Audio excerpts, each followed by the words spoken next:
Chapter 28. The Basic Economic Law of Socialism. The nature of economic laws under socialism. As a result of the replacement of the old, bourgeois relations of production by socialist relations of production, the economic laws of capitalism, which express the relations of exploitation of man by man, lose their force. The laws of surplus value and capitalist profit, the basic economic law of modern capitalism, are disappearing from the scene. The universal law of capitalist accumulation, the law of competition and anarchy of production, and others cease to operate. The categories that express capitalist relations disappear: capital, surplus value, profit on capital, price of production, wage labor, value of labor power, etc. With the emergence and development of socialist relations of production, on the basis of new economic conditions, new economic laws arose and began to operate. The basic economic law of socialism, the law of planned, proportional development of the national economy, the law of a steady increase in labor productivity, the law of distribution according to labor, and others. Insofar as commodity production is preserved under socialism, the law of value operates in a socialist economy and there are categories related to it. What remains of the old categories, however, is mainly form, and their content is radically changed. The old is not abolished entirely, but changes its nature in relation to the new, retaining only the form. The new, on the other hand, does not simply destroy the old, but penetrates the old, changes its nature and functions, and uses the old form to grow and strengthen the new. The new economic conditions that have developed as a result of the victory of socialism are changing the nature of commodity production and commodity circulation and limiting their sphere of action. Under socialism, commodity production and commodity circulation exist without capitalists and serve the socialist economy. The scope of the law of value is strictly limited. Money, trade, and banks are used as instruments of socialist construction. The development of the socialist mode of production is also subject to economic laws which are common to all formations, such as the law of the obligatory correspondence of the relations of production to the character of the productive forces. The economic laws of socialism express the relations of comradely cooperation and mutual aid of workers free from exploitation, while the economic laws of capitalism express the growing exploitation of labor by capital. The operation of the economic laws of socialism leads to an ever greater strengthening of the unity of socialist society, to the flourishing of its economy, to the growth of the well-being of the people, and creates the conditions for a gradual transition to communism, while the operation of the economic laws of bourgeois society causes an ever greater aggravation of class antagonisms, the impoverishment of the masses, the decay of the capitalist system, and ultimately its destruction.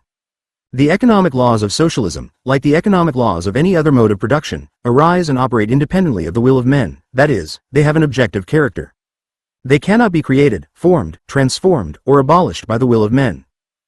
Denying the objective character of the economic laws of socialism would mean the abolition of the political economy of socialism as a science, would deprive socialist society of the possibility of foreseeing the course of events in the economic life of the country and of establishing even the most elementary economic leadership. Such a negation is a departure from Marxism to the position of subjective idealism. It inevitably leads to adventurism in politics, to arbitrariness in the practice of economic management.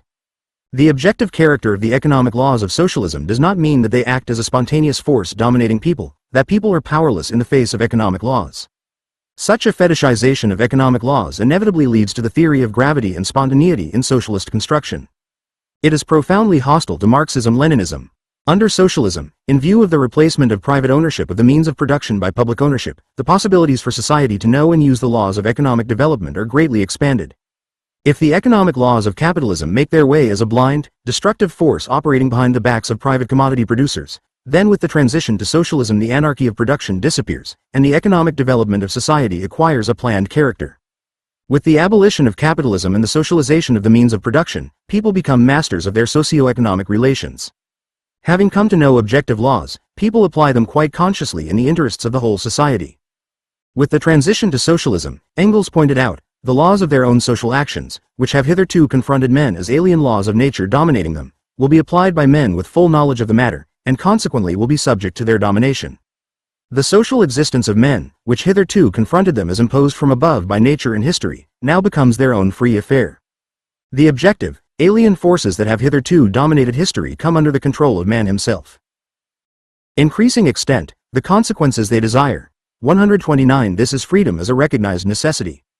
Under capitalism, to the extent that the bourgeoisie is capable of knowing objective economic laws, it uses them in narrow class interests that are in conflict with the interests of the working masses.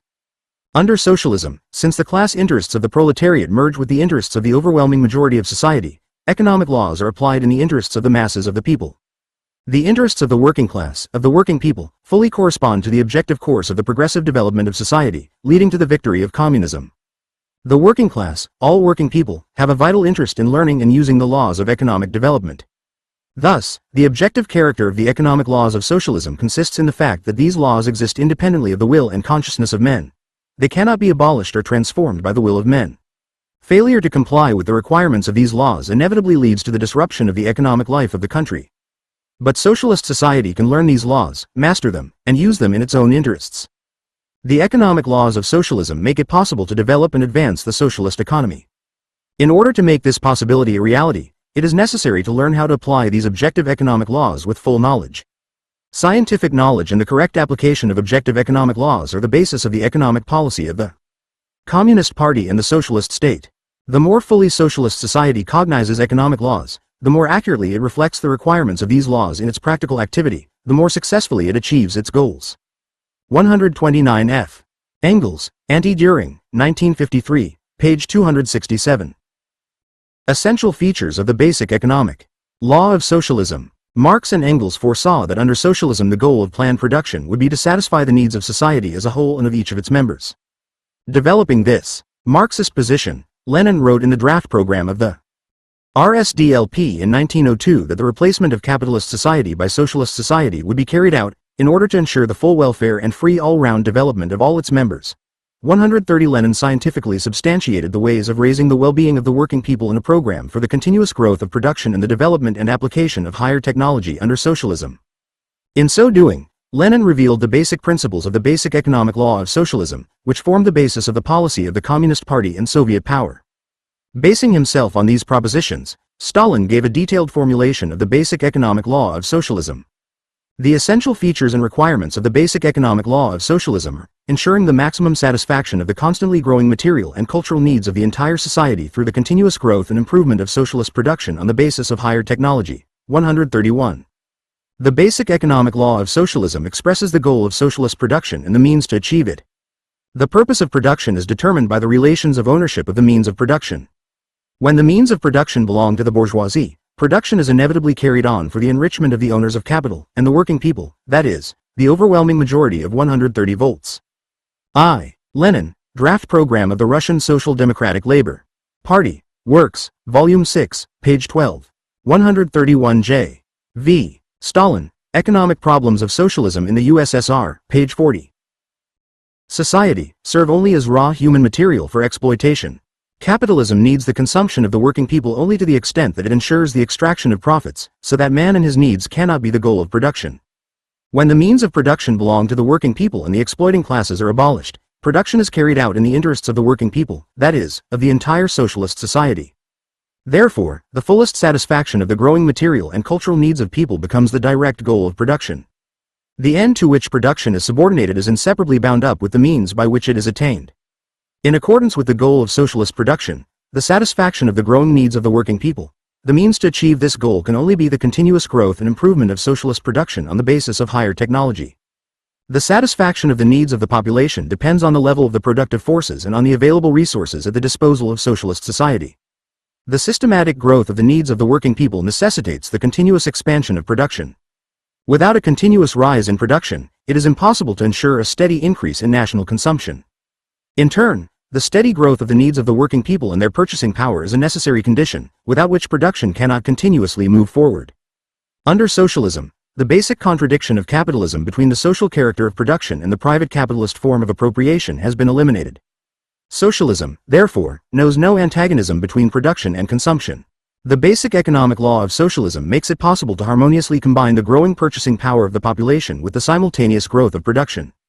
Under capitalism, the miserable level of consumption and purchasing power of the masses of the people lags behind production all the time, slows it down, and consequently the development of the economy proceeds with interruptions, from crisis to boom and from boom to crisis.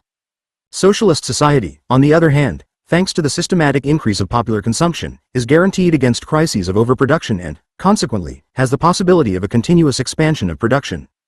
In a socialist society, the contradiction between the level of socialist production achieved at any given moment and the rapidly growing needs of the masses is resolved by an increase in production, which leads to an increase in the consumption of the working people and to a new increase in needs, which causes a further expansion of production. Thus, the constant growth of the material and cultural needs of the people under socialism serves as a powerful motive force for the continuous development of production. A necessary condition for the continuous growth of socialist production is the predominant, i.e., relatively more rapid, development of the branches producing the means of production as compared with the development of the industries producing articles of personal consumption. The priority development of heavy industry and its core, machine building, is the main source of the development of the socialist national economy as a whole and a necessary condition for technical progress. Without the predominant growth of heavy industry, which supplies all branches of the national economy with equipment, machinery, fuel, and energy, it is impossible to systematically expand production in the branches engaged in the production of goods for the population and to ensure the satisfaction of the growing needs of the working people. The predominant development of the production of the means of production under socialism is inseparably linked with the growth of popular consumption. The continuous growth of socialist production requires its constant improvement of the methods of production, and a steady increase in the productivity of social labor. This is impossible without a constant increase in the technical level of production, the replacement of obsolete equipment with new ones. Therefore, the development of higher technology is the basis for the continuous growth and improvement of socialist production. Socialist relations of production have opened up an unprecedented scope for technical progress, whereas in bourgeois society the progress of technology is limited to the maximization of profit. Whereas capitalism is characterized by unevenness and periodic interruptions in the development of technology, socialism is characterized by the continuous improvement of technique in all branches of production. The higher the level of technology, the more resources socialist society has at its disposal to meet the growing needs of the working people. The economic system of socialism creates a direct interest of the working people in the growth of production and in the widespread use of advanced technology. In turn, this interest of the people in the development of socialist production serves as a constant factor in the development of the creative initiative of the broad masses aimed at the all-round improvement of production. Thus, it follows from the aim of socialist production that the development of production has become a vital affair of the working people themselves. This is the greatest source of the continuous upswing of the socialist economy. The basic economic law plays a decisive role among the economic laws of socialism. It determines all the main aspects and all the main processes of the development of socialist production. The basic economic law of socialism and the growth of the welfare of the working people. The basic economic law of socialism expresses the fundamental advantages of the socialist system over the capitalist system.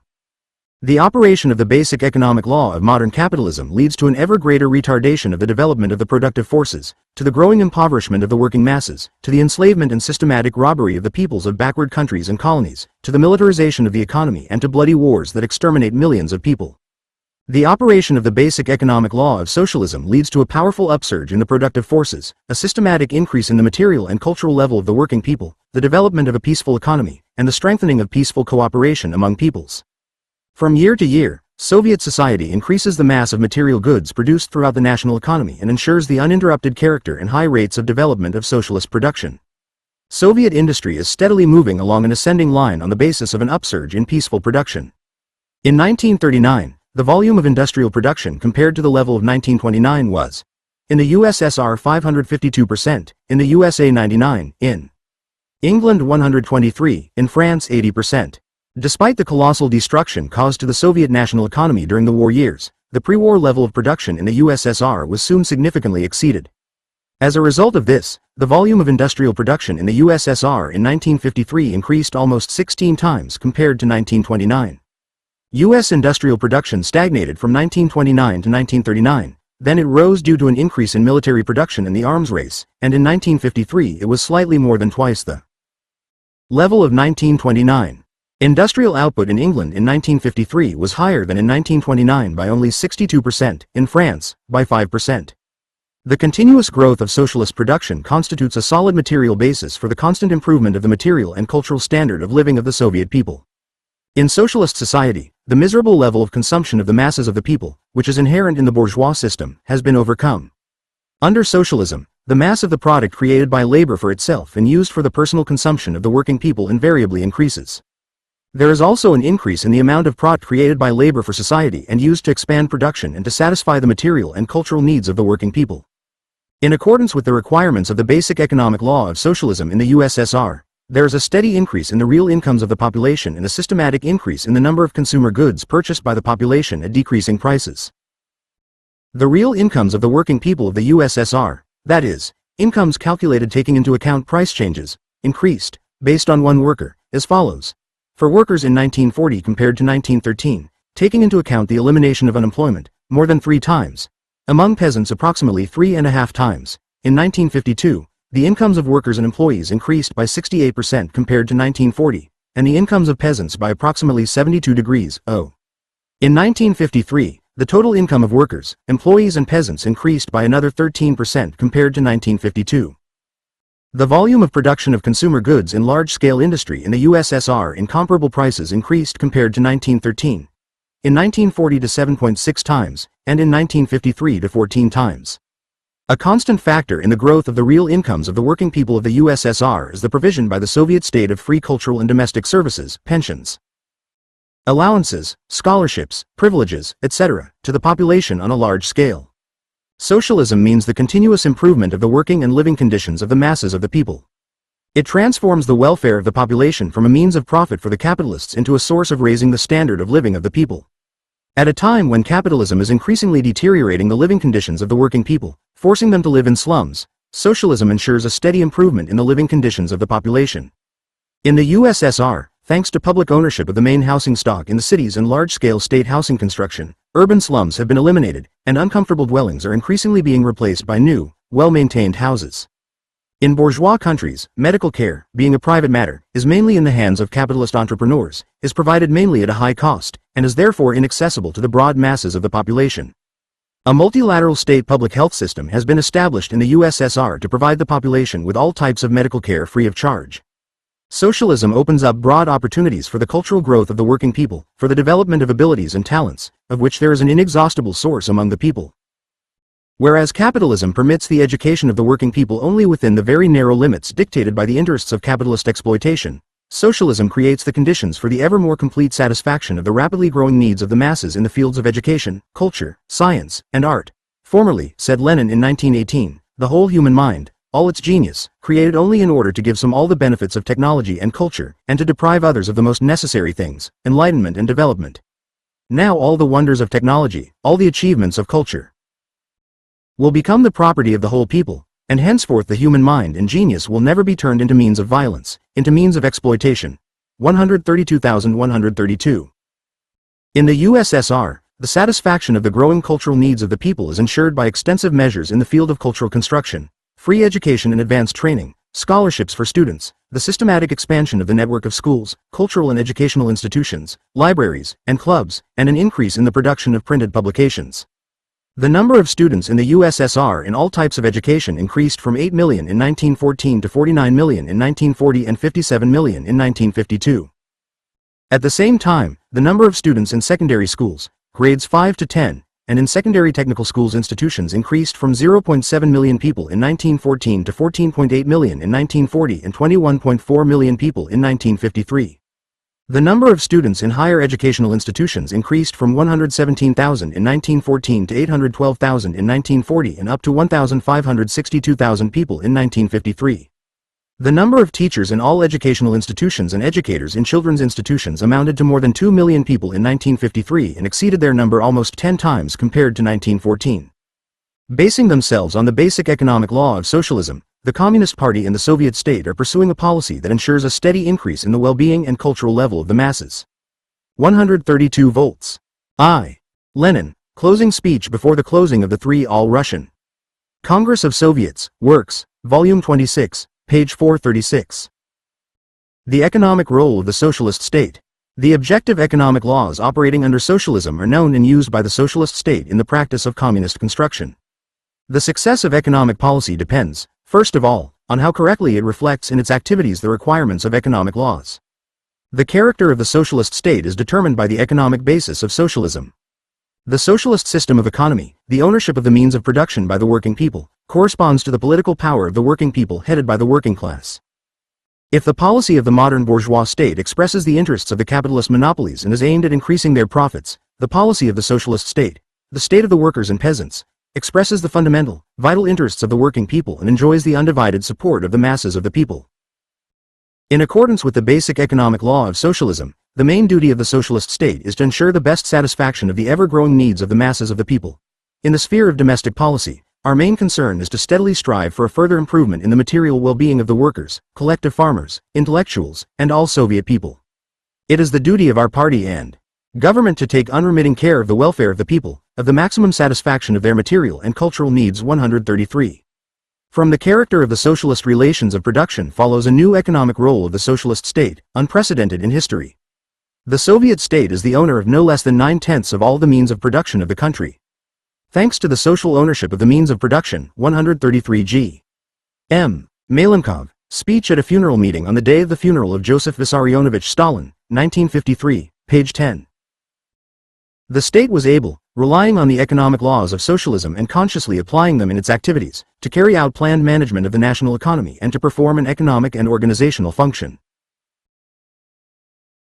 Such a role is inaccessible to the bourgeois state because of the private capitalist ownership of the means of production and the spontaneous nature of the economic development of capitalist society. The socialist state takes into account the diverse needs of society and, in accordance with these growing needs, steadily develops and improves production. In accordance with real conditions, both domestic and international, it determines at each stage the concrete tasks of economic construction and determines the direction and rate of development of the national economy. It takes into account not only the results of the past, but also the emerging trends of future development, and carries out its economic and organizational function on the basis of scientific foresight. The advanced social science of Marxism-Leninism serves as the theoretical basis for the multifaceted activity of the socialist state. The economic, organizational, cultural, and educational work of the Soviet state embraces all aspects of the life of socialist society. The Soviet state exercises the planned direction and management of state enterprises in all branches of the economy. The state and its organs appoint and supervise the heads of state-owned enterprises, their associations and entire industries. The state plans the national economy of the country. It distributes material, labor, and financial resources, determines the rate of growth of the productivity of social labor, the volume and structure of production, the country's internal and foreign trade turnover, the prices of goods in state and cooperative trade, the level of wages of workers and employees, and so on. Elected bodies of the agricultural artel, taking into account the peculiarities of collective farms as cooperative enterprises. It does everything in its power to strengthen the alliance between the working class and the peasantry and to expand economic ties between town and country. The Soviet state guarantees citizens the effective exercise of such vital rights as the right to work, the right to education, and the right to material support in the event of disability and in old age. It is carrying out a system of measures to ensure an abundance of industrial and food products in the country and to dramatically raise the standard of living of the working people. In accordance with this, the state, on the basis of the successes achieved in the development of heavy industry, organizes a steep upswing in agriculture, industry producing goods for the population, and Soviet trade. The Soviet state directs all branches of culture, public education, the training of qualified personnel, the development of advanced science and art, and the application of scientific and technological achievements in production. The strength of the Soviet state apparatus lies in its connection with the masses of the people. It follows from the essence of the socialist system that centralized state leadership must be combined with local initiative, with concrete consideration of local peculiarities. The most important principle of economic management on the part of the state is the unity of economic and political work. In practice, politics and economy are inseparable. They exist together and act together. And whoever thinks, in our practical work, of separating economy from politics, of intensifying economic work at the cost of belittling political work, or, on the contrary, of intensifying political work at the cost of diminishing economic work, is bound to fall into a dead end. 134 J. V. Stalin, on the shortcomings of party work and measures to eliminate Trotskyists and other double dealers, 1938, page 26. The leading and organizing force of the Soviet state is the Communist Party, which directs the activities of all state organs and social organizations of the working people. The party issues directives for the drawing up of national economic plans and works out major measures of the national economy that are of vital importance for the whole country. The party, which is strong in its ties with the toiling masses, mobilizes the workers, collective farmers, and intelligentsia for the fulfillment of economic and political tasks, educates the masses, and raises their communist consciousness. The policy of the Communist Party and the Socialist State, aimed at satisfying the new and urgent needs of the economic development of society, plays the greatest progressive role. The development of the socialist mode of production takes place in the order of the struggle between the new and the old, between the nascent and the moribund, between the progressive and the backward, by overcoming contradictions and difficulties. These contradictions are of a non-antagonistic nature, since they are not connected with opposing class interests and are overcome in the course of communist construction. There are no exploiting classes in socialist society, but there are backward elements, bearers of private property tendencies and habits who oppose the development of new, progressive tendencies in the socialist economy. There are still plunderers of public property, bureaucratic elements who neglect the needs of the people, and the survivals of capitalism in the minds of the people have not yet been completely overcome. The Soviet state, led by the Communist Party, encourages the initiative of the working people and supports progressive tendencies in all spheres of social life. The Soviet state carefully supports the sprouts of the new, strengthens them, and promotes the introduction and dissemination of advanced methods of production. It wages a stubborn struggle against all the inert forces that impede the rapid development of socialist production. One of the main forms of the struggle between the new and the old under socialism is criticism and self-criticism, which constitute a powerful driving force in the development of socialist society. Criticism and self-criticism make it possible, on the basis of the mobilization of the activity of the masses, to uncover and eliminate shortcomings and difficulties in the work, to reveal new reserves for accelerating the rate of economic development, and thereby to overcome the contradictions of socialist society. Imperialist aggressive circles are trying to unleash war against the USSR and the people's democracies and to develop subversive work in these countries by organizing wrecking, sabotage and terrorist acts. This expresses the antagonistic contradiction between the USSR and the forces of imperialist aggression. The existence of the imperialist camp demands that the Soviet state strengthen in every possible way the economic might of the USSR and its defensive capability. The workers' and peasants' state, taking advantage of the advantages of the socialist economic system and guided by economic laws, directs the development of Soviet society along the path to communism. Brief conclusions. 1. The economic laws of socialism are objective laws that do not depend on the will and consciousness of people.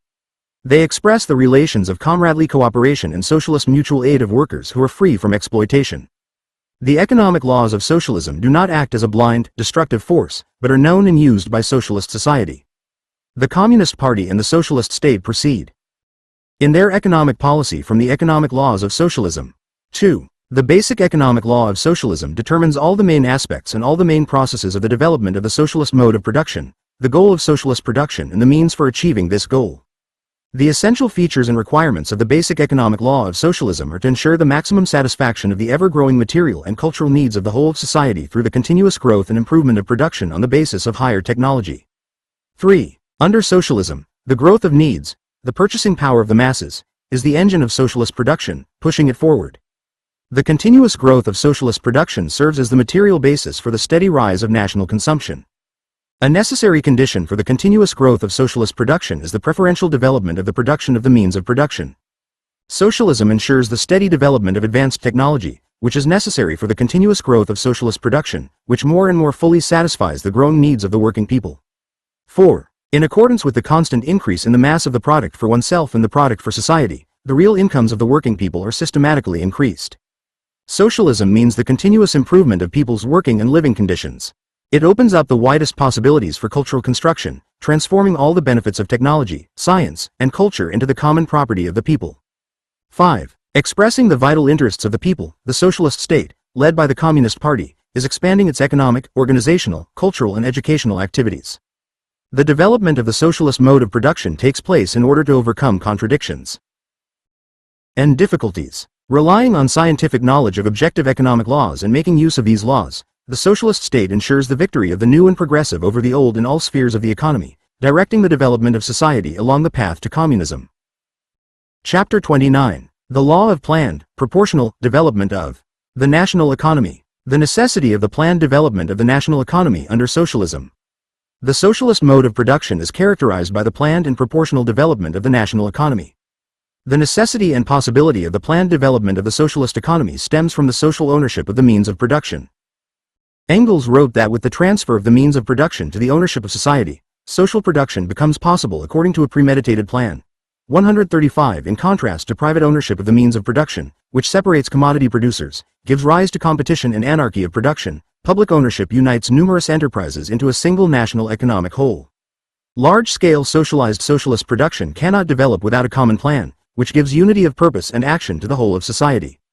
Large-scale socialist production in the USSR reigns supreme not only in industry but also in agriculture, in the form of state farms, machine and tractor stations, and collective farms. Socialism is inconceivable without a planned link between industry and agriculture, which provides raw materials and foodstuffs and consumes industrial products. In the socialist economy, as a result of the socialization of the means of production, such barometers of the economic life of bourgeois society as spontaneous 135 f. Engels, Anti-Düring, 1953, page 269.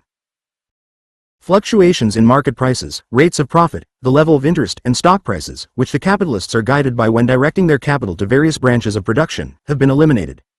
Spontaneity and spontaneity are incompatible with the development of socialist society. Under socialism, the distribution of the means of production and labor power among the branches of the national economy is carried out in a planned manner. Just as capitalism is inconceivable without competition and anarchy of production, which entail the waste of social labor, socialism is inconceivable without the planned development of the national economy, which ensures the rational and economical use of social labor and its results. Justifying the need for the planned development of the socialist economy, Lenin pointed out that it is impossible to run an economy without a plan designed for a long period, that the gigantic task of the socialist revolution is transforming the entire state economic mechanism into a single large machine, into an economic organism working so that hundreds of millions of people were guided by one plan. 136. Thus, socialist ownership of the means of production and large-scale socialized socialist production, both in industry and in agriculture, give rise to objective necessity and create the possibility of the planned and proportional development of the entire national economy. The planned, proportional development of the national economy is the economic law of socialism. 136b. I. Lenin, Report on War and Peace at the 7th Congress of the RCP, B. Works, Volume 27, page 68. The main features and requirements of the Law of Planned Development of the National Economy. Under socialism, the distribution of the means of production and labor power among the various branches of the socialist economy is carried out on the basis of the Law of Planned Development of the National Economy.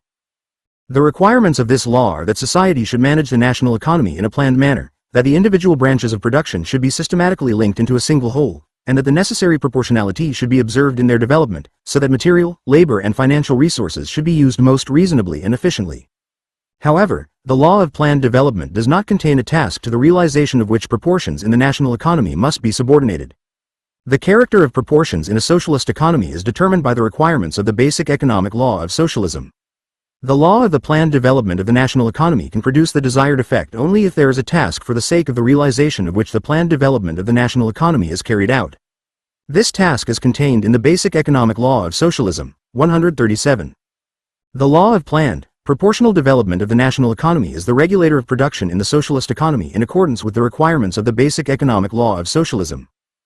The requirements of the basic economic law of socialism are realized at each given stage, depending on the level of development of the productive forces achieved, on the material resources available, and on the internal and external situation in which the socialist country lives.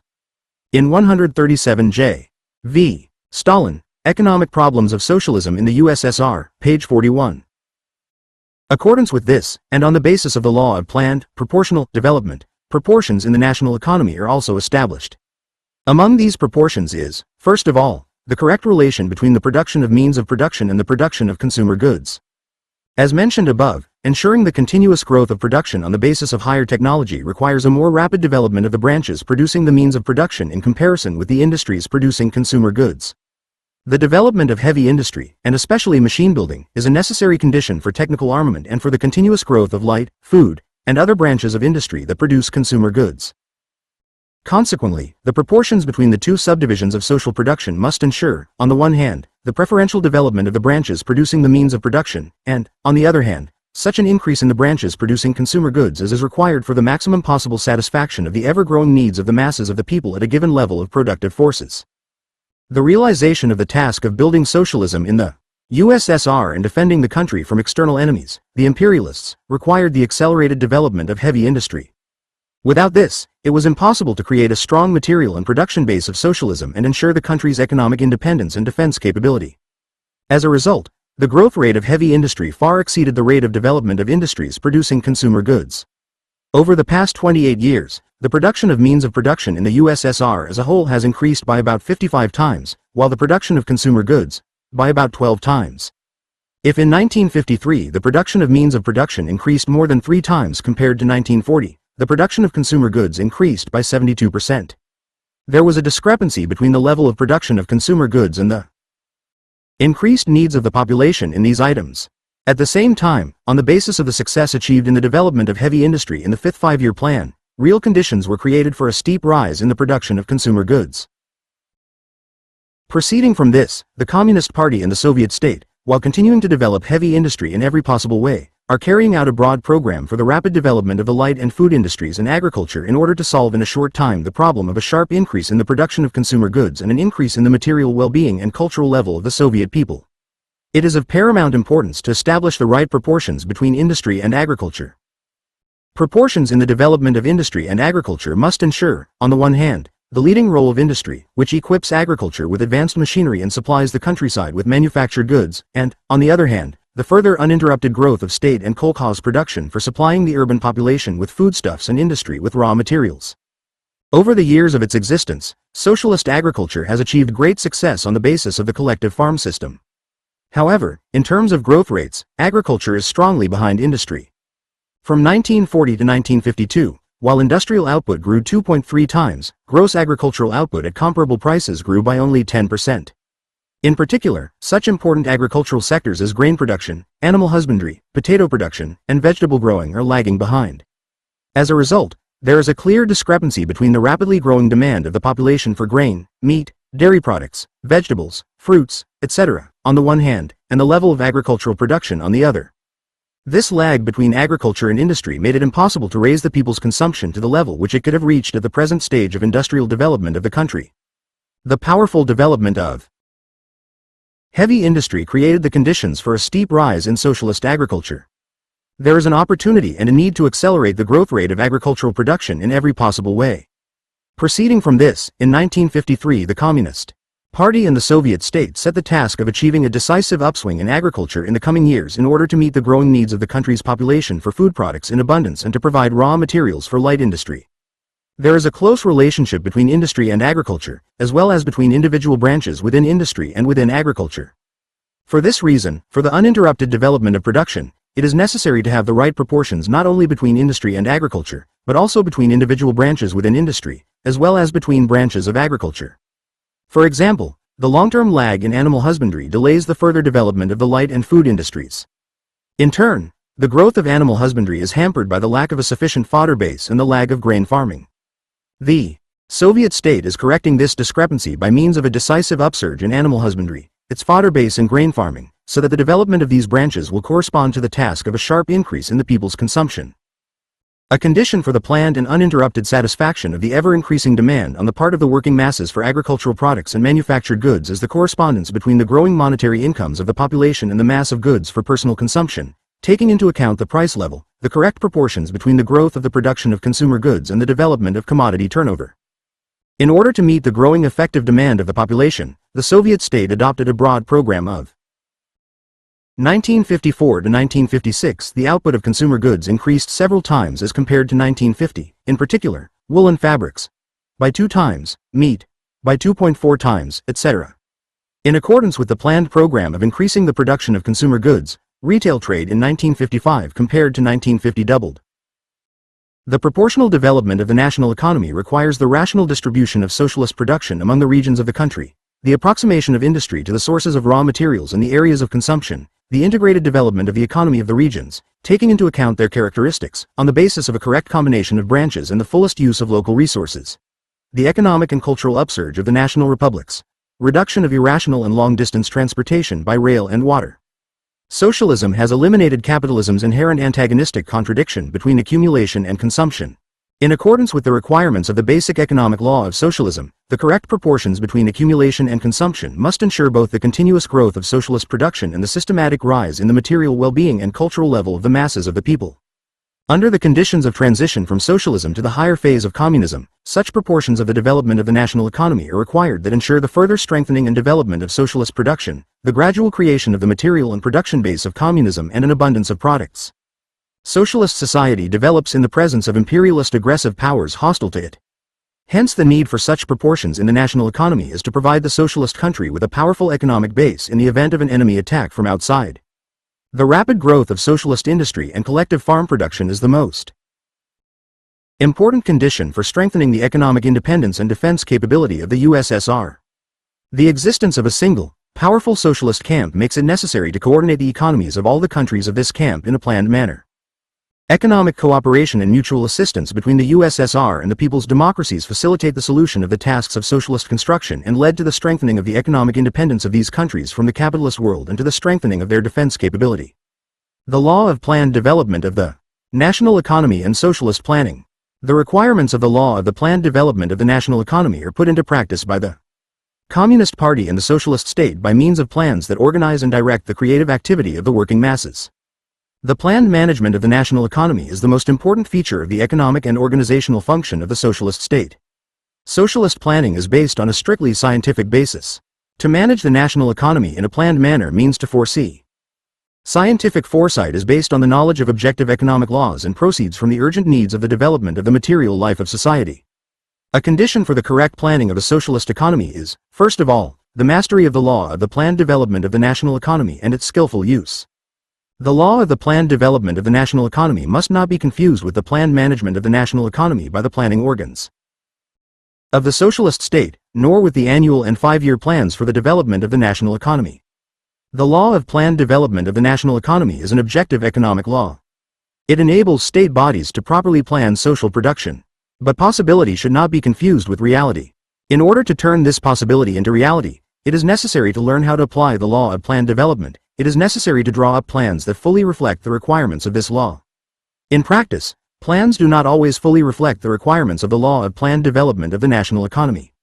When these requirements are violated, the law of the planned development of the national economy makes itself felt by the fact that in certain areas of the national economy there are disproportions, the normal process of production and circulation is disrupted. If, for example, a certain number of cars are planned to be produced, but the required amount of sheet steel is not planned, this may lead to non-compliance with the car production plan. A plan for smelting pig iron that is not provided with the appropriate production of coke will not be viable. The task of planning authorities is to correctly take into account the requirements of the law of planned development when drawing up plans and avoid imbalances, and in case of imbalances, take timely measures to eliminate them. Material, financial and labor reserves are important for the smooth development of the national economy. The availability of reserves makes it possible to quickly eliminate imbalances that occur in certain areas of the national economy, or to prevent their occurrence, and provides the possibility of flexible maneuvering of resources. Consequently, the planning of the national economy can produce a positive result, ensure the proportional development of the national economy and a continuous increase in production, if it correctly reflects the requirements of the law of planned development of the national economy and is in all respects consistent with the requirements of the basic economic law of socialism. The use of the economic law of labor distribution is important for the planned management of the economy, since it creates a material interest of workers in increasing labor productivity and is one of the engines of socialist production. Socialist planning is based on the use of economic instruments related to the operation of the law of value. Price, money, trade, credit. In national economic plans, production and distribution of products have a monetary value. The tool of planning management is economic calculation, which encourages economical production management, mobilization of internal reserves, reduction of production costs and increase of profitability of the enterprise.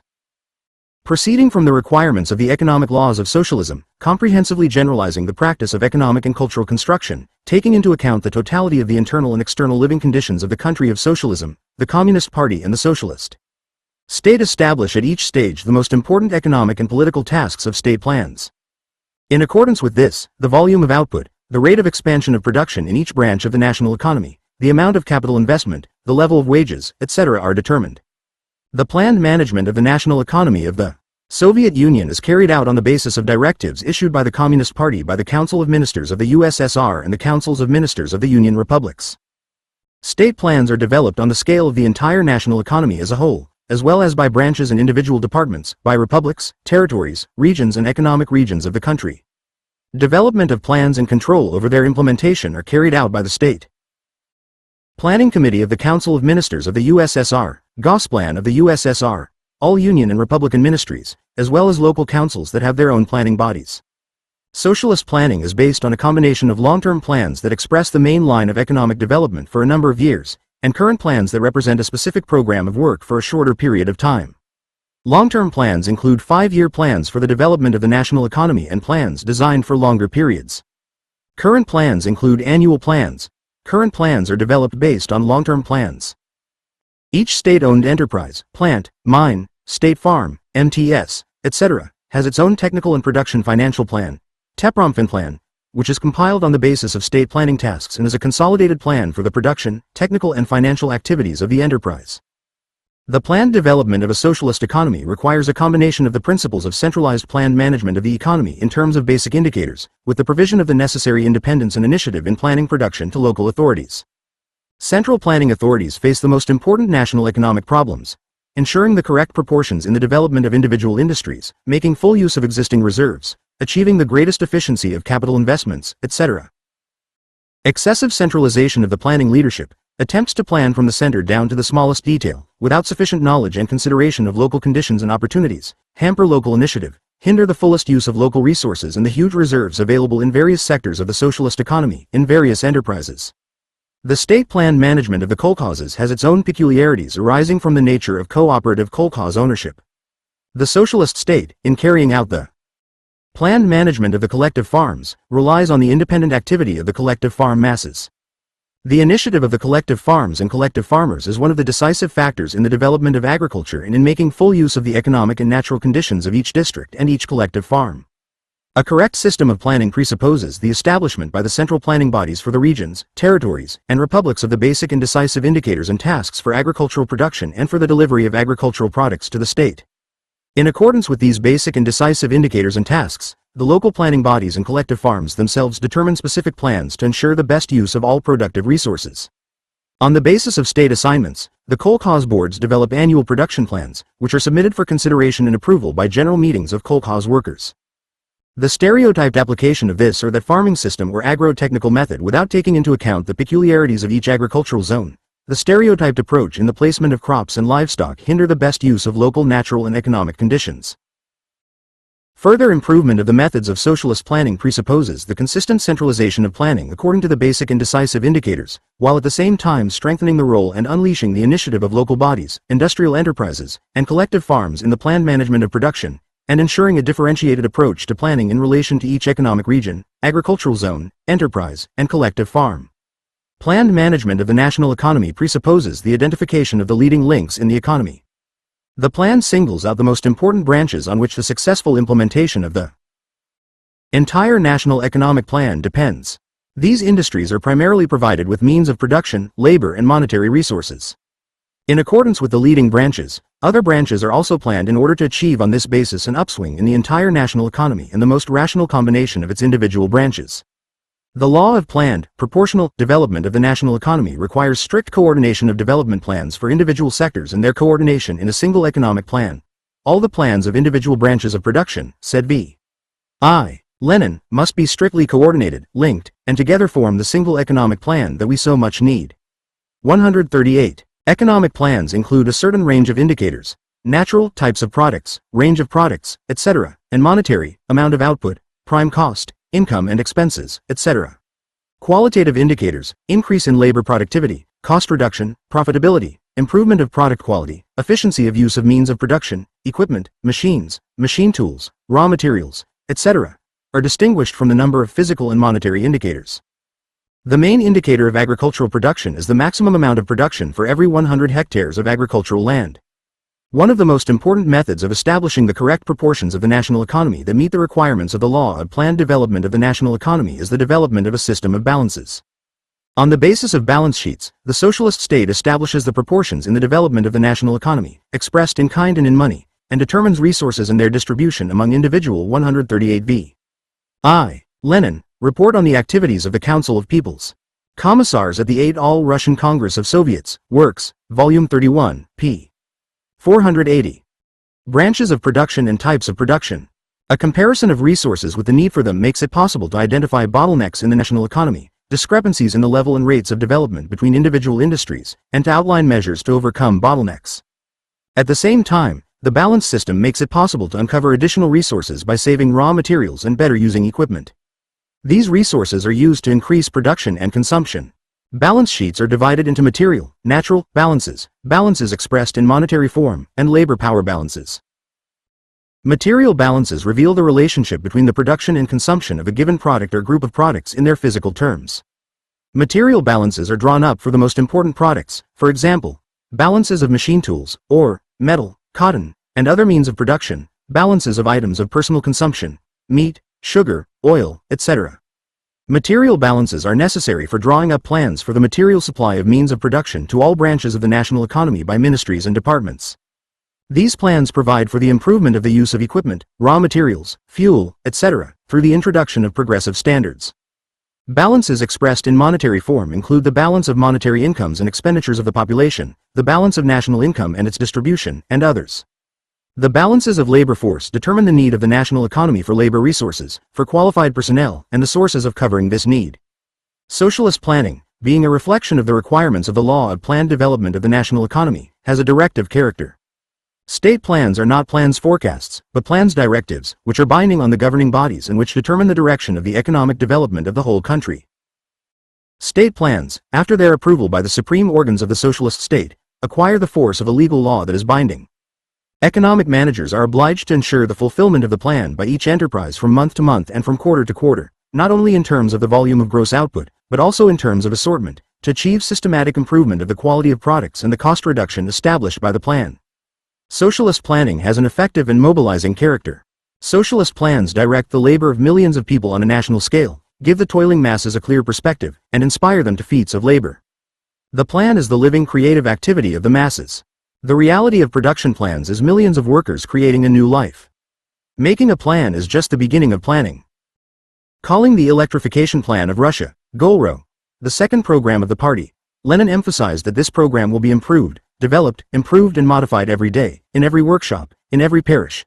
139 Every plan is refined, modified, and improved on the basis of the experience of the masses, taking into account the progress of the plan's implementation, since no plan can foresee in advance all the possibilities that lie hidden in the depths of the socialist system and that open up only in the course of work. In the struggle for the implementation of the plan in the factory, state farm, and collective farm, the creative initiative and activity of the masses are manifested, socialist competition is developing, and new reserves of accelerated economic growth are opening up. The task of mass mobilization is carried out under the leadership of the Communist Party by state and public organizations, trade unions, and the Komsomol. The active participation of the masses in the struggle for the fulfillment of plans for the 139 volts. I. Lenin, report on the activities of the Council of Peoples. Commissars at the 8th All-Russian Congress of Soviets, Works, Volume 31, p. 483. Development of the national economy leads to the fact that these plans are systematically exceeded, which accelerates the pace of building a communist society. Socialist plans can play a mobilizing role only if the planning organs are guided by the advance that arises in the practice of communist construction, in the creativity of the masses. Plans should be calculated not on the arithmetical averages achieved in production, but on progressive standards of expenditure of labor, the use of equipment, the consumption of raw materials, fuel, and materials, i.e., standards equal to the experience of advanced enterprises and advanced workers. The Communist Party and the Soviet state are waging a resolute struggle against attempts to draw up understated plans that do not mobilize anyone, against alignment with bottlenecks, as well as against projection and planning that does not take into account the real possibilities for the development of the socialist economy. Socialist planning requires an irreconcilable struggle against anti-state parochial and departmental tendencies, which are expressed in attempts to oppose the interests of an individual enterprise, district, or department to the interests of the state as a whole. One of the most important aspects of the planned management of the national economy is the verification of the fulfillment of the plan, which makes it possible to establish to what extent the plan correctly reflects the requirements of the law of planned development of the national economy and how it is being carried out. It makes it possible to detect existing imbalances in a timely manner, to prevent the emergence of new imbalances in the economy, to uncover new production reserves and to make the necessary adjustments to national economic plans. To ensure planned management of the socialist economy, a unified system of national economic accounting is necessary. Planned, socialist construction is unthinkable without correct accounting, and accounting is unthinkable without statistics. In a socialist economy, accounting and statistics are organically connected with the national economic plan. Statistical data on the implementation of the plan serve as necessary material when drawing up a plan for the next period of time. The socialist system of accounting and statistics makes it possible to monitor the progress of the plan as a whole and in its individual parts. Advantages of planned economy. The planned development of the national economy gives socialist society enormous advantages over capitalism. In contrast to capitalism, where proportionality is an accident and the economy develops cyclically, through periodically recurring crises, the socialist economy develops continuously, in an ascending line and at an unprecedentedly high pace based on the proportions established by the socialist state in accordance with the requirements of the law of planned development of the national economy and the basic economic law socialism. A socialist economy is free from economic crises that destroy the national economy, cause colossal material damage to society and periodically set it back. During the years of the pre-war 5-year plans, that is, over a period of about 13 years, the Soviet Union made a leap that transformed the country from backward to advanced, from agricultural to industrial. During this time, the capitalist world experienced two economic crises 1929 to 1933, and 1937, accompanied by a huge destruction of the productive forces, a colossal increase in unemployment and a sharp increase in the impoverishment of the masses. In the post-war period, The socialist economy in the USSR systematically developed on the basis of a continuous rise in production and capitalist countries, and especially the USA, over the years. Experienced the crisis of 1948-1949. In the second half of 1953, a new decline in production and an increase in unemployment began in the United States. A socialist planned economy eliminates unemployment and ensures the use of the entire labor force of society. A capitalist economy inevitably generates unemployment, and capitalists use it as a means to provide their enterprises with cheap labor. A planned economy presupposes the development of production in such a way as is aimed at satisfying the needs of the whole society. Capitalists invest their capital in those branches of economy where there is a higher rate of profit. The socialist planned economy ensures the planned development of science and technology in accordance with the needs of the national economy. Under capitalism, the development of techniques is subject to the law of competition and anarchy of production, proceeds extremely unevenly, and inevitably increases disproportionality in the development of production. The socialist planned economy not only saves society from the colossal waste of social labor inherent in the capitalist economy, but also ensures the most economical and efficient use of all resources both within enterprises and on the scale of the national economy as a whole, and reveals ever new sources and reserves for the growth of production. The socialist state establishes production links between enterprises in a planned manner and carries out the most rational distribution of socialist production. In contrast to the private capitalist principle of profitability, which is subordinated to the interests of individual enterprises, the goal of obtaining maximum profit, the law of planned development of the national economy and socialist planning provide the highest form of profitability, that is, profitability taken from the point of view of the national economy as a whole. For this reason, under socialism such a grandiose scale of construction became possible, which is inconceivable under the conditions of capitalist economy with its private property, anarchy of production and competition. Brief conclusions. 1. The necessity and possibility of the planned development of the national economy arise from socialist ownership of the means of production. The planned, proportional development of the national economy is the economic law of socialism. 2. The law of planned, proportional development of the national economy is the regulator of the distribution of the means of production and labor power in the socialist economy in accordance with the basic economic law of socialism. It requires that the economy be conducted in a planned manner, that all elements of the national economy develop proportionally, and that material, labor, and financial resources be used most reasonably and efficiently. 3. Socialist planning produces a positive result if it correctly reflects the requirements of the law of planned development of the national economy and conforms in all respects to the requirements of the basic economic law of socialism. In the process of planned management of the national economy, economic instruments connected with the operation of the law of value are used. The balance method of planning is of great importance in establishing the correct proportions of the development of the national economy. 4. The planned management of the national economy constitutes the most important feature of the economic and organizational function of the socialist state.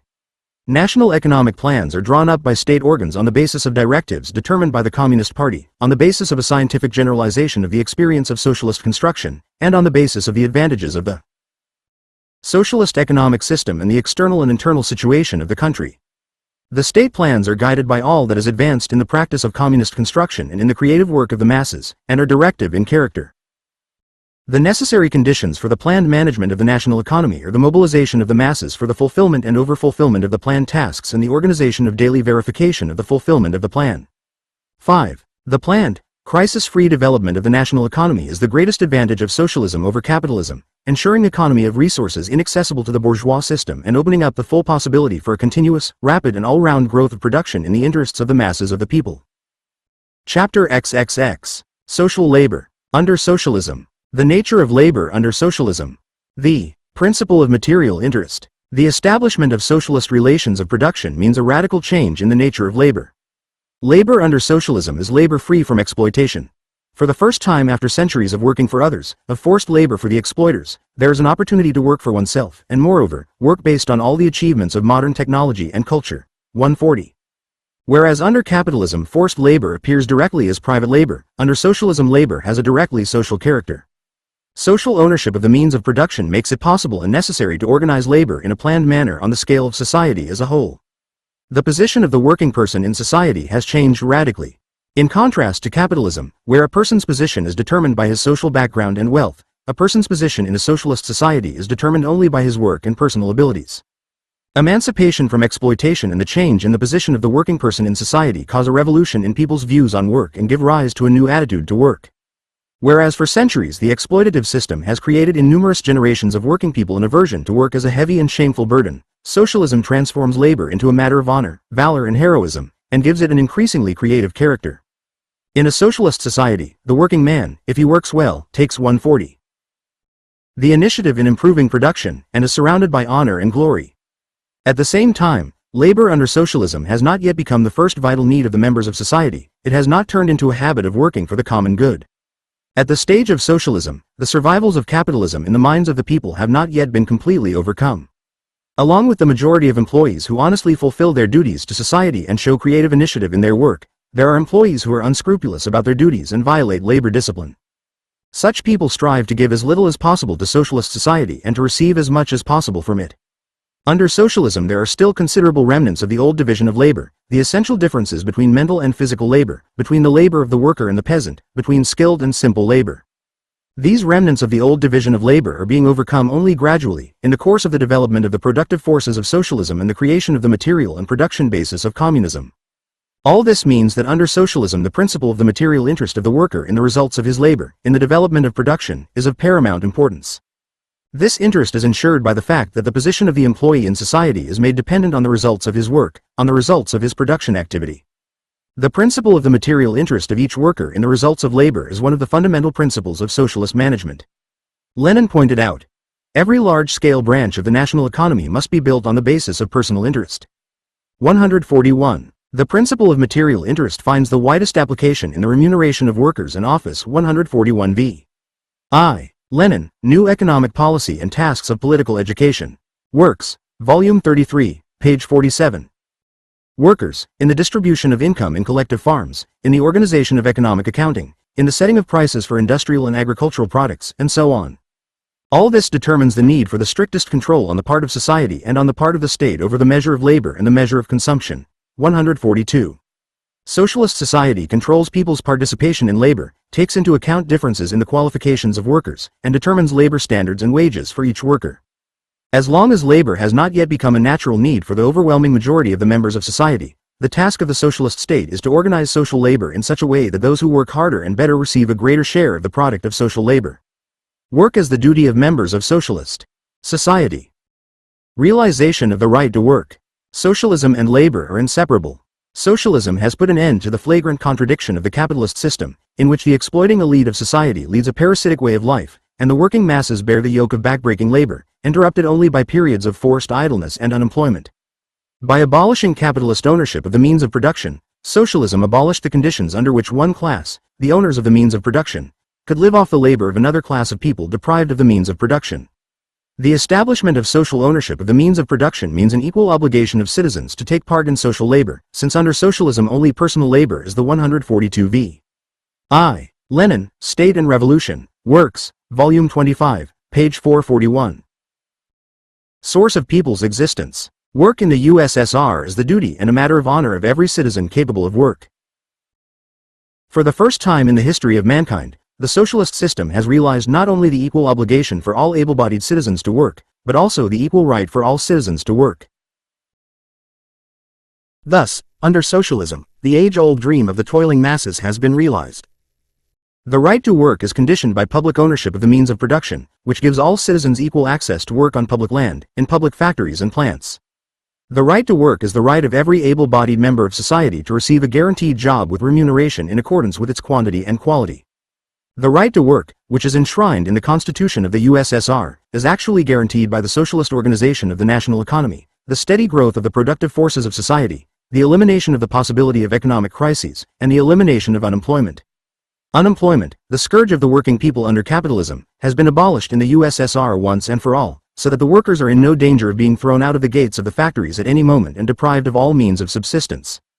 The abolition of unemployment and the elimination of workers' uncertainty about the future, the abolition of impoverishment and pauperism in the countryside were the great achievements of the Soviet people. The realization of the right to work makes it possible to enormously increase the use of the labor resources of society for the development of production. The continuous upsurge of production under socialism makes the steady growth of the number of workers and office workers natural. The number of workers and employees in the national economy of the USSR at the end of the year was, in 1928 to 10.8 million, in 1932 to 22.8 million, in 1937 to 27 million, in 1940 to 31.5 million, in 1953 to 44.8 million people. The elimination of unemployment in the cities, agrarian overpopulation and poverty in the countryside, and the continuous growth of socialist production radically changed the conditions under which enterprises are provided with labor. Whereas under capitalism the demand for labor power is satisfied spontaneously, at the expense of a reserve army of the unemployed and agrarian overpopulation, under socialism the supply of labor power to enterprises takes place in a planned manner, through organized recruitment, organized training, and distribution of labor power. In contrast to capitalism, which turns the worker into an appendage to the machine, stifling the abilities of the people, socialism creates the necessary conditions for the development and free expression of the abilities of the working people through the emancipation of labor from exploitation and the free access of all citizens to education. The continuous upsurge of socialist production on the basis of higher technology requires a steady increase in the cultural and technical level of the working people and an increase in the proportion of skilled workers in all branches of the national economy. Under socialism, the growth of the cultural and technical level of the working people is ensured primarily by the development of public education. In the Soviet Union, universal compulsory 7-year education is being carried out and the transition to universal compulsory secondary, 10-year, education is being made. Special secondary and higher education has been widely developed.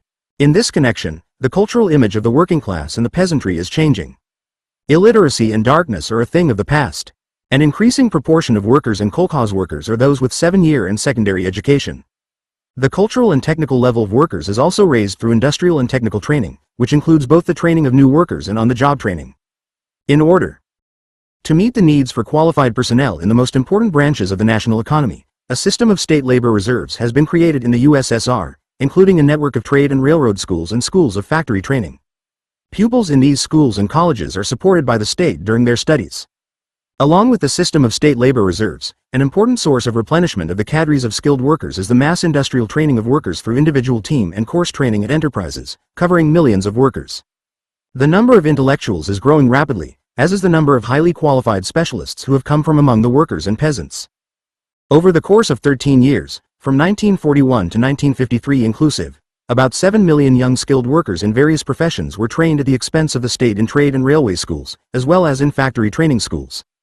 During the first 3 years of the fifth five-year plan, an average of 2.5 million new skilled workers were trained annually in enterprises by means of individual brigade and course industrial training, and up to 3.5 million workers improved their qualifications.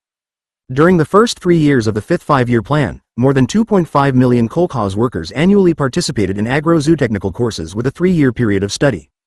The system of correspondence education of workers and kolkhoz workers is also widely developed. Distribution according to labor is the economic law of socialism. The socialist mode of production also determines the form of distribution corresponding to it. Engels wrote, referring to socialist society, distribution, insofar as it is governed by purely economic considerations, will be regulated by the interests of production, and the development of production is most stimulated by a mode of distribution which enables all members of society to develop, maintain, and manifest their abilities as comprehensively as possible. 143 Under socialism, this requirement is most closely met by distribution according to labor. In the first phase of communism, the productive forces had not yet reached such a high level of development as to ensure the abundance of products necessary for distribution according to needs. In view of this, the only possible and necessary way of distributing material goods is distribution according to labor. Ensuring the personal material interest of each employee in the results of his work, distribution by labor is a powerful engine for the development of production. By stimulating an increase in labor productivity, labor distribution at the same time contributes to an increase in the well-being of production workers. Distribution according to labor, placing the share of each worker in the product of social labor in direct dependence on the degree of his participation in social production, connects the personal interests of the worker with the general interests of the state. Distribution according to labor necessitates strict consideration of the distinction between skilled and unskilled labor. Higher wages for skilled labor pay homage to the workers' qualifications and open up the prospect of unskilled workers moving up to the skilled category. This stimulates the rise in the cultural and technical level of the working people and leads to the gradual elimination of the essential difference between mental and physical labor. Labor distribution contributes to the elimination of labor turnover, the creation of permanent personnel, which is of great importance for improving the organization of labor in enterprises. Without a permanent staff of workers who have mastered technique and accumulated production 143 F. Engels, Anti-Düring, 1953, page 188. Experience. The successful development of socialist production is impossible. Thus, distribution according to labor is an objective necessity, an economic law of socialism. The economic law of distribution according to labor requires the distribution of products in direct proportion to the quantity and quality of labor of each worker, equal pay for equal labor regardless of sex, age, race, and nationality of citizens of socialist society. Wages in both industry and agriculture are based on the requirements of this law.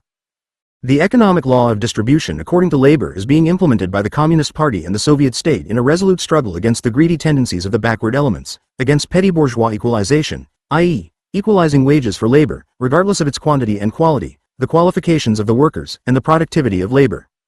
Egalitarianism is an expression of the petty bourgeois conception of socialism as a general equalization in the sphere of consumption, living conditions, tastes, and needs.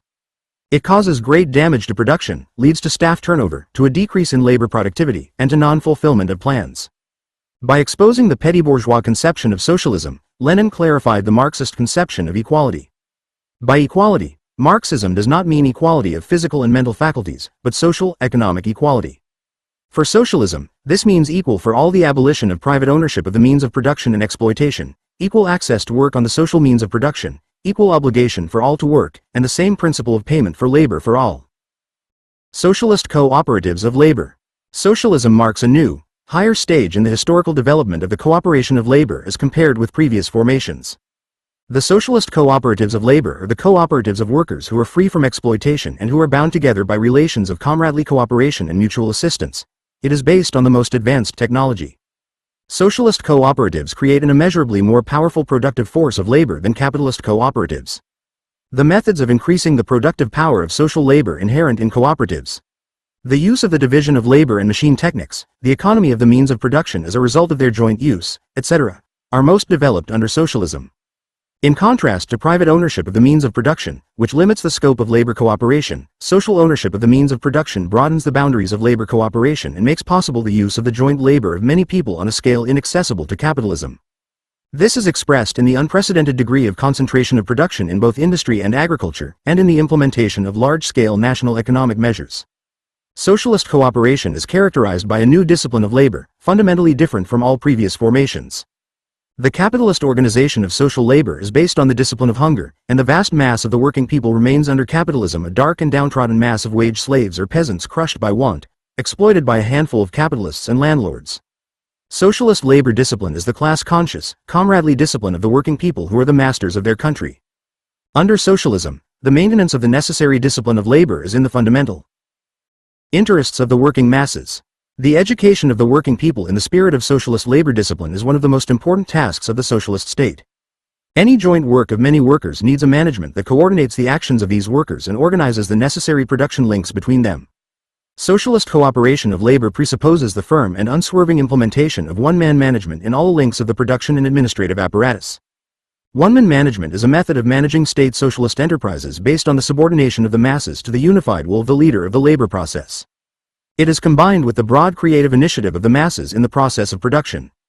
With the abolition of capitalist exploitation, the despotism of management, which is inseparable from it, has also been abolished, signifying the omnipotence of capital, the arbitrariness of the entrepreneur and his administration, and the lack of rights of the working masses. In a socialist society, the heads of enterprises, trusts, main administrations, and ministers are trusted people and servants of the people and the socialist state. Under capitalism, the people regard the economic leaders, directors, managers, shop managers, foremen, as enemies, because they direct the economy in the interests of the capitalists, for the sake of their profits. Under socialism, the economic leaders enjoy the confidence of the people, because they manage the economy not for the sake of the profits of the capitalists, but for the sake of the interests of the whole people. The abolition of exploitation fundamentally changes the relationship between people working mentally and physically. The antagonism of interests between the workers and the management of enterprises, characteristic of capitalism, has disappeared. Under socialism, manual workers and the managerial personnel of enterprises are members of a single production collective, vitally interested in the prosperity and improvement of production. Hence the creative community of manual and mental workers, aimed at the constant improvement of production. Whereas under capitalism the labor of the workers is becoming more and more devoid of spiritual content and the gulf between mental and physical labor is growing. In socialist society there is an ever greater enrichment of physical labor with spiritual content, a rapprochement of physical and mental labor, and a gradual abolition of the essential difference between them. This is expressed in the continuous rise in the cultural and technical level of the working class and peasantry and in the development of socialist emulation, which is the most important feature of the cooperation of labor under socialism.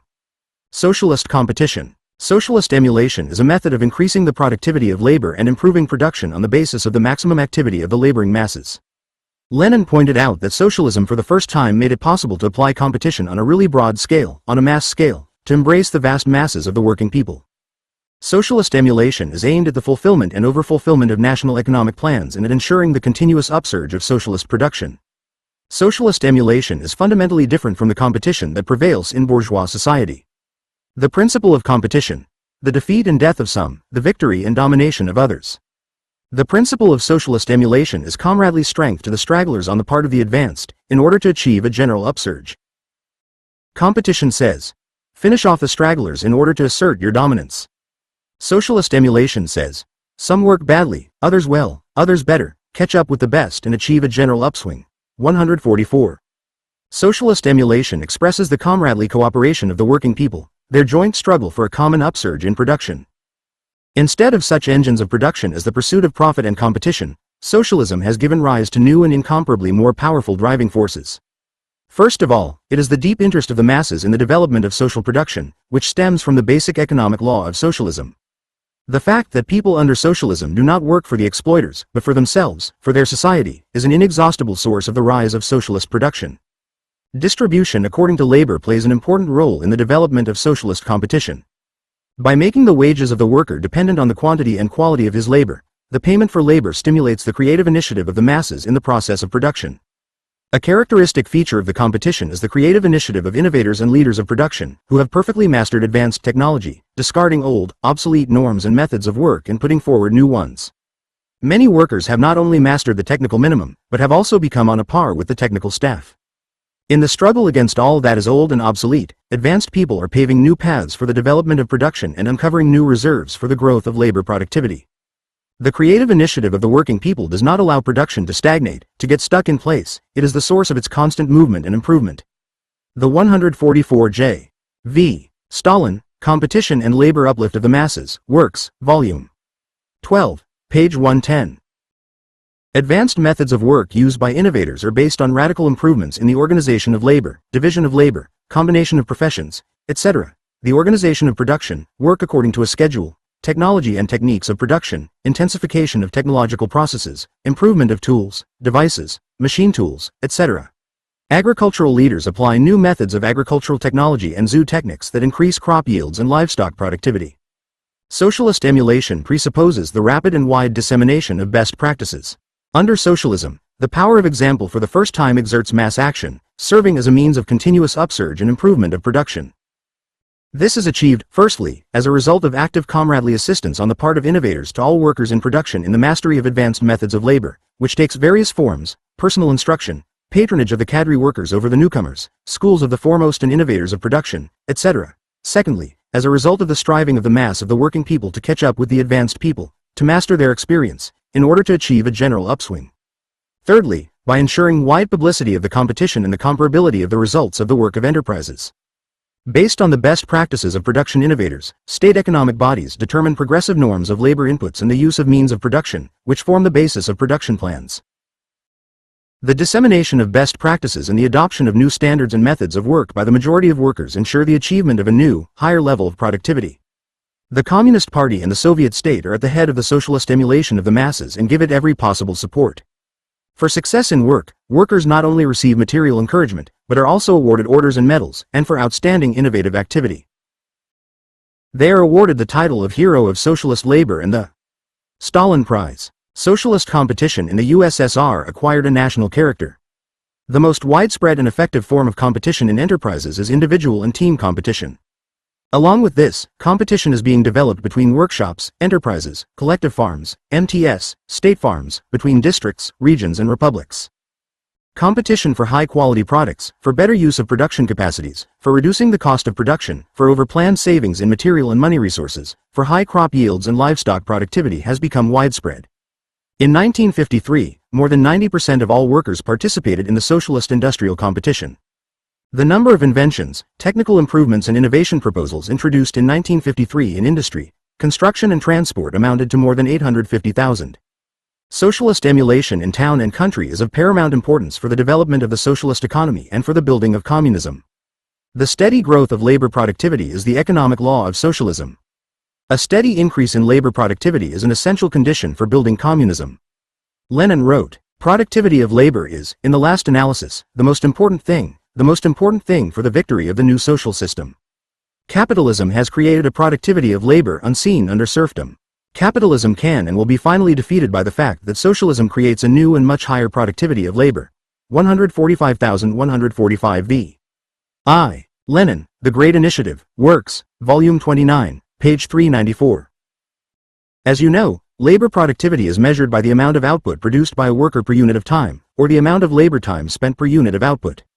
An increase in the productivity of labor is expressed in the fact that the share of living labor in the product decreases, while the share of past labor relatively increases, while the total amount of labor contained in a unit of production decreases. An increase in labor productivity means an increase in output per unit of labor time.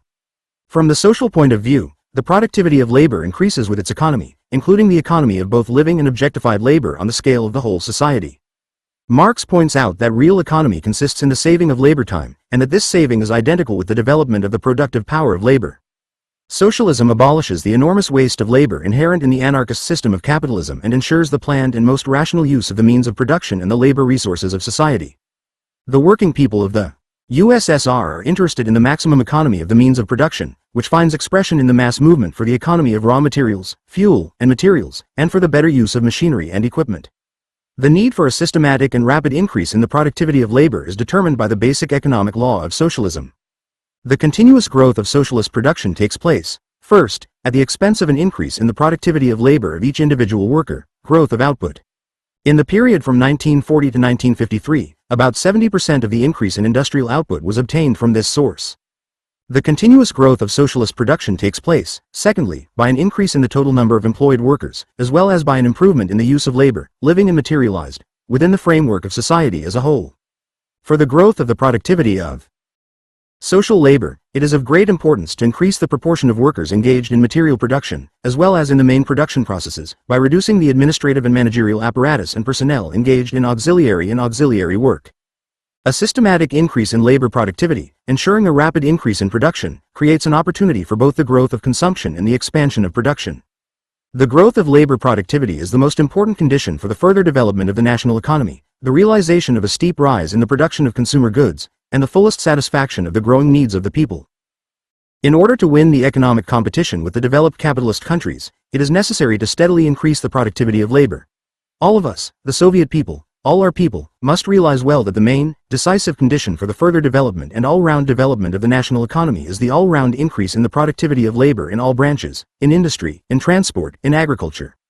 We must all know that without a serious and continuous increase in the productivity of labor, it is impossible to successfully achieve a significant and rapid improvement in the well-being of the Soviet people. 146.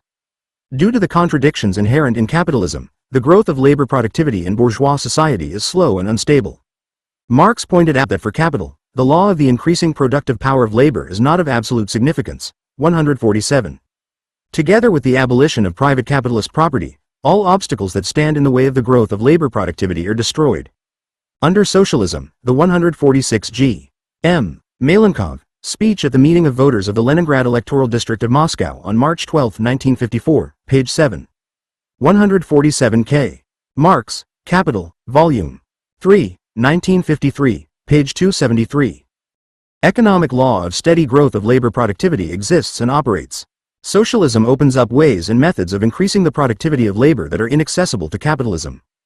Under socialism, the growth of labor productivity is ensured primarily through the systematic development and consistent application of advanced technology that facilitates people's labor, while under capitalism, labor productivity is achieved primarily through the excessive intensification of labor, which exhausts the worker. The necessary conditions for the growth of labor productivity are constant improvement of technology, mechanization, electrification of production, all-round improvement of the use of available equipment, and consistent struggle against anti-mechanization tendencies. A powerful factor in the growth of labor productivity is the continuous rise in the material well-being of workers, the improvement of their qualifications and cultural and technical level. The socialist organization of labor, based on conscious discipline and comradely cooperation of workers, as well as the payment of labor according to its quantity and quality, opens up enormous opportunities for the growth of labor productivity. The further improvement of wages for labor, the strengthening of socialist discipline and order in production, and the increase in the proportion of workers directly engaged in material production are a major reserve for the growth of labor productivity. The driving force behind the growth of labor productivity under socialism is the development of the creative initiative of workers in the improvement of technique and the organization of production, which finds its expression in socialist competition. Of great importance for the growth of the productivity of social labor is the study and dissemination of the best practices accumulated by innovators of production. The socialist economic system necessitates and creates the possibility of a steady increase in the productivity of labor. During the first five-year plan, labor productivity in the USSR industry increased by 41%, and during the second five-year plan by 82%. The average annual increase in labor productivity in the first five-year plan was 9%, and in the second five-year plan 12.7%. Capitalist industry did not know such rates of growth in labor productivity. In 1940, labor productivity in the USSR industry increased 4 times, and taking into account the reduction of the working day 5.2 times compared to the level of 1913. In the post-war period, further technical re-equipment of the national economy, advanced training and creative initiative of workers and engineering personnel led to a new increase in labor productivity. In 1953, labor productivity increased by 71% in industry and by 50% in construction compared to 1940. Over the past 25 years, 1928 to 1953, labor productivity has increased approximately 6-fold in industry, 3.5-fold in construction and railway transport. Labor productivity in collective and state farms exceeds labor productivity in pre-revolutionary agriculture by about 3 times. However, from the point of view of solving the problems of satisfying the growing needs of the people as much as possible and of successful economic competition with the advanced capitalist countries, the level of labor productivity achieved in the USSR is insufficient. The Communist Party mobilizes the working people in the struggle for a new and powerful increase in labor productivity. A steady increase in the productivity of labor, which ensures the creation of an abundance of consumer goods, is a necessary prerequisite for the transition from socialism to communism. Brief conclusions. 1. Socialism freed the working people from exploitation and carried out the replacement of forced labor for exploiters by free labor for oneself, for the whole of society. Labor under socialism has a creative character and is systematically organized on the scale of society. But work under socialism has not yet become the first vital need of people and needs material stimulation. Socialist society exercises the strictest control over the measure of labor and the measure of remuneration of each worker. 2. Work in the USSR is the duty and a matter of honor of every member of society capable of work. In the socialist system of the national economy, unemployment has been abolished and the right to work has been exercised for all members of society. The continuous growth of production under socialism is accompanied by a steady increase in the number of employed workers and an increase in their cultural and technical level. 3. One of the fundamental principles of socialist economic management is the principle of the material interest of each worker in the results of his labor. Under socialism there is an economic law of distribution according to labor, which requires the distribution of material goods in direct dependence on the quantity and quality of labor. 4. The socialist cooperative labor is the cooperation of workers who are free from exploitation and who are bound together by relations of comradely cooperation. It is based on higher technology and is characterized by conscious discipline and a new type of management that combines unity of command with a broad development of the activity and self-activity of the masses. The most important feature of socialist cooperation is socialist emulation. Socialist emulation is the driving force behind the development of the socialist economy. 5. Socialism creates a higher productivity of social labor than capitalism. The growth of labor productivity is a decisive condition for the continuous growth of socialist production and the well-being of the people. The steady growth of labor productivity is an economic law of the development of socialist society. Chapter 31. Commodity, Production, the Law of Value, and Money under Socialism. The necessity of commodity production.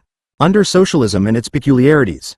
The necessity of commodity production under socialism stems from the existence of 2 basic forms of socialist production, state and collective farm. In state-owned enterprises, the means of production and products are the property of the whole people.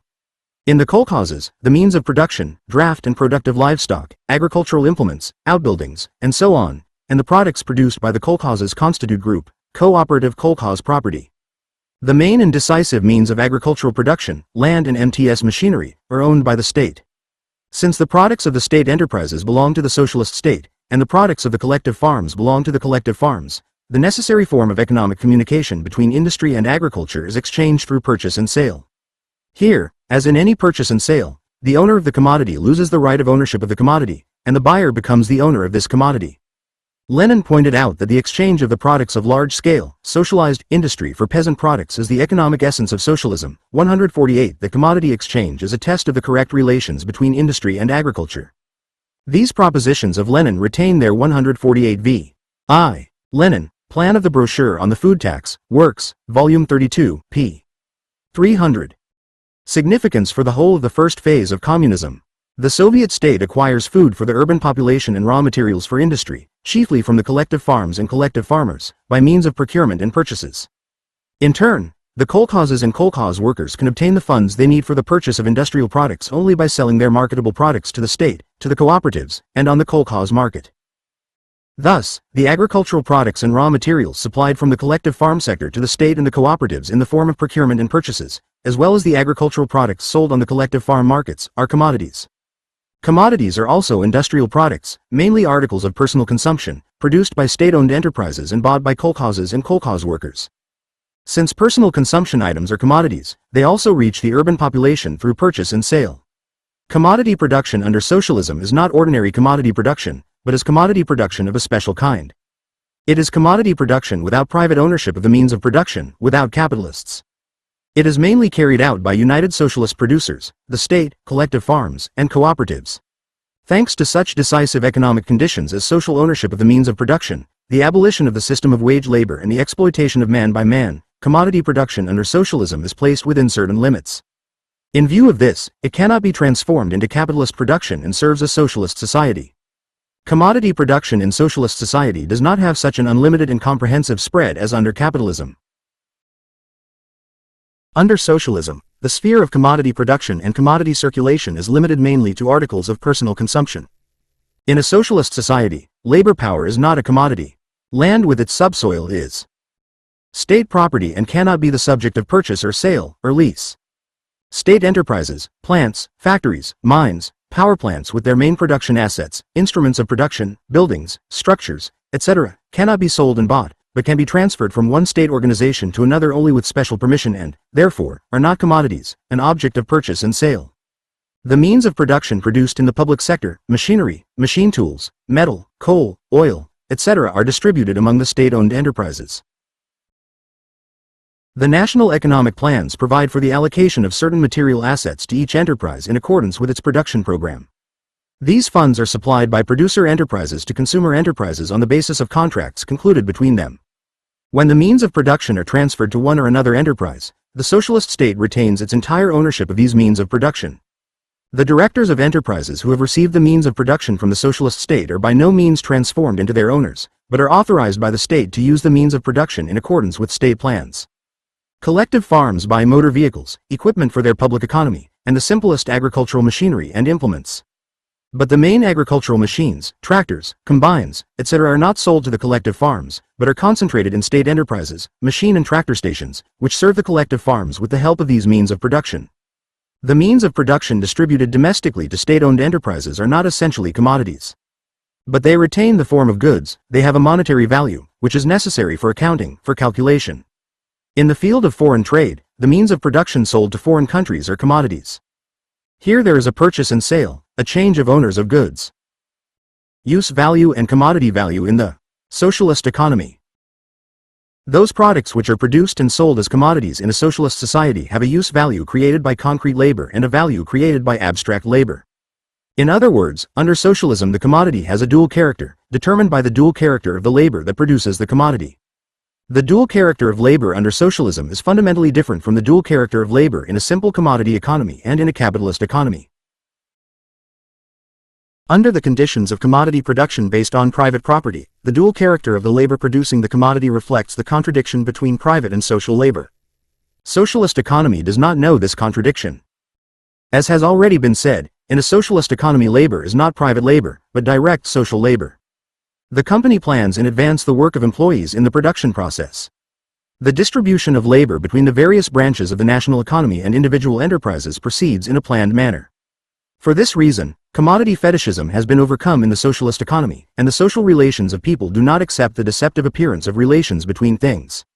Under socialism, however, there is a distinction between direct social labor in state enterprises, where labor is socialized on a national scale, and direct social labor in collective farms, where labor is socialized only within the framework of a given agricultural artel. In addition, kolkhoz workers also employ their labor in their personal subsidiary farms, which are of subordinate importance. These differences in the degree of socialization of labor and the existence of commodity links between state industry and the kolkhozes make it impossible to express and compare the social labor expended on the production of industrial and kolkhoz products directly in labor time. Hence the necessity of an indirect co-measurement of social labor through the use of value and its forms. This co-measurement is based on the reduction through the exchange of commodities of various concrete types of labor of workers and collective farmers to abstract labor which creates the value of the commodity. In the process of planned management of the national economy, the socialist state takes into account both aspects of the commodity, both use value and value. The state demands from its enterprises the production of certain kinds of products, certain use values. If the capitalist is interested in use value only as a carrier of value and surplus value, then in a socialist economy the creation of use values and the improvement of the quality of products are of the utmost importance, since production is carried out in the interests of the fullest satisfaction of the growing needs of the whole of society. In a socialist economy, the value of commodities is also essential. The state plans production not only in kind, but also in monetary terms. At the same time, a systematic reduction in the cost of goods produced and, on this basis, a reduction in prices plays an important role in ensuring the maximum satisfaction of the needs of society. In the socialist economy there is no antagonistic contradiction between use value and value, which is fraught with the possibility of crises of overproduction. A socialist economy provides full opportunity to fulfill production plans both in monetary and physical terms. However, in the practice of socialist construction, when the requirements of economic laws and, in particular, the law of the planned development of the national economy are violated, contradictions may arise between the use value and the value of the commodity. This happens, for example, when the managers of individual enterprises, in pursuit of the fulfillment of the cost plan, strenuously produce certain types of products that are more profitable for the enterprise, without fulfilling the production plan for the entire assortment. But such contradictions are not antagonistic and are resolved in the order of planned management of the economy. In the socialist economy there is a distinction between complex, skilled, and simple labor, and complex labor is reduced to simple labor. The correlation between complex and simple work is taken into account in the planning of production, in the determination of production rates, as well as in the planning of wages, when wages of various qualifications are established, and so on. The magnitude of the value of commodities produced and sold in a socialist economy is determined by the amount of socially necessary labor time spent on their production. By socially necessary labor time is meant the average labor time expended by the enterprises which produce the bulk of the output of a given industry. The socially necessary labor time expended in the production of a unit of a commodity determines the social value of the commodity. The time actually spent on the production of a unit of a commodity in individual enterprises is the individual labor time which forms the individual value of the commodity for each of these enterprises. The socially necessary time spent on the production of a commodity is an objectively existing quantity. Under capitalism, socially necessary time is formed spontaneously, behind the backs of commodity producers. In the socialist economy, the state, proceeding from objective economic conditions and the requirements of the economic laws of socialism, plans an increase in labor productivity and a decrease in the cost of production, and establishes standards for the consumption of labor and materials for enterprises. In this way, it has a planned effect on the amount of socially necessary time spent on the production of a commodity in the direction of its decrease. An important means of the planned influence of the socialist state on the amount of socially necessary time is the progressive norms of expenditure of labor and materials, which are established on the basis of the experience of advanced enterprises. Progressive norms are those that have yet to be achieved in production within the planned period of time. They are lower than the actual level of labor and material inputs per unit of production. Progressive norms are of great mobilizing significance, since they induce economic managers and the masses of working people to look for ways to rationalize production, introduce advanced technology, increase labor productivity, and reduce the cost of production. After the progressive norms have been assimilated by the majority of enterprises producing the largest mass of products, they begin to coincide with the socially necessary expenditure of labor and cease to be progressive. On the other hand, during this time, advanced enterprises achieve a new reduction in labor costs for the production of products. On the basis of the experience of advanced enterprises, new progressive norms of labor inputs are established, the implementation of which leads to a new reduction in socially necessary time. Under capitalism, the contradiction between individual and socially necessary labor time has an antagonistic character. Enterprises that employ higher technology and make super profits keep secret their technical improvements and beat their competitors, bringing them to ruin and ruin. In a socialist economy, the contradiction between socially necessary time and the individual time spent in individual enterprises is not antagonistic. The socialist economy knows no so-called commercial secrets. The technical achievements of the advanced enterprises are rapidly becoming the property of all the enterprises in a given sector, as a result of which the development of the socialist economy as a whole is assured. All this accelerates technical progress and contributes to the rapid rise of the productive forces of socialist society. The nature of the operation of the law of value under socialism. Insofar as commodity production and commodity circulation exist under socialism, the law of value continues to operate. The economic system of socialism places the operation of the law of value within strictly limited limits. The role of the law of value is limited to the socialization of the means of production in town and country, the narrowing of the sphere of commodity production and commodity circulation, the operation of the economic laws of socialism and, above all, the law of the planned development of the national economy. The sphere of action of the law of value under socialism is also limited to annual and 5-year plans and, in general, to the entire economic activity of the socialist state. For this reason, the law of value under socialism cannot play the role of a regulator of production. If the law of value fulfilled the role of a regulator of production under socialism, then in a socialist society the most profitable branches and enterprises would first of all develop, and the enterprises of heavy industry, which are very important from the point of view of the interests of the national economy, and which may be temporarily unprofitable, would be closed. In the USSR, however, enterprises which are unprofitable or at first unprofitable, and which are necessary for the national economy, are by no means shut down, but are preserved and maintained, and measures are taken to make them profitable. A socialist state can compensate for the temporary unprofitability of some industries or enterprises at the expense of the income received by other industries and enterprises. The socialist state builds enterprises and creates entire branches of production, guided not by the pursuit of profit, but by the requirements of the basic economic law of socialism and the law of the planned development of the national economy. Under socialism, the sphere of action of the law of value extends primarily to the circulation of commodities, to the exchange of commodities, chiefly articles of personal consumption. In this field, the law of value retains the role of regulator within certain limited limits. The regulating action of the law of value in the sphere of commodity circulation is manifested in the fact that the state, in establishing a certain ratio of prices between various commodities of personal consumption, takes into account their value in terms of money, as well as the demand for and supply of these commodities. Ignoring the state of supply and demand would result in a sharp decline in demand for products for which prices were excessively high, and demand for goods with excessively low prices would be artificially inflated. The regulating role of the law of value is felt to the greatest extent in the kolkhoz market, where prices are formed on the basis of supply and demand, and the movement of prices affects the size and structure of the commodity turnover of the kolkhoz market. But the socialist state exerts an enormous economic influence on the collective farm market, since the bulk of goods are sold in the system of state and cooperative trade at fixed planned prices. The operation of the law of value is not limited to the sphere of commodity circulation. The law of value also exerts an influence on socialist production, and this influence is not decisive. The fact is that consumer products necessary to cover the cost of labor in the production process are produced in our country and sold as goods subject to the law of value.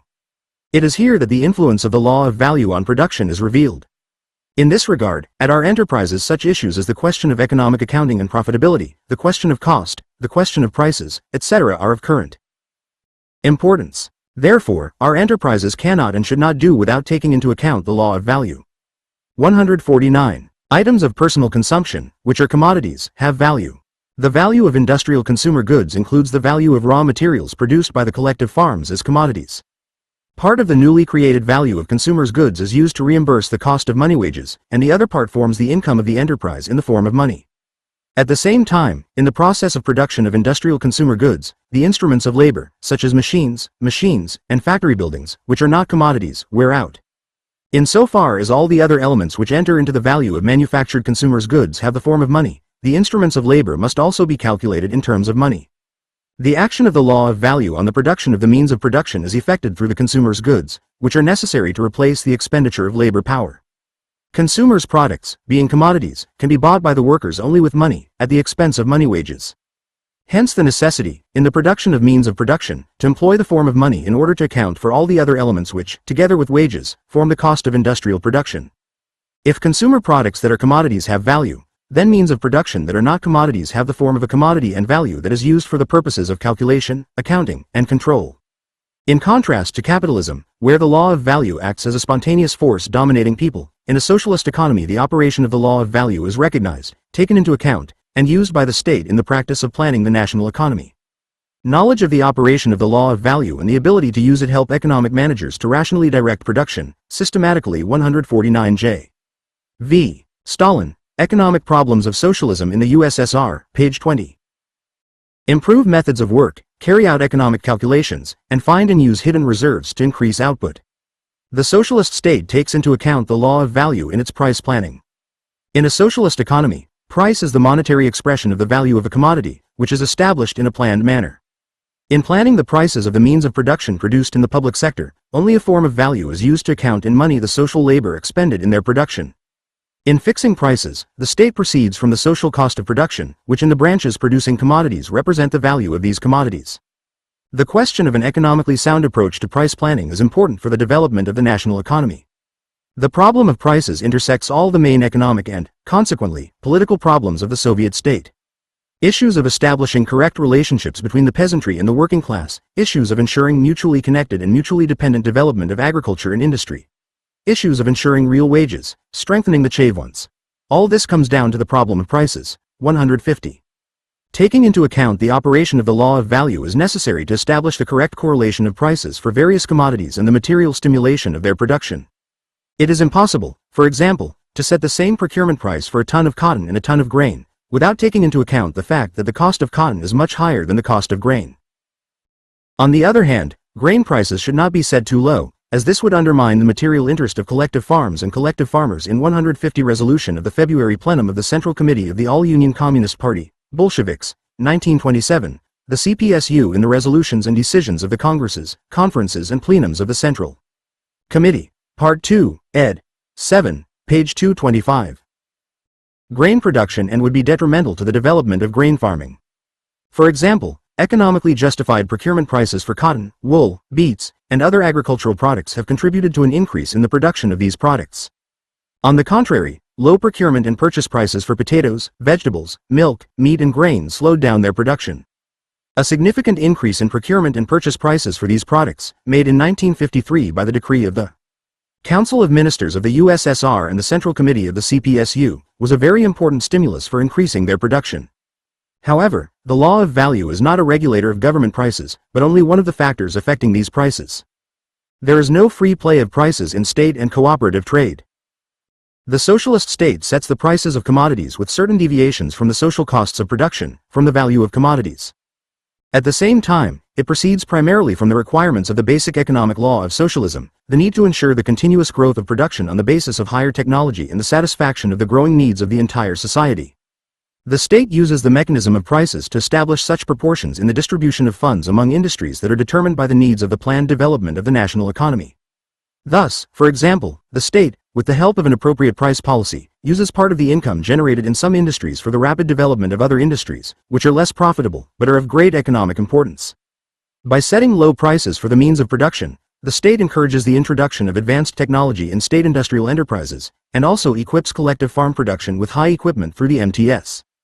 The state sets prices on the basis of the need to ensure a certain profitability of enterprises, takes into account the quantity of certain goods and their importance in the economy. With the help of prices, it stimulates the production of certain products and regulates the demand for them. The Soviet state consistently pursues a policy of lowering the prices of consumer goods in the interests of improving the well-being of the people. By virtue of all these limitations of the law of value, its operation under socialism is not accompanied by those destructive consequences in the form of crises, unemployment, and the destruction of the productive forces, which are the inevitable concomitants of this law under capitalism. It is precisely because of this, in spite of the continuous and rapid growth of socialist production, that the law of value does not lead to crises of overproduction in the USSR, whereas under capitalism the law of value, in spite of the low rates of growth of production in the capitalist countries, leads to periodic crises of overproduction. Money and its functions in the socialist economy. Insofar as commodity production and commodity circulation exist in socialist society, money is necessary. Even before the socialist revolution, socialists wrote that money could not be abolished at once. It takes a great deal of technical and, what is much more difficult and much more important, organizational conquests to destroy money. In order to destroy them, it is necessary to organize the distribution of food for hundreds of millions of people, which is a matter of many years. 151,151 VI. Lenin, on deceiving the people with slogans of freedom and equality. Speech at the First All-Russian Congress on Out of School Education, Works, Volume 20, pp. 329, 338. Money belongs to those economic categories which, while retaining the old form, radically change their nature in relation to the needs of the development of the socialist economy. In contrast to capitalism, where money is transformed into capital and as a means of appropriating the unpaid labor of others, in a socialist economy money serves as an instrument of economic construction in the interests of the masses of the people, an economic instrument for planning the national economy, and a means of accounting and control over the production and circulation of commodities. In a socialist economy, the content and purpose of the functions of money change radically as compared with the functions of money under capitalism. Money primarily serves as a measure of the value of commodities, i.e., as a measure of the social labor embodied in it. Insofar as the means of production, not being commodities, retain the form of commodities and values, money, in its function as a measure of value, also serves as a means of accounting for the social labor expended on the means of production. Under socialism, in the presence of two basic forms of socialist production, the results of the economic activity of the enterprise, the comparison of the results of the work of enterprises and branches producing various products, the volume of output of the branches of the national economy and the national economy as a whole can be expressed only in the form of money. As is well known, the function of a measure of value can only be performed by a monetary commodity, which itself has a value. Such a monetary commodity is gold. In the Soviet Union, as in other countries of the socialist camp, money has a gold content and is a measure of value. Based on the fact that gold acts as the universal equivalent, the Soviet state during the monetary reform of 1922 to 1924 established the gold content of the ruble. In the future, the gold content of the ruble was fixed indirectly by setting the exchange rate of the Soviet ruble first in the franc, then in the dollar. In 1950, due to the growth of the purchasing power of the ruble and the decline in the purchasing power of the dollar and other capitalist currencies, the Soviet state directly set the gold content of the ruble at 0.222168 grams of gold. Accordingly, with the gold content of the ruble exchange rate was increased against foreign currencies. Whereas under capitalism the function of the measure of value, i.e., the accounting of social labor, is carried out behind the backs of commodity producers by means of spontaneous fluctuations in market prices. In a socialist economy money in its function as a measure of value is systematically used by the state as a means of accounting, calculation, for determining the profitability and unprofitability of enterprises, and so on. The Soviet state uses monetary accounting as a means of planning and control over the course of production. For example, the comparison of the planned and actual cost of production makes it possible to find out the reasons for the excess of the actual cost over the planned one and to outline the measures necessary to reduce the cost and increase the profitability of the enterprise. As a measure of value, money is used by the socialist state in price planning. Money in a socialist economy is also the scale of prices. In the Soviet Union, the scale of prices is the ruble. Under socialism, money fulfills the function of a medium for the circulation of commodities. As a medium of circulation, money functions in the purchase of goods for personal consumption by the population and in the sale of products by collective farms and collective farmers. Money, in its function as a medium of circulation, is used for the development of commodity turnover. In a socialist economy, money performs the function of a means of payment. As a means of payment, money functions in the payment of wages to workers and employees, in the receipt and repayment of loans by socialist enterprises, in the payment of taxes, and so on. For example, the bank issues funds to enterprises depending on their fulfillment of the production plan. By demanding timely repayment of loans, the bank stimulates the company to fulfill the plan, since without this it will not be able to accumulate the funds necessary to repay the loan, etc. Under socialism, money fulfills the function of a means of socialist accumulation and saving. State-owned enterprises and collective farms keep money in banks. The monetary income and temporarily free funds of enterprises and organizations are used for the needs of socialist accumulation, for the expansion of production, for the formation of reserves, and for the service of the material and cultural needs of the population. As a result of the improvement in the well-being of workers, their savings increase. These savings are kept in savings banks. In a socialist society, gold plays the role of treasure and world money. The gold reserve is mainly the state reserve fund of the world's money. Gold is a means of international settlements of the state in the field of foreign trade. The stability of Soviet money is ensured not only by the gold reserves, but above all by the enormous quantity of commodities concentrated in the hands of the state and put into circulation at fixed planned prices. In no capitalist country is money so securely backed as in the Soviet country. Brief conclusions. 1. The necessity of commodity production under socialism is conditioned by the existence of two basic forms of socialist production, state and kolkhoz. Commodity production and commodity circulation are limited mainly to articles of personal consumption. Commodity production in socialist society is commodity production of a special kind, without private ownership of the means of production, without capitalists. It serves a socialist society.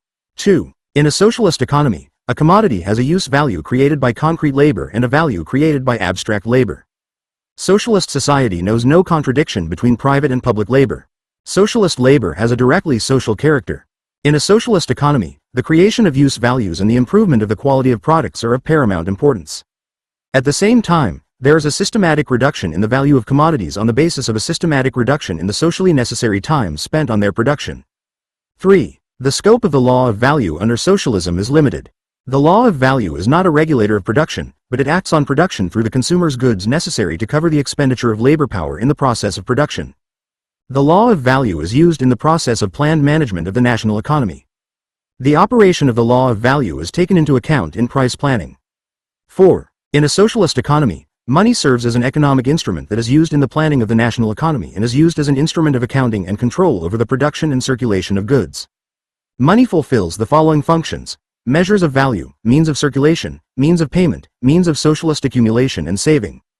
Soviet money is backed not only by gold reserves, but above all by a mass of goods concentrated in the hands of the state and sold at state-planned prices. Chapter 32. Wages under Socialism. Wages and the economic law of labor. Distribution. Lenin taught that socialism presupposes social labor under the strictest accounting, control and supervision by the organized vanguard, the advanced section of the working people. Moreover, both the measure of labor and its remuneration should be determined. 152 employees of state-owned enterprises receive this remuneration for their work in the form of wages. Wages under socialism are fundamentally different from wages under capitalism. In view of the fact that labor power has ceased to be a commodity in a socialist society, wages are not the price of labor power. It does not express the relation between the exploiter and the exploited, but the relation between society as a whole, represented by the socialist state, and the individual worker working for himself, for his society. Under capitalism, wages, being the price of labor power, in contrast to the prices of other commodities, tend to deviate downwards from value and do not always enable the workers to satisfy their needs even within the limits of the extreme minimum. Under socialism, with the abolition of the system of wage labor, the law of the value of labor power as a regulator of wages has completely lost its force. The basic economic law of socialism necessitates the maximum satisfaction of the ever-growing material and cultural needs of society as a whole. The Emancipation of 152 v. I. Lenin, Report on Subotniks at the Moscow Citywide Conference of the RCP, B. Works, Volume 30, page 260. Wages from capitalist constraints makes it possible to expand them to such a volume of consumption as is allowed, on the one hand, by the available productive power of society, which, on the other hand, requires the full development of individuality. 153. As socialist production grows and improves, real wages rise steadily. The requirements of the basic economic law of socialism with regard to stimulating the rise of production and ensuring the growth of the well-being of the working people are carried out through the law of distribution according to labor. According to this law, the share of each worker in the social product is determined by the quantity and quality of labor of this worker. Wages are one of the most important economic instruments by means of which in a socialist society the personal material interest of each worker in the results of his work is achieved. He who works more and better receives more. Due to this, wages are a powerful factor in the growth of labor productivity. They make it possible to correctly combine the personal material interests of the worker with the state, nationwide, interests. The existence of commodity production and the law of value under socialism necessitates the form of money, wages. As has already been said, the articles of consumption necessary to cover the expenditure of labor power are produced and sold under socialism as commodities subject to the law of value. The monetary form of wages makes it possible to flexibly and differentiately determine the worker's share in the social product depending on the results of his labor. Thus, wages under socialism are the worker's share in that part of the social product, expressed in monetary form, which is paid by the state to workers and employees in accordance with the quantity and quality of labor of each worker. 153 K. Marx, Capital, Volume 3, 1953, pp. 889-890. The money wages received by each worker and employee are their individual wages. The source of the individual wages of the workers of socialist production is the product created by them for themselves, which is distributed according to labor. However, the standard of living of workers and office workers under socialism is determined not only by individual money wages. Individual wages are supplemented by large funds allocated by the state and public organizations for the social and cultural needs of the working people at the expense of the product created by labor for society. In accordance with the requirements of the basic economic law of socialism and the law of distribution according to labor, the socialist state in any given period determines in a planned manner the wage fund and its level for the various categories of workers. The wage fund is the entire amount of money systematically established by the state for the payment of labor for a given period of time, year, month, etc., for the national economy as a whole, for individual branches and enterprises. The state's wage policy is based on the principles of comprehensive wage differentiation. The socialist economic system is profoundly hostile to the equalization of wages, which ignores the distinction between skilled and unskilled labor, heavy and light labor. Skilled labor, as labor of higher quality, requires the training of the worker and gives a greater production effect compared to unskilled labor. As a result, he is paid more than unskilled labor.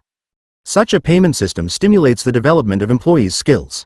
Within the limits of equal qualification, heavier labor is paid higher than less arduous labor, whereas under the capitalist system laborers engaged in particularly heavy manual labor are generally paid much less than other laborers.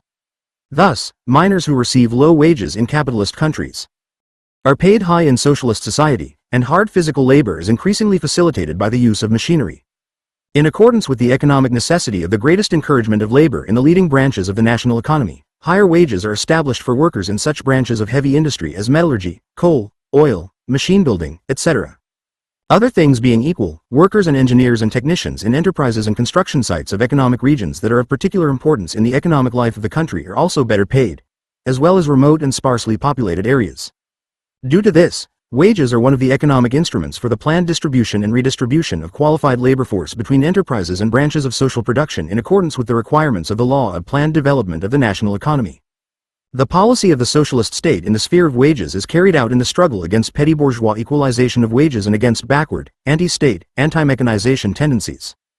The economic law of distribution according to labor is contradicted by economic practice that does not consistently make a sharp differentiation in wages. In the absence of such differentiation, workers in skilled labor do not receive a clear advantage in pay compared to workers in simple labor, persons engaged in basic work related to the latest technology in comparison with persons engaged in auxiliary, manual work, production workers in heavy work, as opposed to workers in lighter jobs or in ordinary working conditions. The lack of proper differentiation leads to equalization, hinders the introduction of new techniques and advanced methods of organizing production. Violations of the correct wage ratios between workers, middle technical personnel and engineering personnel lead to the fact that the wages of engineering and technical workers at individual enterprises or in entire sectors of the economy are lower than the wages of skilled workers. Economically, unjustified wage increases in certain sectors and economic regions that are not letting in the national economy make it difficult to take incentive measures to pay industries and regions that occupy key positions in the country's economy. Trade unions play an important role in wage policy. Trade unions take an active part in the work of state bodies in the preparation of measures in the field of labor organization and remuneration, directly carry out social insurance, support the experience and initiative of industrial innovators, promote the development of socialist competition and increase labor productivity, and improve cultural and social services and working conditions for workers and employees. A collective agreement is concluded annually between the management and employees of each enterprise, with the active participation of trade unions. The collective agreement regulates all issues of work, wages and life of workers and employees. It obliges both sides to take the necessary measures to ensure the correct payment and continuous growth of labor productivity, as well as the ever more complete satisfaction of the growing cultural and living needs of the workers of socialist enterprises. Forms of wages. Tariff system. The various forms of wages under socialism are concrete ways of fulfilling the requirements of the economic law of distribution according to labor. The basic form of remuneration for labor in state socialist enterprises is the piece rate form of wages. In 1953, 77% of all industrial workers in the USSR were paid on a piece rate basis. Under socialism, the piece rate form of wages creates the greatest interest of the worker in the results of his labor. It is fundamentally different from the capitalist piece rate system, which is based on a monstrous intensification of labor and leads to an increase in the rate of surplus value, and with the increase in the intensity of labor, the wages of the laborer are falling. In a socialist society, the amount of earnings of each worker is directly related to the quantity and quality of his labor. Piece rate pay, which provides an increase in earnings as output per unit of time increases, stimulates an increase in labor productivity. Piece rate pay encourages the full and rational use of machinery, equipment, raw materials, and working time, the introduction of technical improvements, and the best organization of labor and production. Piece rate pay contributes to the development of socialist competition, since high labor productivity also leads to high wages. The most common is the direct piece rate wage system. Under this system, each unit of products is paid at the same rate, regardless of the degree of fulfillment or overfulfillment of the established norm. The magnitude of the worker's wages increases in direct proportion to the increase in the number of products produced by him. Under the piece rate progressive wage system, the worker is paid for the fulfillment of the norm at one fixed rate, and for the work in excess of the norm at other, increased and progressively increasing rates. For example, in some enterprises of the automobile and tractor industries of the USSR, when a worker exceeds the established quota from 1 to 5%, the piece rate for the overfulfilled rate of output increases by 30%, When the norm is exceeded from 6 to 10%, it increases by 60%, and so on, and for workers of other kinds of hard labor. The effectiveness of the piece rate system is reduced when there is a multiplicity of pay scales, which makes it difficult to record and calculate wages, as well as to establish a direct and visual relationship between wages and labor productivity. The efficiency of the piece rate system is also reduced in the presence of unreasonably sharp differences in prices for the overfulfilled part of the norm in different sectors of the economy. Under the piece rate wage system, direct piece rate payment is supplemented by bonuses for certain indicators, for saving fuel, electricity, reducing the cost of production, reducing defects, for improving the grade of the product, etc. In cases where, due to the conditions of production, it is impossible to apply individual piece rate payment, for example, simultaneous maintenance of a large machine or unit by several workers, brigade or group, piece rate payment is applied. Individual members of the team receive their share of the collective earnings, taking into account the hours worked by each worker and the qualifications of the employee. The 18 Conference of the CPSU, B, stressing the need for consistent application of the principle of material encouragement for those who work well, decided, it is necessary to completely eliminate the rotten practice of equalization in the sphere of wages and to ensure that piecework and the bonus system become to an even greater extent the most important levers in increasing the productivity of labor and, consequently, in the development of our entire national economy. 154. The time-based form of wages is used in those jobs where piece rate payment cannot be applied or the use of piece rate payment is economically inexpedient due to the nature of the work of a timekeeper, personnel for the security of the enterprise, work on the manufacture of unique devices, control and rejection work, etc. There are simple time-based payment and time premium payment.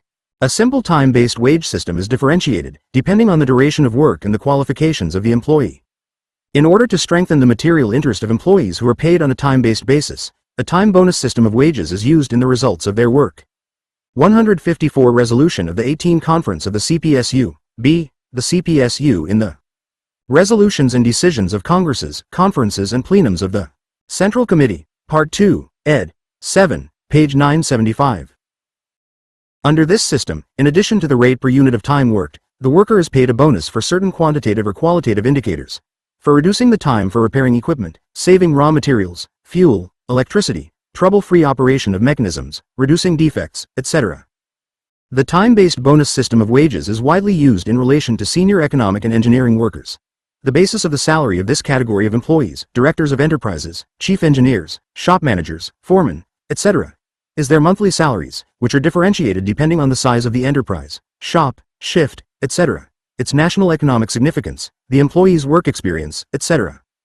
In addition to the basic salary, managers and engineering and technical employees receive a certain percentage of the premium allowance for the fulfillment and over-fulfillment of the enterprise's production plan for marketable products, provided that the established gross output plan is fulfilled, the specified product range is observed, and the plan is fulfilled at the cost of production. The salaries of teachers, medical workers and employees of public institutions are also differentiated depending on the nature of their work, education, length of service and a number of other indicators. Comprehensive differentiation of wages, taking into account the qualifications of the worker, labor productivity, and the quality of the products he produces, is carried out with the help of labor rationing and a certain tariff system. The rationing of labor is the establishment of the time for the performance of a certain work, the standard of time, or the amount of output in pieces per unit of time, the rate of output. The correct rationing of labor is one of the most important conditions for managing the production process, improving the organization of labor and increasing its productivity, overcoming the equalization of wages, and developing socialist competition. Technical standards are needed in order to draw the lagging masses up to the front. Technical standards are a great regulating force that organizes the broad masses of workers in production around the advanced elements of the working class. Socialist methods of management require an orientation towards progressive, technically grounded norms of production, which are set at a level that is between those standards that have already been achieved in production by the bulk of workers and those achieved by the best innovative workers. In contrast to the capitalist norms of production, which are a means of unrestrained intensification of labor, which destroys the health of the workers and shortens their lives, the norms of production in socialist enterprises are set in such a way that they are progressive and at the same time quite feasible for the entire mass of workers. The introduction of progressive production standards is carried out in a resolute struggle against conservative elements who defend outdated, understated standards that delay the growth of labor productivity and the successful implementation of plans. Such backward norms are, in particular, the so-called experimental statistical norms, which do not take into account progress in technique in the organization of production, are equal to the worker who has a poor command of technique, and legitimize the unproductive loss of labor time. Continuous improvement of technology requires periodic revision of production rates upwards. The interests of socialist society and the toiling masses require the introduction of progressive, technically grounded norms that fully correspond to the current level of production technology and are a powerful factor in the growth of labor productivity. The evaluation of each type of work, based on the qualifications of the employee, the nature of the work, the conditions and characteristics of a given branch of production, is established on the basis of the tariff system. By means of the tariff system, the level of wages in various branches of the national economy and for various categories of workers is determined. The most important elements of the tariff system are the tariff scale, tariff and qualification reference books, and the tariff rate. Differentiation of wages depending on the qualifications of employees is established on the basis of the wage scale. According to their qualifications, workers are divided into several categories. A worker who does not possess qualifications belongs to the first category and his pay is taken as a unit. The higher the qualification of the worker, the higher the category he belongs to, the correspondingly higher his remuneration. The production characteristics of the various jobs performed in a given industry are given in the tariff and qualification reference books, which serve as the basis for determining the qualifications of a worker and assigning him to a particular category in the wage scale. The wage rate determines the amount of remuneration of an employee per unit of time in relation to various categories. Tariff rates allow the socialist state to establish differentiated wages for labor, taking into account the national economic importance of each branch, the degree of mechanization of labor, the characteristics of certain economic regions, and so forth. Incorrect construction of wage scales and tariff rates, in which the differences in the wages of workers belonging to the lower and higher categories are insignificant, reduces the interest of workers in improving their qualifications and leads to equalization and hinders the growth of labor productivity. A properly constructed tariff system makes it possible to organize wages in such a way that they strengthen the decisive links of production and move people to higher qualifications. A steady rise in real wages under socialism. Under the socialist system, in accordance with the requirements of the basic economic law of socialism, there is an unparalleled increase in real wages. The most important economic basis for the growth of real wages is the continuous rise of socialist production on the basis of higher technology and the increase in labor productivity. In order for a socialist society to live and develop, the increase in labor productivity must constantly outpace the growth of wages. Only under this condition can society have the necessary resources to expand production, increase reserves, and satisfy the growing needs of the working people more and more fully. If the continuous growth of labor productivity and social production is a stable basis for a further increase in real wages, then an increase in real wages leads to an increase in the purchasing power of the workers, which in turn serves as a constant engine of social production. The continuous upsurge of socialist production leads to a systematic increase in the number of workers and office workers. The number of workers and office workers in the USSR increased from 10.8 million at the end of 1928 to 44.8 million at the end of 1953, or more than fourfold, with a significant increase in real wages. Under capitalism, the necessity of maintaining a reserve army of the unemployed places a heavy burden on working families and reduces the real wages of the entire working class. The absence of unemployment in a socialist society frees the working class and society as a whole from the need to maintain a reserve army of the unemployed. Growing production provides the opportunity for all able-bodied members of the family to work, which significantly increases its total income. The working people of a socialist society are free from the enormous wage losses suffered by the working class in the capitalist countries due to various wage restrictions on the basis of sex, age, nationality, and race. For the first time in socialist society, the principle of equal pay for equal work, without distinction of sex, age, nationality, or race, was realized. Under socialism, child labor is prohibited. The real equality of women and men is ensured by equal wages, the granting of leave with pay to women during pregnancy, a wide network of maternity hospitals, nurseries and kindergartens, and the payment of state benefits to mothers with many children and single mothers. Any direct or indirect restriction of wage rights on the basis of a worker's race or nationality is punishable as a serious crime. The steady rise in wages in socialist society is further conditioned by the growth of the cultural and technical level of the workers and the improvement of their qualifications. Under the capitalist system, with the development of industrial techniques, large strata of skilled workers are displaced by machines and transferred to poorly paid unskilled work. At the same time, the workers, crippled by the capitalist intensification of labor, are pushed out of the sphere of production into the ranks of the unemployed and replaced by healthier and stronger workers.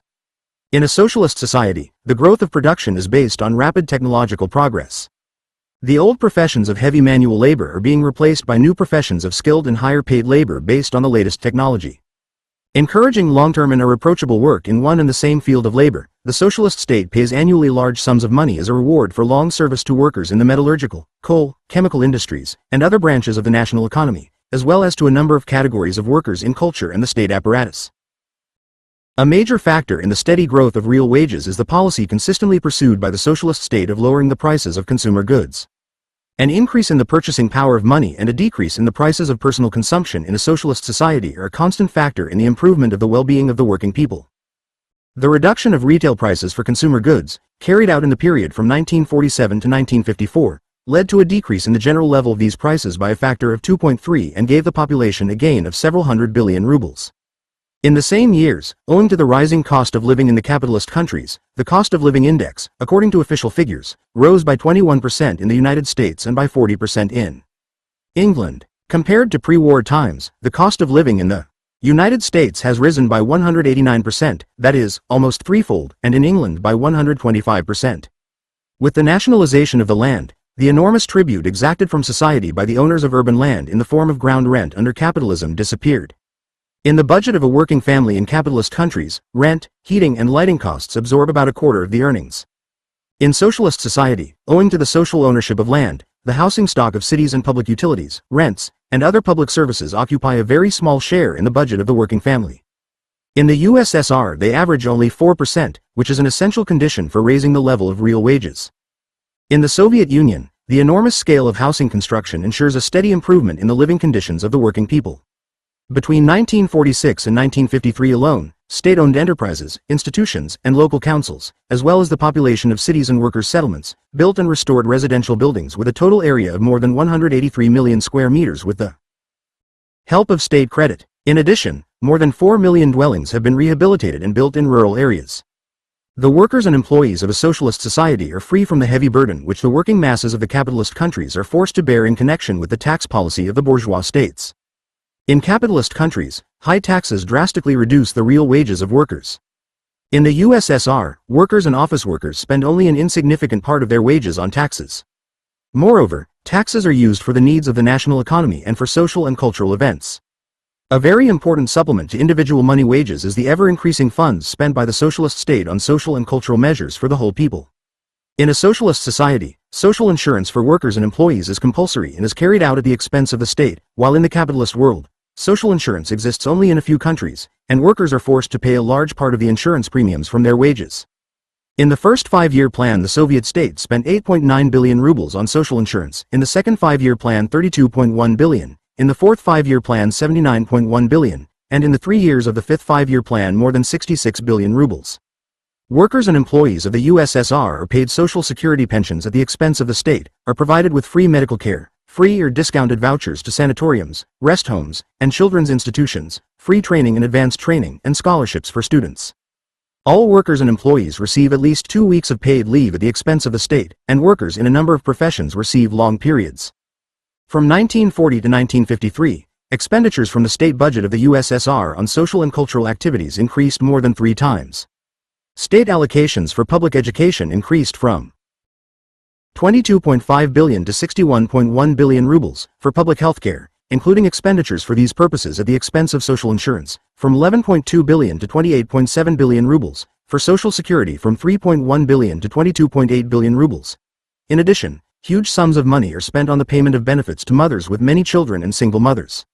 For example, in 1953 the state paid 4.5 billion rubles of such benefits. In 1953, the population of the USSR received 134 billion rubles from the state budget in connection with the increase in state expenditures on social and cultural measures and other expenditures aimed at ensuring the improvement of the material well-being of the working people. Thus, at the expense of expenditures of the state and public organizations for social and cultural needs, many material and cultural needs of workers and employees are satisfied, which is an important factor in the steady growth of real wages.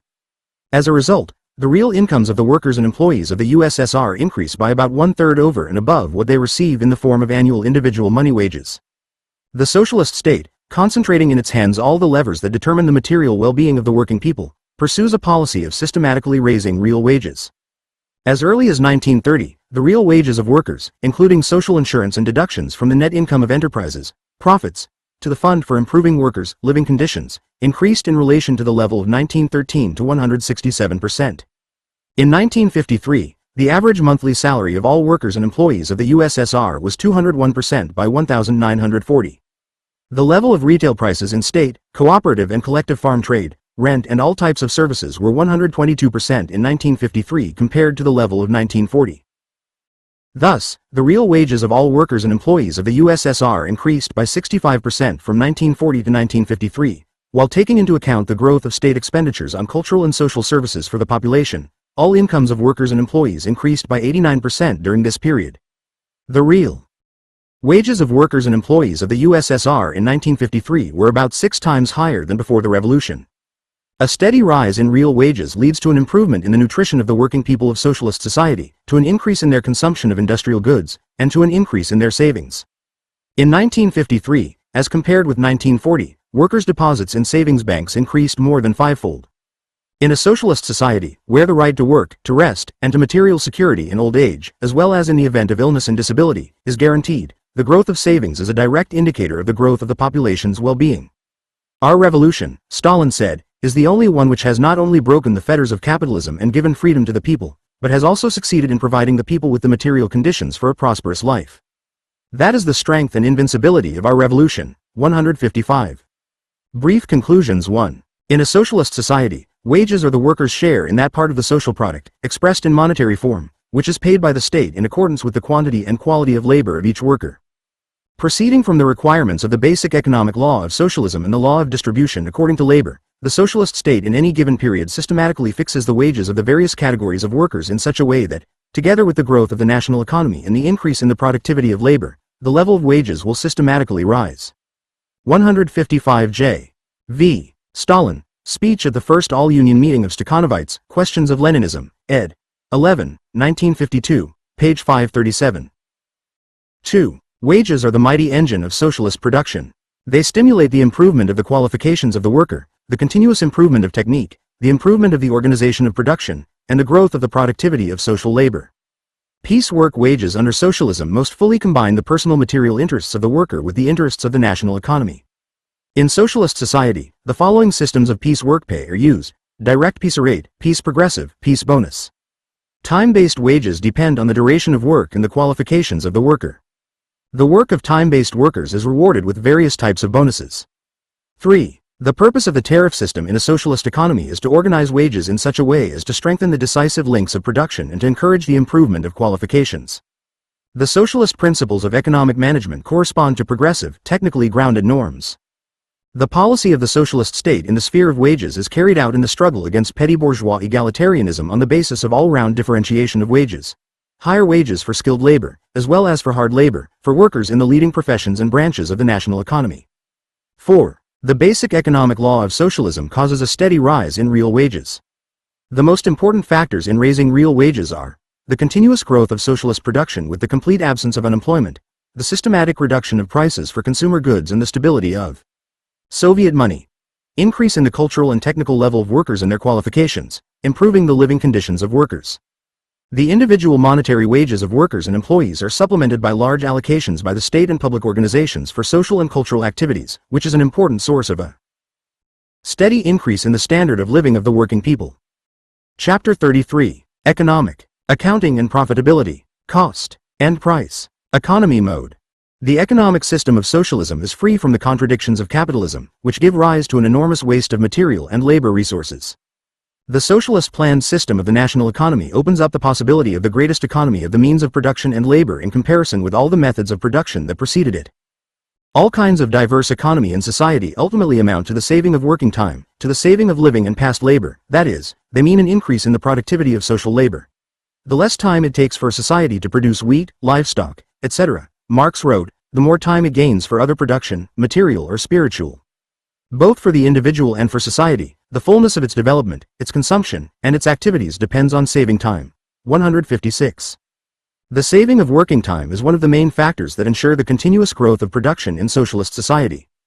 Saving of working time is achieved by consistently observing the economy regime. The regime of economy is a method of socialist management aimed at achieving the best results at the lowest cost. The regime of economy requires a careful attitude to social property, a systematic reduction in the expenditure of living and objectified labor for the production of products, the improvement of technology, and the rational use of labor, material, and monetary resources. The observance of the regime of austerity is an indispensable 156 archive of Marx and Engels, Volume IV, page 119. Condition for the growth of socialist accumulation and the proper use of the accumulated funds. By promoting the preservation of social labor, the austerity regime serves as a powerful lever for the rise of socialist production. In accordance with the basic economic law of socialism, the regime of economy is aimed at raising the material well-being and cultural level of the masses in every possible way. In contrast to the capitalist system, where the economy of production costs is achieved at the expense of the working people, by deteriorating their working conditions and intensifying exploitation, in the socialist system the economy regime serves the interests of the whole society, leads to the improvement of the condition of the working people, and is therefore a matter for the whole people. The implementation of the strictest regime of economy in all sections of the national economy and in all branches of administration constitutes one of the basic tasks of the economic and organizational activity of the socialist state. The Communist Party and the Soviet state, proceeding from the objective necessity and the enormous possibilities of saving labor under socialism, are mobilizing the masses for the struggle for economy, for every hour of expenditure of social labor, every piece of equipment, fuel, energy, and raw materials to yield ever greater productive results. This ensures a steady increase in the economy of social labor in the socialist economy. Economic accounting and profitability of enterprises. The austerity regime is carried out in all socialist enterprises. In the state socialist enterprises and in the cooperative artels, economic calculation is the most important means of carrying out the regime of economy. Lenin pointed out that it is possible to build socialism and led tens and tens of millions of people to communism not through enthusiasm directly, but with the help of enthusiasm born of the Great Revolution, through personal interest, through economic calculation. 157 Economic calculation is a method of planned economic management in socialist enterprises, which requires the measurement of costs and results of production in monetary terms, the reimbursement of expenses incurred by the enterprise by its own revenues, and the assurance of the profitability of production. The costs of the enterprise related to its economic activity are reimbursed from the funds received from the sale of its products by the enterprise at prices set by the state. Economic calculation is a means of carrying out the requirements of the law of planned, proportional development of the national economy. It is designed to ensure the fulfillment and overfulfillment of state plans with the least expenditure of labor and means of production. Economic calculation is based on the use of the law of value. As has already been said, the costs and results of production, the incomes and expenditures of socialist enterprises are expressed and measured in the form of value and money. Economic accounting, using the monetary form, makes it possible to carry out calculation, accounting and control over the activities of enterprises. It reveals the profitability or loss of each individual enterprise.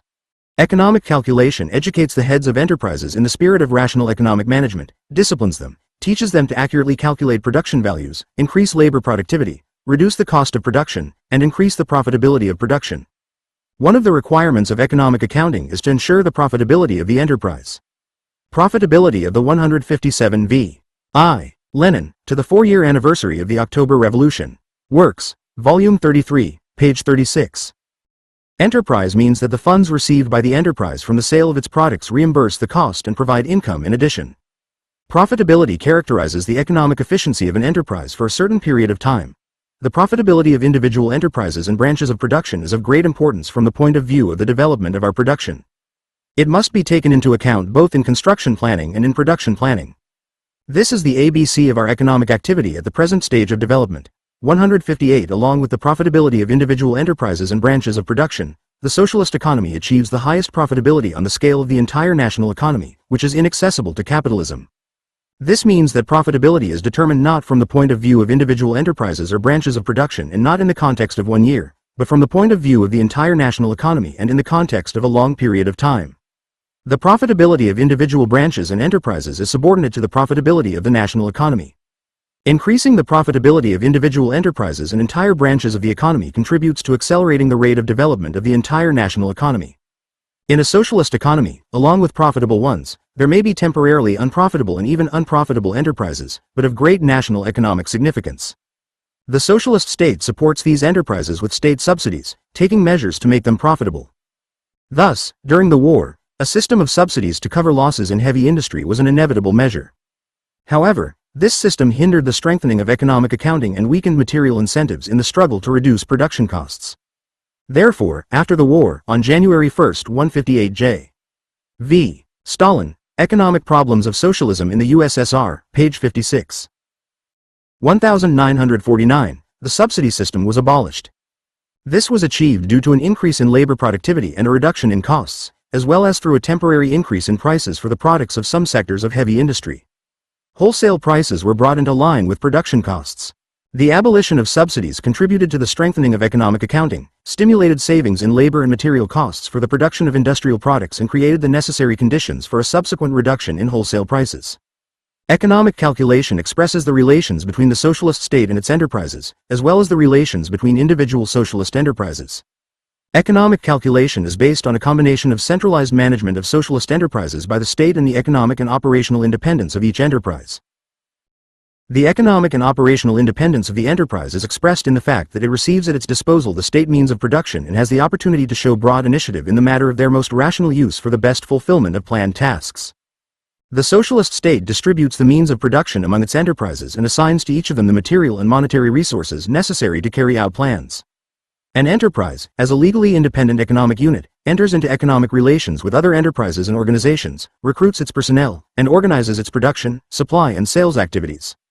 The enterprise has a current account with the state bank for storing its funds, receives the right to use a bank loan, and has an independent balance sheet. The economic and operational independence of state enterprises is exercised within the framework of public ownership of the means of production. The socialist state remains the owner of the means of production transferred for use to a certain enterprise. It systematically organizes the connection between individual enterprises, taking into account the role of each of them in the general system of the national economy. The relations between socialist enterprises are not relations of competition, as is the case under capitalism, but relations of cooperation in the fulfillment of the tasks of the whole people.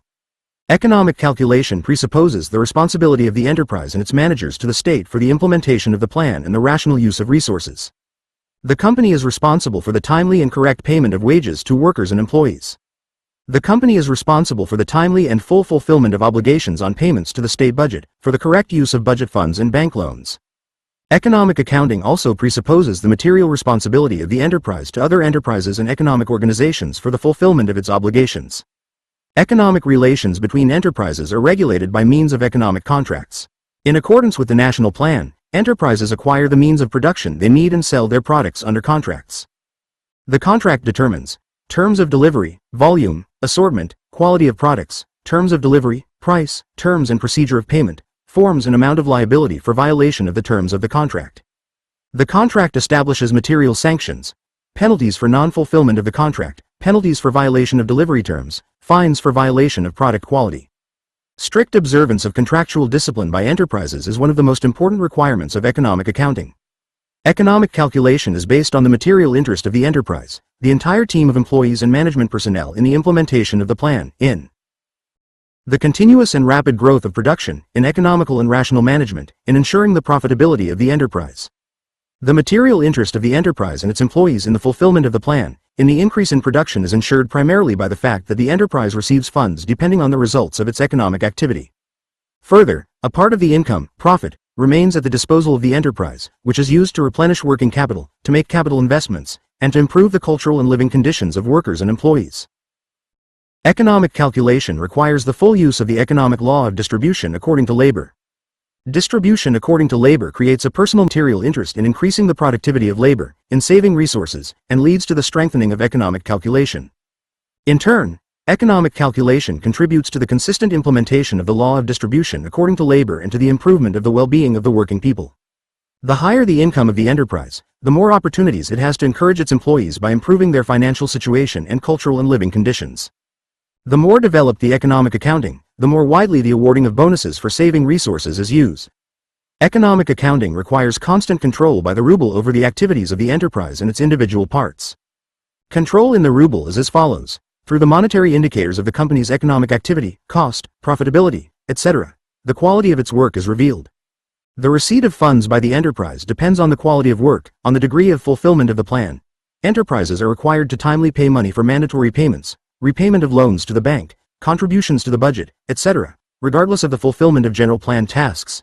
Enterprises are obliged to make timely settlements with other enterprises, suppliers or buyers, in accordance with the contracts concluded between them. Control of the work of enterprises in rubles is carried out by economic organizations, financial bodies, and the banking system.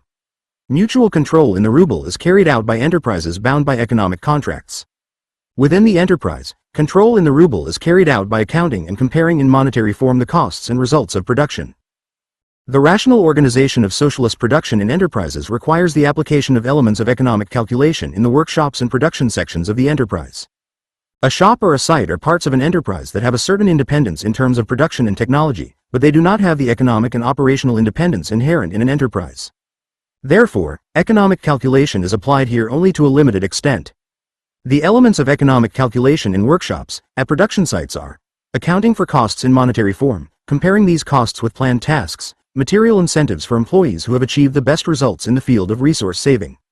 The company's cash flow is carried out on the basis of financial plans, which determine the sources of income and the direction of the company's expenses. Consistent economic calculations, which increase the material interest of the enterprise and its workers in the results of production and in the fulfillment of the plan, promote the growth of production activity and the socialist competition of the masses for the full and rational use of resources and for thrifty and prudent economic management. Economic calculation is aimed at a steady improvement in the use of all the funds at the disposal of enterprises.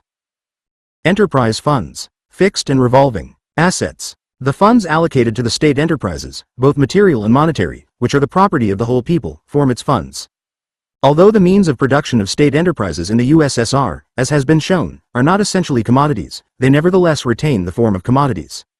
The means of production in state-owned enterprises are not only in kind, but also in monetary form. Hence the need to use such categories as cost, and price of means of production for the purposes of calculation and calculation, for self-financing. The means of production constitute the production assets of the enterprise. The production assets of the enterprise carry out a continuous turnover in a planned manner, successively pass through the stage of production and the stage of circulation. In accordance with this, they change their form. The money form passes into the productive form into the commodity form into the money form, etc. Depending on the nature of the turnover, the production assets of the enterprise are divided into fixed and circulating assets. Fixed assets serve production for a long time, while maintaining their natural form. The value of fixed assets enters into the costs of production gradually, in parts, as these assets wear out. Circulating assets are wholly consumed in the production process during one period of production, and their value is fully included in the cost of production of the commodity. The main production assets of the enterprise include means of labor, industrial buildings, structures, machines, tools and implements of durable use, vehicles. Fixed assets represent the productive apparatus of socialist society. The volume and degree of use of fixed assets is an important factor in determining the size of production. The socialist economic system ensures the continuous growth of fixed assets and makes it possible to use them much better than capitalism.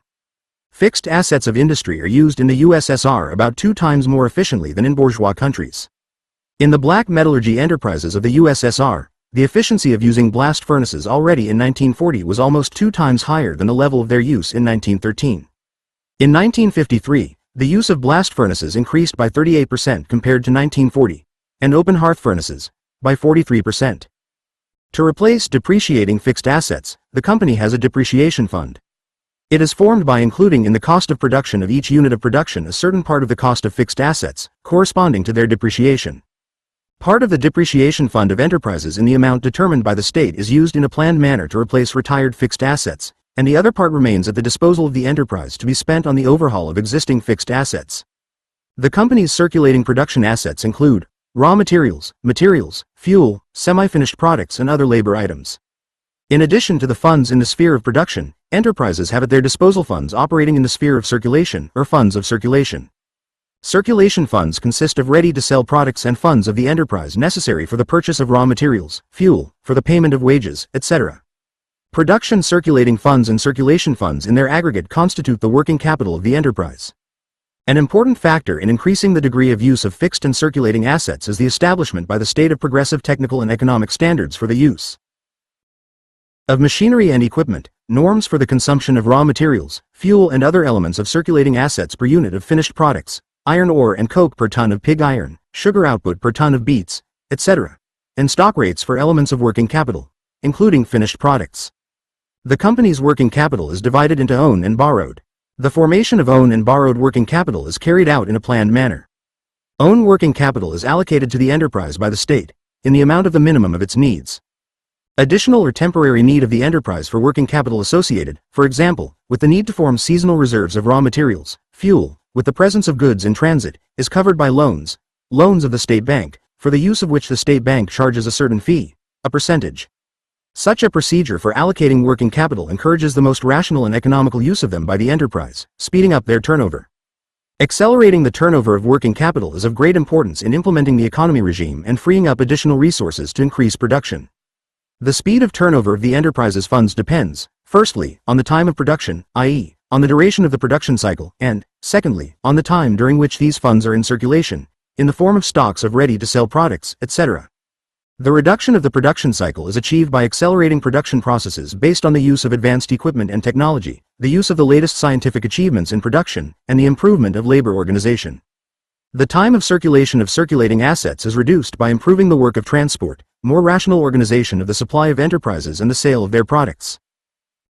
The speed of turnover is one of the main indicators of the quality of the company's economic activity. Acceleration of the turnover of funds is an important factor for the company to fulfill the production plan and increase savings. It ensures the execution of the plan with a smaller amount of working capital. Socialist emulation is of great importance in strengthening economic calculation and accelerating the turnover of circulating assets. As a result of shortening the production cycle, improving the supply and marketing of enterprises, and strengthening financial discipline, the use of working capital of state-owned enterprises is significantly improved. In addition to production and circulation funds, enterprises also have fixed assets for consumer purposes, residential buildings, clubs and other public and cultural buildings with their equipment. The economical and efficient use of fixed and circulating assets by socialist enterprises makes it possible to increase the volume of output and reduce its cost. Cost of production. In socialist society, all the expenditures of social labor for the production of a particular product are the social costs of production. The social cost of producing commodities constitutes the value of these commodities. The cost of production of the means of production is also measured in the form of value, in the form of money. The social cost of production consists of the following three parts: the value of the means of production expended, the value of the product created by labor for itself, and the value of the product created by labor for society. The first two parts of the social costs of production form the prime cost of production in state enterprises. The cost of production is that part of the social cost of production, expressed in the form of money, which replaces the costs of the enterprise for the expended means of production and wages. Cost, therefore, reflects the past labor embodied in the expended means of production and the newly expended labor which creates a product for itself. The cost price shows how much it costs a given enterprise to manufacture and sell products. Cost accounting is the most important condition for economic accounting. The category of the cost of production of socialist enterprises must not be confused with the category of capitalist cost of production, which expresses the expenditure of capital. If the economy of capitalist costs of production is realized through the predatory use of labor power and the intensification of exploitation, then the reduction of the cost of production under socialism expresses the saving of social labor in the interests of society as a whole. In practice, in accordance with the requirements of economic accounting, the cost of production is made up of the costs of raw materials, fuel, electricity used in production, depreciation charges, wages of workers and employees with accruals on it, and various monetary expenses for administrative and management needs. The wage accruals of enterprises are the monetary expression of the part of the product for society, which is placed at the disposal of the social insurance authorities. There are two types of industrial production costs: factory production costs and total, so-called commercial, production costs. Factory cost includes the company's expenses related to the production of products. The total cost price consists of the factory cost price and the costs associated with the sale of products, maintenance of sales offices, bases, payment for transport and administrative expenses of trusts, combines. In 1953, about 3/4 of the cost of industrial production in the USSR accounted for material costs, costs of raw materials, fuel, electricity, depreciation, etc., and about 1/4 for wages. The cost of production is the most important general indicator of the quality of the entire work of the enterprise. The cost of production reflects all production, supply, and sales activities of the enterprise. The lower the cost, provided that the plan for the production of products is fulfilled and the proper quality of products is ensured, the higher the level of economic activity of the enterprise. The state systematically sets targets for reducing the cost of production, based on progressive norms of labor inputs and the use of means of production. The cost of production decreases as a result of an increase in labor productivity, rational use of fixed and circulating assets, acceleration of the turnover of funds and reduction of costs for the maintenance of the management apparatus. The active participation of the masses in the implementation of the austerity regime is of great importance for reducing the cost of production. The reduction of production costs means the saving of living and past labor. It leads to an increase in accumulation and is one of the central tasks of socialist economy. The prime cost of production of the state industry of the USSR is systematically reduced. Thus, the cost of production decreased compared to the previous year, in 1948 by 8.6%, in 1949 by 7%, in 1950 by more than 5%, in 1951 also by more than 5%. In 1952, the reduction in production costs, taking into account the reduction in prices for raw materials, fuel and tariffs for electric and thermal energy and freight transportation, was more than 8%, and in 1953 more than 5%. Net income of a state-owned enterprise. Centralized net income of the state. The product created by the labor of the workers of socialist production for society constitutes the net income of society. In the public sector, all net income appears in the form of money and is the difference between the social cost of production of the product or the value of the commodity and its cost of production. Net income in the public sector is public property and takes two main forms: the net income of the state-owned enterprise and the centralized net income of the state. The net income of a state enterprise is that part of the product created by labor for society which remains in the enterprise and accumulates in the form of money. The centralized net income of the state is that part of the product created by labor for society which is taken from enterprises and concentrated in the form of money in the hands of the state for use for the needs of the whole people. The necessity of these two forms of net income is conditioned, on the one hand, by the system of economic calculation, and, on the other, by the need of socialist economy for the centralization of a considerable part of net income. In this way, the socialist state ensures that the workers are interested in increasing the profitability of each enterprise individually and satisfying the needs of society as a whole. In economic parlance, the net income of state-owned enterprises is called profit. In socialist society, however, the conditions for the existence of the economic category of profit have completely disappeared, since profit expresses the relations of capitalist exploitation. In view of this, the net income of a state-owned enterprise is not essentially profit. The net income of a state-owned enterprise is the difference between the monetary proceeds for the products sold by this enterprise at the prices set for it by the state, on the one hand, and the cost of these products, on the other hand. The amount of the company's net income depends on the degree of fulfillment of the production and sales plans, on the implementation of the cost reduction plan. The cost of production and the net income of the enterprise are closely interrelated. The reduction of the cost leads to an increase in the net income of the enterprise. The net income of enterprises is used by the state in a planned manner. Part of it is directed to the expansion of production in a given enterprise or in a given industry, for capital investments and an increase in its own working capital. The other part forms the director's fund for material incentives for employees of the enterprise and for other needs. The part of the company's net income that remains beyond the coverage of these needs is withdrawn to the state budget in the form of so-called deductions from profits. The director's fund is allocated from 1 to 5% of the planned amount of net income of the enterprise, depending on the value of individual industries, the number of employees and the amount of net income. To encourage over-fulfillment of the plan for accumulating net income, it is established that from 15 to 45% of the amount of income received in excess of the plan is deducted to the director's fund. These deductions can be made subject to the fulfillment by the enterprise of the state plan for the production of marketable products in the established assortment, the fulfillment of the task to reduce the cost in the plan for the accumulation of net income. Half of the funds of the director's fund are directed to the maintenance of children's institutions, to the equipment of rest homes, sanatoriums, canteens, clubs, to the purchase of vouchers to rest homes and sanatoriums, to the issuance of individual bonuses to workers, engineering and technical workers and employees, as well as to provide them with one-time assistance, and the other half, to expand production, to build and repair the housing stock of the enterprise. The net income of enterprises is steadily increasing as a result of a constant and rapid increase in production, an increase in labor productivity and a decrease in production costs. The total amount of net income, profit, of enterprises and economic organizations of the USSR in 1932 was 6.6 billion rubles, in 1940 to 31.8 billion, and in 1953 to 89.8 billion rubles. The amount of net income of a state-owned enterprise directly depends on the work of the enterprise itself, on how much it reduces the cost of a unit of production and how it fulfills the plan for the production and sale of products. The growth of the company's net income makes it possible to increase the amount of deductions to the director's fund, ensures an increase in working capital and capital investments. Consequently, the net income of a state-owned enterprise is inextricably linked with economic calculation and serves as a direct stimulus for improving the quality of the enterprise's work. The socialist state plans the level of net income of enterprises and sets the rate, level, of profitability for individual goods and enterprises. The rate of profitability of an enterprise is the ratio of the amount of net income of the enterprise to the total cost of products sold, expressed as a percentage. The rate of profitability of a socialist enterprise is fundamentally different from the rate of profit under capitalism. In a socialist economy, the law of the average rate of profit and the price of production does not apply.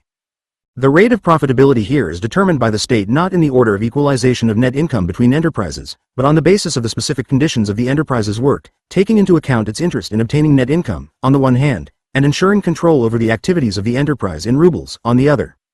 For this purpose, the enterprise has established such a rate of profitability that does not allow excessive accumulation of funds in it and constantly encourages it to strengthen. Economic calculation and reduce the cost of production. Since net income is an integral part of price, an excessive increase in the rate of return can be an obstacle to lower prices. Thus, in accordance with the principles of economic calculation, each state-owned enterprise is interested in obtaining net income, and this circumstance stimulates the development of production and the reduction of the cost of production. The main part of the state's centralized net income is currently in the form of the so-called turnover tax. The value-added tax does not go to the companies, but immediately after the sale of the products, it goes entirely to the state budget. Value-added tax is included in the wholesale price at a predetermined rate by the state.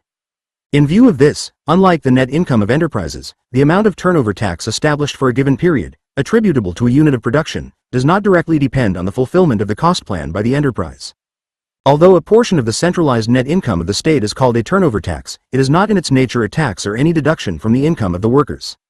Thus, the size of wages is determined by the socialist state on the basis of the need for a systematic increase in their real level, taking into account the prices of consumer goods, including the turnover tax. In the process of distribution, part of the net income of state-owned enterprises is transferred to the centralized net income of the state in the form of deductions from profits, accruals on wages for the needs of social insurance, etc. In addition, part of the net income of cooperative kolkhoz enterprises goes to the centralized net income of the state. The price of industrial products. The cost of production, the net income of the enterprise and a part of the centralized net income of the state in the form of the so-called turnover tax are included in the prices of industrial products. In the state industry of the USSR there are two main types of prices: the factory price, the so-called enterprise price, and the wholesale price of industry. The factory price of industrial products is equal to the planned cost of production plus the net income of the enterprise. In this way, the factory price provides the enterprise with the reimbursement of its planned costs and the receipt of net income. The wholesale price of industry includes the factory price and that part of the centralized net income of the state which appears as a turnover tax. The net income of society is created in all branches of production. However, the turnover tax is received by the state through the price mechanism mainly from the branches of the economy that produce consumer goods. As a rule, the prices of the products of the industries that produce the means of production do not contain a turnover tax. Part of the net income generated by heavy industry is realized in light industry and other sectors that produce consumer goods. This ensures a relatively low level of prices for the means of production used both in industry and in agriculture, contributes to the acceleration of the rate of mechanization of production and ultimately leads to an increase in production and a decrease in the cost of consumer goods. The socialist state consistently pursues a policy of systematically reducing the cost of industrial production and, on this basis, lowering the prices of industrial goods. The decline in wholesale prices for industrial products leads to increased control by the ruble over the work of enterprises. By lowering wholesale prices, the state thereby forces the heads of enterprises to reduce costs in order to ensure the profitability of production, improve the organization of labor, and identify and use the reserves hidden in the economy. Thus, the reduction of wholesale prices strengthens economic calculation, strengthens the economy regime, and creates a material basis for the reduction of retail prices. Brief conclusions. 1. Socialism ensures the economy of all productive resources, which is inaccessible to capitalism, which in the final analysis amounts to a steadily increasing economy of labor time, i.e., of living and past labor. The regime of economy is a method of socialist economic management, which consists in a careful attitude towards social property, the rational use of labor, material and monetary resources, and the elimination of mismanagement. 2. Economic calculation is a method of planned economic management in state socialist enterprises, which requires the measurement of costs and results of production in monetary terms, the reimbursement of expenditures incurred by one's own revenues, and the assurance of the profitability of production. Economic calculation presupposes the economic and operational independence of the enterprise, responsibility for the economical use of the funds at its disposal and material interest in the best results of work. 3. The production assets of the state socialist enterprises shall be divided into fixed and circulating. Working capital and funds in circulation constitute the working capital of the enterprise. The socialist economic system makes it possible to make the fullest and most expedient use of fixed assets and circulating assets. 4. The cost of production is that part of the social costs of production, expressed in the form of money, which replaces the costs of the enterprise for the means of production and wages. The cost of production is the most important indicator of the quality of the enterprise's work. The price of industrial products is set by the state and is used by it to strengthen economic calculation. The systematic reduction of production costs and prices is one of the basic principles of socialist economic management, stemming from the requirements of the basic economic law of socialism. 5. The product of labor for society is the net income of socialist society. Net income in the public productive sector comes in two main forms, in the form of the net income of the state-owned enterprise and in the form of the centralized net income of the state. The net income of a state-owned enterprise is a portion of the product created by labor for society, which remains in the enterprise and accumulates in the form of money. Centralized net income of the state. It is a real expression of that part of the product created by labor for society, which is taken from enterprises and concentrated in the hands of the state for use for the general needs of the people. Such a division of the net income of society is conditioned by the necessity, on the one hand, of economic calculation, and on the other hand, of the centralized use of a significant part of the net income of society. Chapter 34. The Socialist System of Agriculture. The place and role of socialist agriculture in the national economy. The socialist system of agriculture is based on state, nationwide, and cooperative kolkhoz ownership of the means of production. It includes collective farms, machine and tractor stations, and state farms. Socialist agriculture plays an important role in the fulfillment of the main task to which socialist production is subordinated, namely, to ensure the maximum satisfaction of the constantly growing material and cultural needs of the whole of society. It is a food base for supplying the population with foodstuffs and a raw material base for the light and food industries that produce consumer goods. Industry is the leading principle in relation to agriculture, and agriculture supplies the industry with raw materials and food. Socialist society is a producer-consumer association of workers in industry and agriculture. If, in this cooperative, industry is not linked with agriculture, which supplies raw materials and foodstuffs and absorbs the products of industry, if industry and agriculture do not thus form a single national economic whole, then no socialism will come out of it. 159. Large-scale, highly mechanized agriculture depends to an enormous extent on industry, which produces tractors, combines, and other agricultural machinery. Spare parts for 159J. V. Stalin, Questions and Answers, Works, Volume 7, page 200. Them, fuel, mineral fertilizers, chemicals for the control of pests of agricultural crops, etc. The steady rise of socialist agriculture can be assured only on the basis of a rapid increase in the production of the means of production supplied for agriculture by socialist industry. At the same time, the development of industry and other branches of the national economy depends on a continuous, rapid rise in agricultural production. Improving the well-being of the people and increasing the urban population require an increase in the production of grain, meat, milk, potatoes, vegetables and other agricultural products. The expansion of the output of industrial goods is possible only on the basis of the increasing production of agricultural raw materials for the light and food industries, cotton, flax, wool, sugar beets, oilseeds, and so on. The socialist system of agriculture ensures a continuous increase in the productivity of agricultural production and an increase in its marketability. Labor productivity in socialist agriculture is 3 times higher than labor productivity in pre-revolutionary agriculture, which testifies to the great advantages of kolkhoz and sovkhoz production. From 1926-27 to 1952-53, the marketable output of agriculture increased from 10.3 million to 40.4 million tons of grain, from 3 million to 12.5 million tons of potatoes, from 2.4 million to 5 million tons of meat, live weight, and from 4.3 million to 13.2 million tons of milk. Major successes have been achieved in the production of cotton, sugar beets, and some other industrial crops. The level of agricultural production achieved in the USSR does not yet satisfy the population's ever-growing needs for foodstuffs and light industry, for agricultural raw materials. This level does not correspond to the high technical equipment of agriculture and the possibilities inherent in the socialist system of agriculture. The Communist Party and the Soviet state consistently pursued a policy of the all-round development of heavy industry as a necessary condition for the successful development of all branches of the national economy. For the solution of this primary national economic task, the main funds and the best personnel were directed. At the same time, it was not possible to ensure the simultaneous development of both heavy industry and agriculture at a high rate. As a result, there is a certain discrepancy between industry and agriculture. Agriculture has lagged behind industry. Grain farming, animal husbandry, potato and vegetable production have lagged especially far behind. The great successes achieved in the development of heavy industry enabled the Communist Party and the Soviet government in 1953-1954 to embark on a broad program of a steep rise in all branches of agricultural production.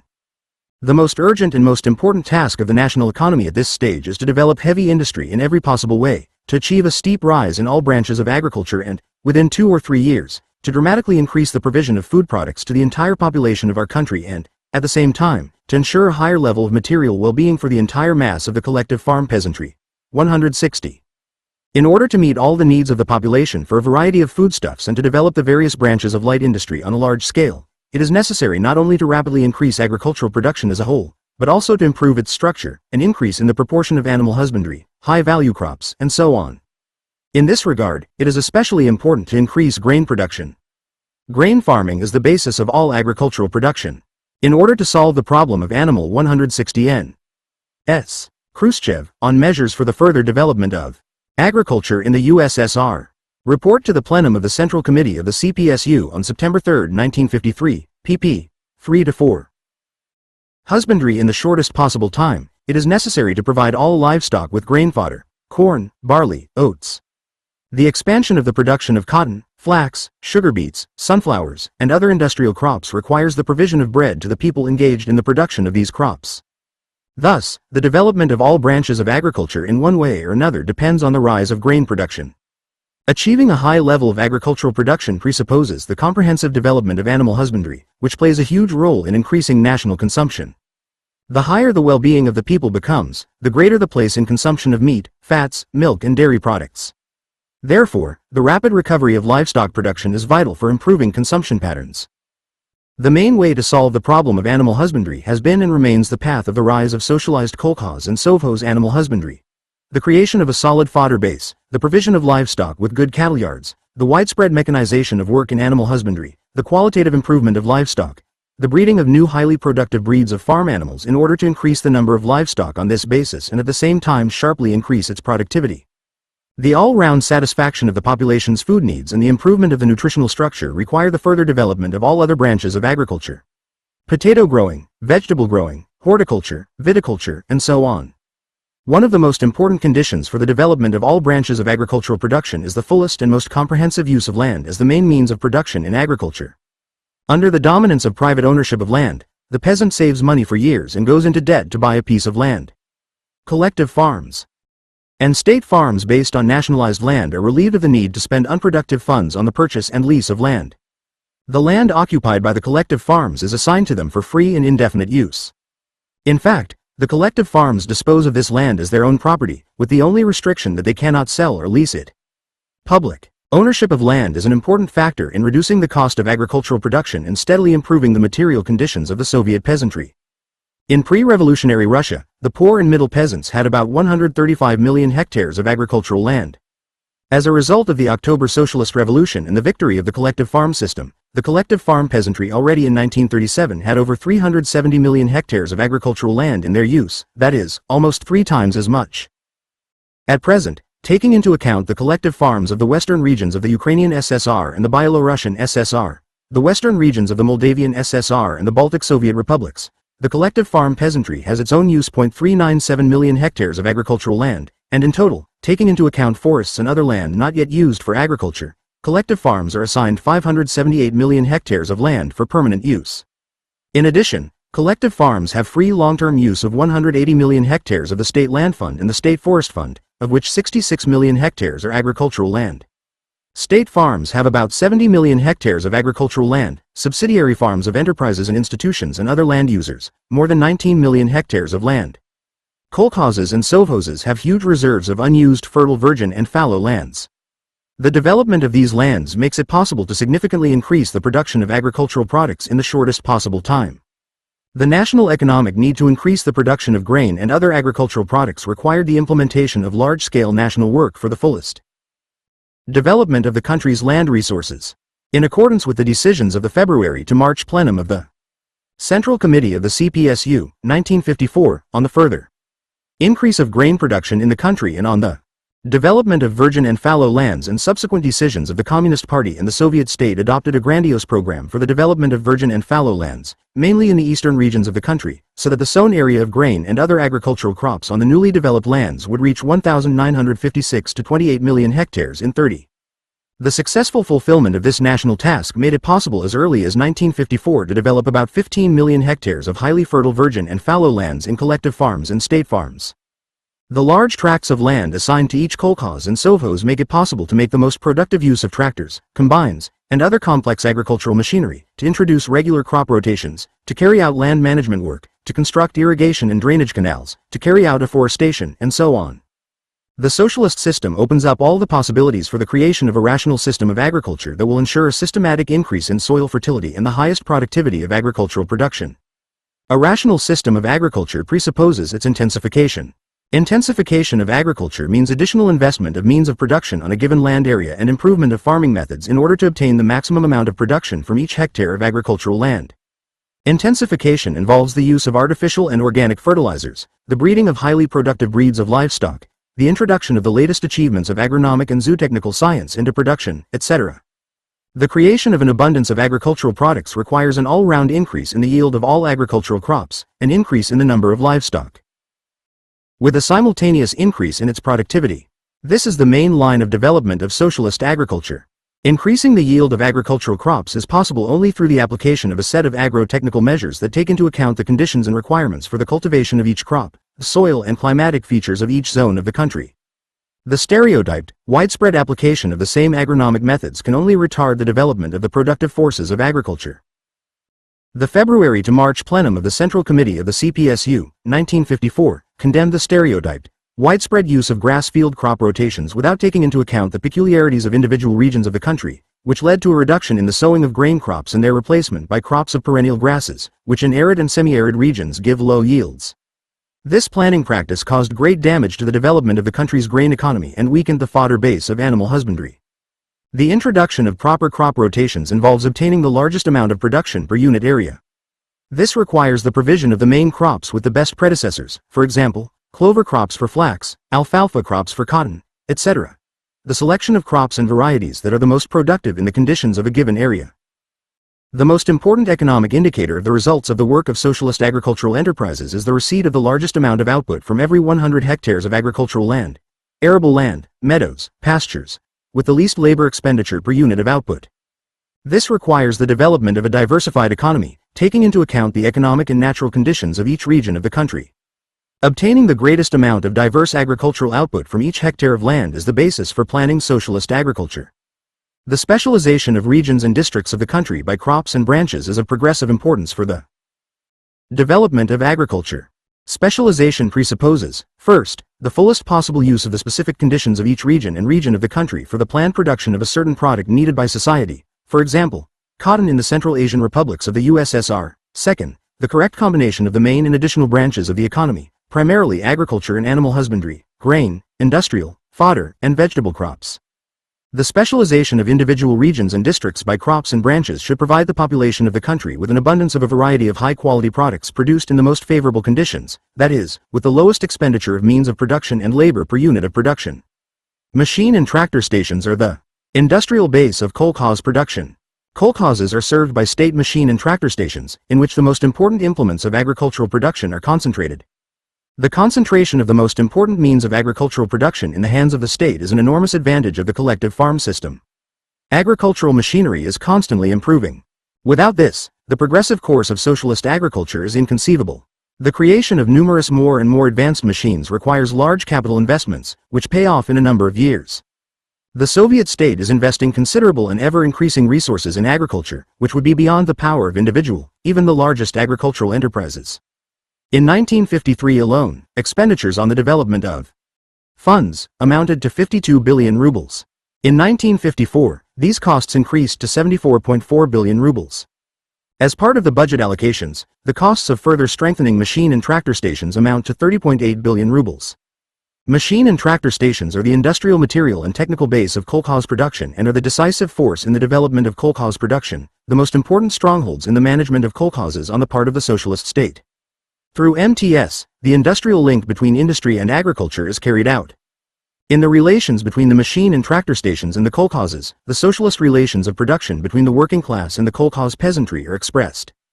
Thanks to MTS, the development of collective farms takes place on the basis of higher technology. The high level of mechanization of kolkhoz production is the basis for increasing labor productivity in kolkhozes. Mechanization greatly facilitated the work of kolkhoz workers and made it possible to carry out agricultural work in accordance with the rules of agronomy and to apply the achievements of advanced agricultural technology. The widespread use of MTS machines in kolkhoz production gives great savings in labor costs for the production of agricultural products. By the beginning of 1953, machine and tractor stations had 80% of the total power of mechanical engines, including electric ones, located in MTS and collective farms. In 1953, the MTS carried out more than 80% of the main fieldwork in the collective farms, including almost all the plowing.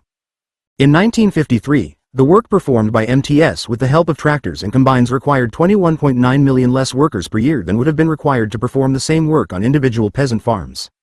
At the beginning of their activity, machine and tractor stations served mainly the grain farms of collective farms. Production: the cultivation of industrial crops, animal husbandry and its fodder base, potato and vegetable growing.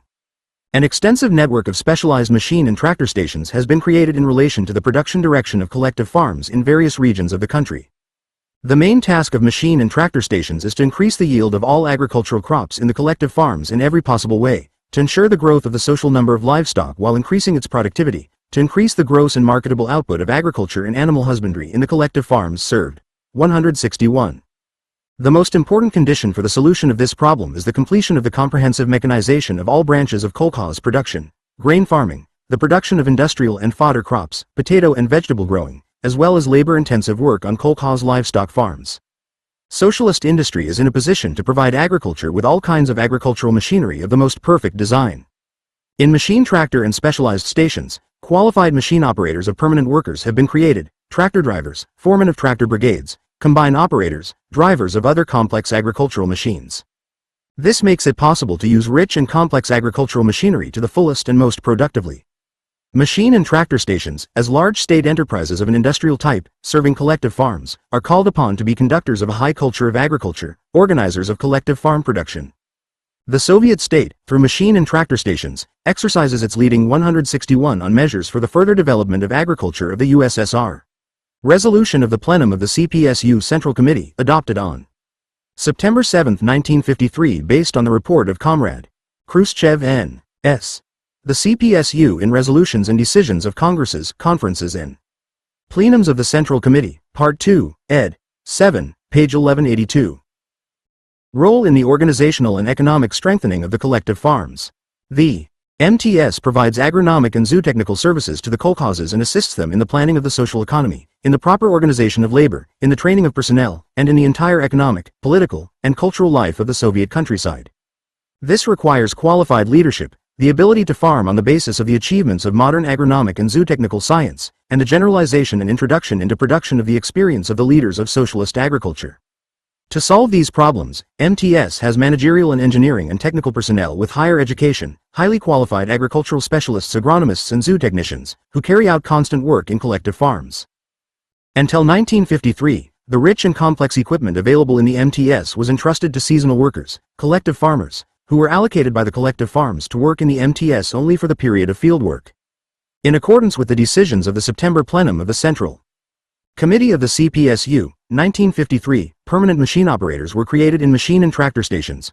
About 1,250,000 permanent workers were enrolled in the MTS staff, including 870,000 tractor drivers, 187,000 foremen of tractor brigades and their assistants, 24,000 machinists of complex agricultural machines.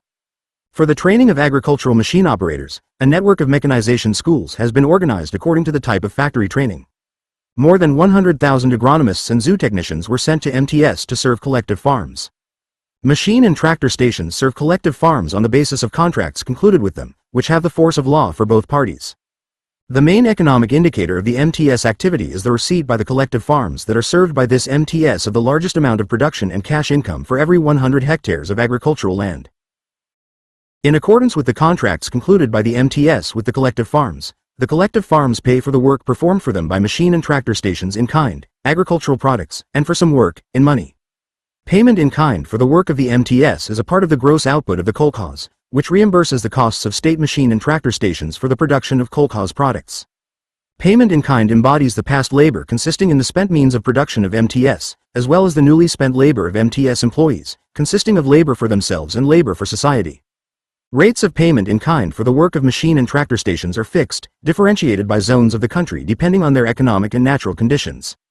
For exceeding the plans for the yield of agricultural crops, MTS receives bonuses in kind from collective farms, a certain part of the above planned harvest. By selling agricultural products received from collective farms as payment in kind, the state receives funds that are spent on reimbursement of costs for the means of production of the MTS and on the wages of the employees of the MTS. Through the sale of agricultural products received as payment in kind, the state also receives net income, which is used for the expansion of existing ones, the construction of new MTS and for other public needs. The establishment of fixed rates of payment in kind created economic conditions for the transition of MTS from budget financing to economic accounting, so that each machine and tractor station would make its own expenses depending on the income received. A further rise in collective farm production requires a serious improvement in the work of the MTS and a more complete and efficient use of machinery. The principle of the material interest of employees in the results of their work is implemented in the MTS in special forms, which differ from the forms of remuneration in other state enterprises and collective farms. Permanent and seasonal workers of tractor brigades receive wages for their work in cash and in kind on the basis of piecework. At the same time, during field work, wages are calculated according to the fulfilled production standards and prices in workdays. The state, through machine and tractor stations, pays permanent and seasonal workers of tractor brigades a guarantee minimum in money and in kind, grain, the amount of which depends on the fulfillment or over-fulfillment of the planned task for the yield of agricultural crops in the collective farms served. In addition, the workers of the tractor brigades receive from the kolkhoz in which the MTS tractor brigade works, the difference between the actual issuance of grain for a workday and the guarantee minimum, as well as all other agricultural products on an equal basis with the kolkhoz workers. During off-field work, in repair shops, mechanization of livestock farms, construction work in MTS, machine and tractor stations pay their workers cash wages at piece rate rates. Agronomists and zoo equals technicians of MTS, in addition to the wages received from the state, when fulfilling the established plans for the yield of agricultural crops and the productivity of animal husbandry, are paid labor in the amount of 10 to 20% of the number of workdays accrued to the chairman of this collective farm for the year. In addition to official salaries, MTS managers receive cash bonuses for the fulfillment and over-fulfillment of production plans and plans for the delivery of payment in kind to the state. The system of remuneration of MTS employees materially motivates them in the better use of agricultural machinery and in the growth of collective farm production.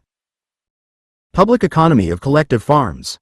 Kolkhoz means of production, workday, freed from the necessity of spending large sums of money on the purchase and lease of land, as well as on the purchase of the most important instruments of production. The collective farms are able to direct their growing incomes to the development of their social economy. The social economy of the kolkhoz is the socialist collective economy of the peasants united in an agricultural artel. It is organized on state land and is carried out with the help of modern equipment, concentrated in the MTS and constituting the property of the whole people. The artel means of production and the products produced in the kolkhozes are cooperative kolkhoz property. The collective farm means of production consist mainly of livestock, simple machinery, implements, outbuildings, seeds, etc. In accordance with the nature of the agricultural artel, as cooperative-type enterprises, the socialized means of production are included in the indivisible fund of the kolkhoz. The indivisible fund of the kolkhoz includes kolkhoz instruments of labor, draft and productive livestock, buildings, means of transport, subsidiary enterprises, perennial plantations, irrigation facilities, materials and funds intended for the development of the social economy. The indivisible fund also includes buildings for cultural and domestic purposes, kolkhoz clubs, huts, reading rooms, kindergartens, etc. The constant growth of indivisible funds is the most important condition for the development of the social economy of the kolkhozes and for the multiplication of kolkhoz wealth. Capital investments of kolkhozes are used for the construction of farm buildings, livestock buildings, irrigation and drainage canals, reservoirs, uprooting land from shrubs, construction of kolkhoz power plants and other structures. The capital investments of the kolkhozes in their social economy at the expense of the kolkhoz's own funds and the labor of the kolkhoz workers, without taking into account the costs of expanding the herd, amounted to about 1946 billion rubles in 1950-40, and 1951 billion rubles in 1953-36. In addition, in 1946-1950 the collective farms spent more than 11 billion rubles to increase the number of public livestock and poultry, and in 1951-1953 more than 5 billion rubles. Collective farms, as large socialist enterprises, require planned management of the economy, and they cannot exist and develop spontaneously. State planning directs the development of kolkhozes along the path of increasing the yield of agricultural crops, increasing the number of livestock while increasing its productivity, and introducing the achievements of modern technology and advanced science into agriculture. The fullest use of the advantages of planned economy requires such planning of collective farm production which, on the one hand, would ensure the fulfillment by the kolkhozes of their obligations to the state to deliver the corresponding agricultural products, and, on the other hand, would contribute to the maximum extent to the development of the self-activity and initiative of the kolkhozes in expanding the production of those crops for which they have the best natural and economic conditions. One of the decisive economic advantages of a large-scale collective farm is that it has the widest possible opportunities for diversified farming.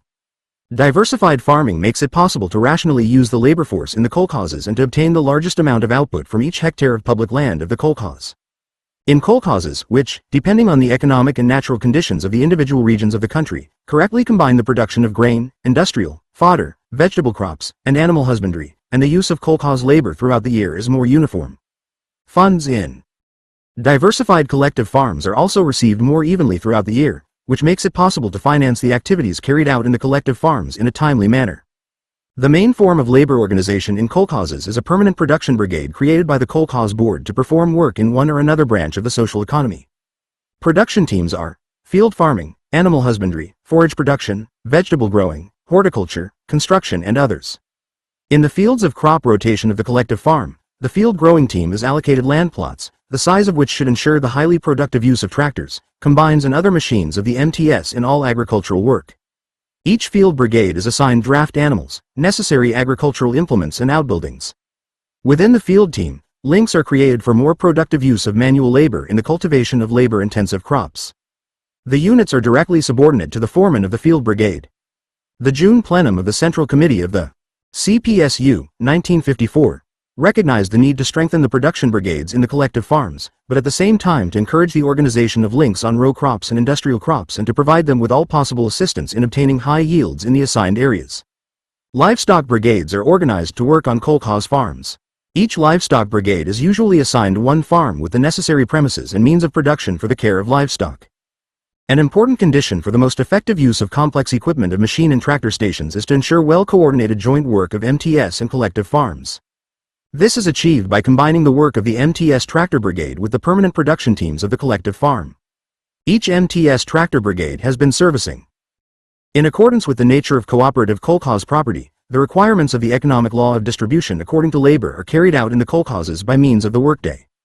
The workday is a measure of the expenditure of labor of the kolkhoz workers in the social economy of the kolkhoz, which at the same time determines the share of each kolkhoz worker in the kolkhoz income.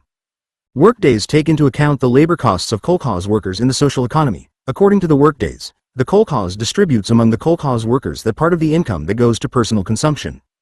In the kolkhozes, a rate of output during the working day is established for each job, which is available to the conscientiously working kolkhoz worker, taking into account the condition of draft animals, machinery, and the quality of the soil.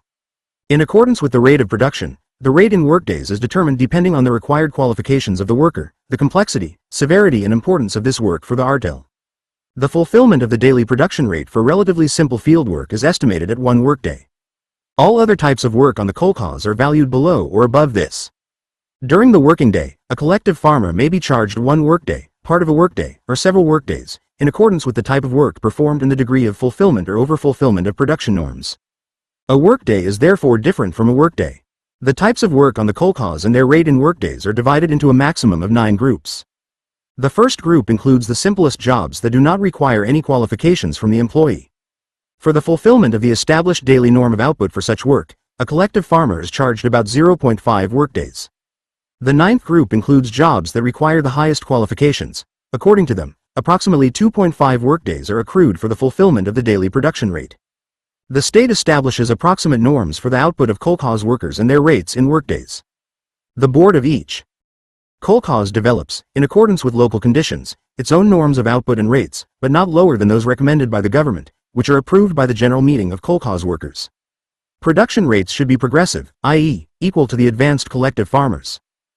At the beginning of the year, kolkhozes plan the expenditure of workdays for individual industries and agricultural crops, and exercise strict control over the correctness of the calculation of workdays in accordance with the work performed by the brigade, link and individual kolkhoz workers.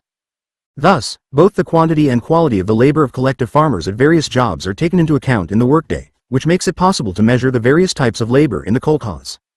Skilled labor is valued higher in workdays than unskilled labor, and more intensive labor is valued higher than less intensive labor. The workday also makes it possible to measure labor of different productivity in the same work. In case of exceeding the norm of production, the collective farmer is charged a correspondingly greater number of workdays. In the labor day, the labor of the individual kolkhoz worker is expressed as a part of the aggregate directly social labor in the kolkhoz. In this way, the personal labor of each kolkhoz worker in kolkhoz production receives a social evaluation.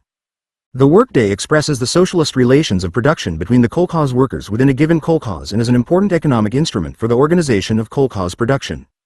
Since the existence of two basic forms of socialist production gives rise to commodity production and circulation, the kolkhozes cannot confine themselves to accounting for the costs of producing kolkhoz products in workdays. They run their own financial economy. They account for the products of kolkhoz production and income in monetary terms. They have money savings, payment for workdays in collective farms is carried out not only in kind, but also in cash. The principles of equality under socialism are expressed in the workday. the emancipation of all working people from exploitation, the duty of everyone to work, and the right to receive for their work in accordance with its quantity and quality. The workday ensures equal pay for men's and women's work. The kolkhoz system put an end to the centuries-old economic inequality of peasant women. Only on the collective farm did a peasant woman have the opportunity to stand on an equal footing with a man. Thus, the workday is a new economic category engendered by the collective farm system. Products of collective farm production. Kolkhoz income. All the products produced in the social economy of the artel constitute group, cooperative kolkhoz property. At the same time, not only the kolkhozes, but also the machine and tractor stations, which carry out the most important work in the kolkhozes, participate in the creation of kolkhoz products and kolkhoz revenues. The value of collective farm products is increasingly embodied in the labor of industrial workers. The gross output of the collective farms contains, firstly, the expenditure of past labor embodied in the expended means of production of the MTS and collective farms, and, secondly, the newly expended living labor of the collective farmers and workers of the machine and tractor stations. As it was said, the reimbursement of the state's expenses for the production of kolkhoz products is carried out through payment in kind made by the kolkhozes for the work of machine and tractor stations. Thus, a part of the kolkhoz output in the form of payment in kind is received from the kolkhozes to the state, without taking the form of a commodity. The kolkhozes replace the means of production they have expended for the production of kolkhoz products mainly in kind, reproducing them in their own social economy. Such means of production include seeds, fodder for livestock, draft and productive livestock, natural fertilizers, etc. A certain part of the expended means of production is replaced by the kolkhozes by purchasing them from state and cooperative organizations. Such means of production include small implements, small engines, simple machines, artificial fertilizers, breeding livestock, building materials, etc. The labor of the kolkhoz workers, again expended on the production of kolkhoz products, forms the gross income of the kolkhoz. Gross income is created by the labor of the collective farmers for themselves and by their labor for society. That part of the gross income of the kolkhoz which is created by the labor expended by the kolkhoz workers in their social economy constitutes the personal income of the kolkhoz workers, which is distributed according to the workdays. In addition, collective farmers receive personal income from their subsidiary household plots. That part of the gross income which is created by the labor of the kolkhoz workers for society, for the social economy of the kolkhoz and for society as a whole, constitutes the net income of the kolkhoz. The net income is used by the kolkhozes for socialist intra-kolkhoz accumulation, mainly for the development of the social economy, for social and cultural activities in the kolkhozes, and for satisfying the needs of the kolkhoz workers. A certain part of the net income of the kolkhoz, mainly through the system of procurement, and income tax, is placed at the disposal of the state, i.e., it is transformed into a centralized net income of the state and is used for the needs of the whole people, including the needs of kolkhoz production and kolkhoz workers. Kolkhoz incomes are divided into in-kind and monetary.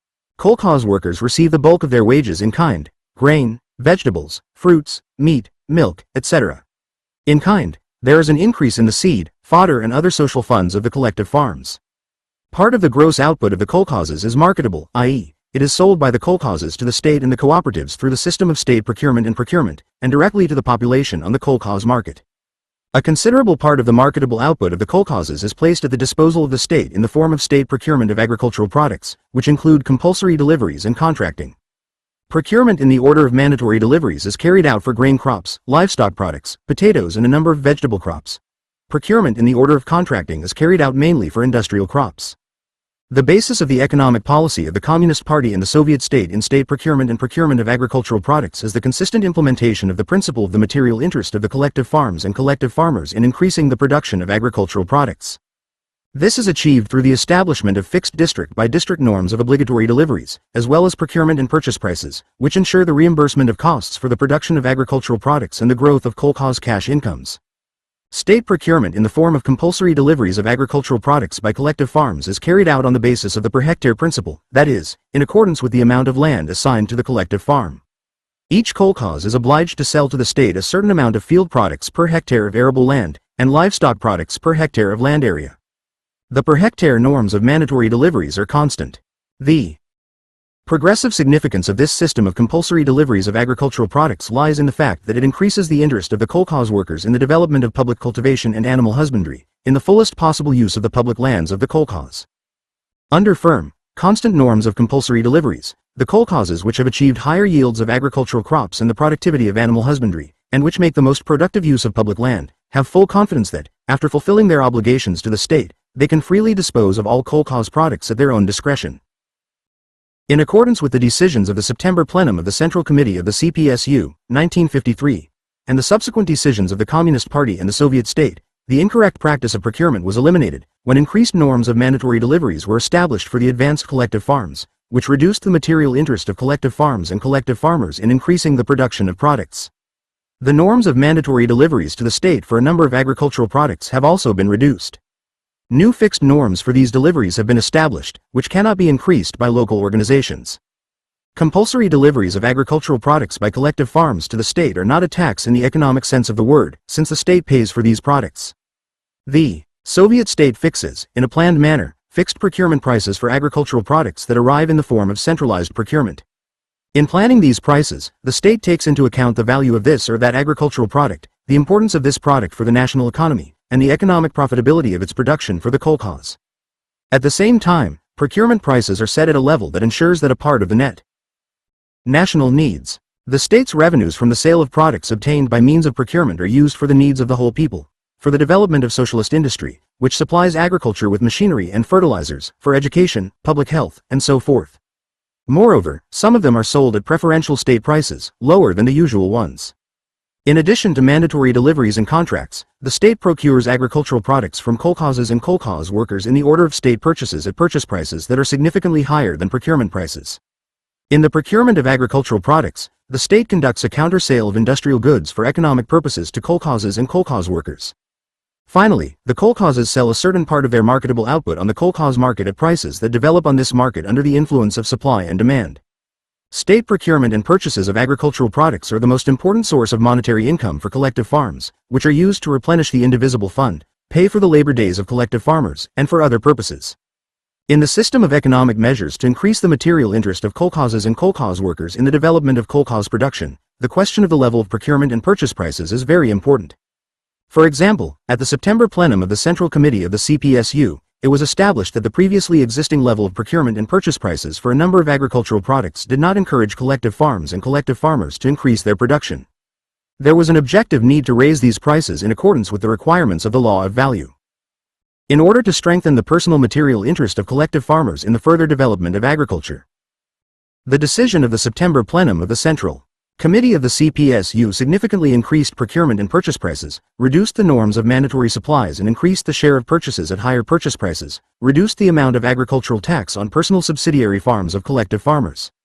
As a result, the additional monetary income of collective farms and collective farmers amounted to 13 billion rubles in 1953, and at least 24 billion rubles in 1954. Due to the reduction in mandatory supplies of agricultural products, collective farms and collective farmers have the opportunity to sell a significant part of marketable products to the state at increased purchase prices. But the increase in procurement and purchase prices is not the main means of increasing collective farm revenues. The main way for the further powerful upswing of all branches of agriculture is to raise the level of collective farm production, increase gross and marketable output, and reduce the cost per unit of output produced. As a result, at the given level of procurement and purchase prices, all branches of kolkhoz production will bring high incomes. The amount of income in kind and money in individual kolkhozes is different and is determined primarily by the level of labor productivity achieved. Labor productivity in kolkhozes depends on a variety of economic conditions. The most important of them are the mechanization of kolkhoz production, the additional investment of the means of production and labor of the kolkhozes themselves on the same land area, the improvement of the qualifications and proper organization of the labor of kolkhoz workers and MTS workers, the development of socialist competition in kolkhozes in MTS, the introduction of the latest achievements of agronomic and zootechnical science and the foremost agricultural workers in kolkhoz production. Differential rent under socialism. In the kolkhozes there are economic and natural conditions for the formation of differential rent. The existence of differential rent in the kolkhozes is connected primarily with the existence of kolkhoz property and commodity production under socialism. The lands of the kolkhozes differ from each other in fertility, location, and in the degree of productivity of their use, which is associated mainly with the mechanization of agriculture. Since the amount of the best land is limited, socialist society is forced to cultivate the worst plots of land in order to satisfy its needs for agricultural products. The labor of kolkhoz workers, used in different conditions of production, has different productivity. Collective farms with different levels of labor productivity receive a different amount of agricultural products from each hectare. This means that they spend unequal amounts of labor per unit of output. Collective farms that employ their labor on better lands, under more favorable conditions of production and marketing, create additional income as compared with collective farms working on worse lands, under less favorable conditions. This income in its natural form consists of a variety of agricultural products: grain, cotton, meat, milk, wool, etc. One part of this additional income is spent in kind, the other part is realized in the form of money. In view of the fact that all the products produced by the collective farms constitute collective farm property, the additional income resulting from higher labor productivity, for example, on better, more fertile plots of land, also goes to the ownership of individual collective farms. Additional income of collective farms, realized in the form of money, is associated with the peculiarities of pricing in agriculture. All the additional income created on the kolkhoz and expressed in the form of value, money, is the difference between the social cost of production, or social value, of the agricultural product and the individual cost of production, or individual value, of the agricultural product. To what extent this difference is realized by the collective farms depends on the level of prices. The scarcity of the best land cannot but affect the level of prices for agricultural products. When planning prices, the need to ensure the profitability of the cultivation of this or that crop is taken into account not only under the best, but also under the worst conditions of production. Products produced in kolkhozes under different conditions of labor productivity are sold by them at the same procurement and purchase prices for a given zone, or at the same price of the kolkhoz market. As a result, collective farms with higher labor productivity receive additional cash income. The differential rent of the kolkhozes is the additional net income in kind or money realized by the kolkhozes which have better or more conveniently located plots of land, and which use the land more productively than the kolkhozes which use the worst plots of land, the more remote land, or the less productive use of the land. Differential rent under socialism is fundamentally different from differential rent under capitalism. It is not the fruit of exploitation, but is the result of the collective labor of the collective farmers working for themselves, for their own social economy, as well as the result of the labor of the MTS workers serving the collective farms. Under socialism it does not take the form of rent for land and goes not to the class of large landowners, but to the collective farms, collective farmers and the partially socialist state. A distinction must be made between two forms of differential rent, the first and the second. Differential rent I is the additional net income generated by the collective farms to which the best land is assigned, as well as by the collective farms which are closer to the points of sale of their products. Other things being equal, with the same level of mechanization, under the same system of agriculture, the collective farms that employ their labor on the best lands receive more output from each hectare than the collective farms located on the worst lands. As a result of the higher productivity of labor in the collective farms located on the best lands, these collective farms also receive higher incomes. Collective farms located closer to railway stations, wharves, procurement points, cities and other points of sale of products spend less labor and money on the transportation of products. As a result, the cost of producing a unit of output in these kolkhozes is lower than in kolkhozes located at a long distance from the points of sale. Collective farms that have advantages in location also receive additional income. Differential rent too is an additional net income created in the collective farms that are engaged in a more intensive social economy due to the additional investment of the means of production and labor of the collective farmers in MTS workers. Collective farms that have a higher level of mechanization, invest more labor in each hectare of land assigned to them, increase soil fertility by carrying out reclamation work, applying fertilizers, etc., that have a large number of highly productive livestock, that is, conduct more intensive farming, receive more output from each hectare of land than collective farms with less intensive farming. As a result of higher labor productivity in an intensive economy, less labor is spent per unit of production and higher natural and monetary incomes are obtained.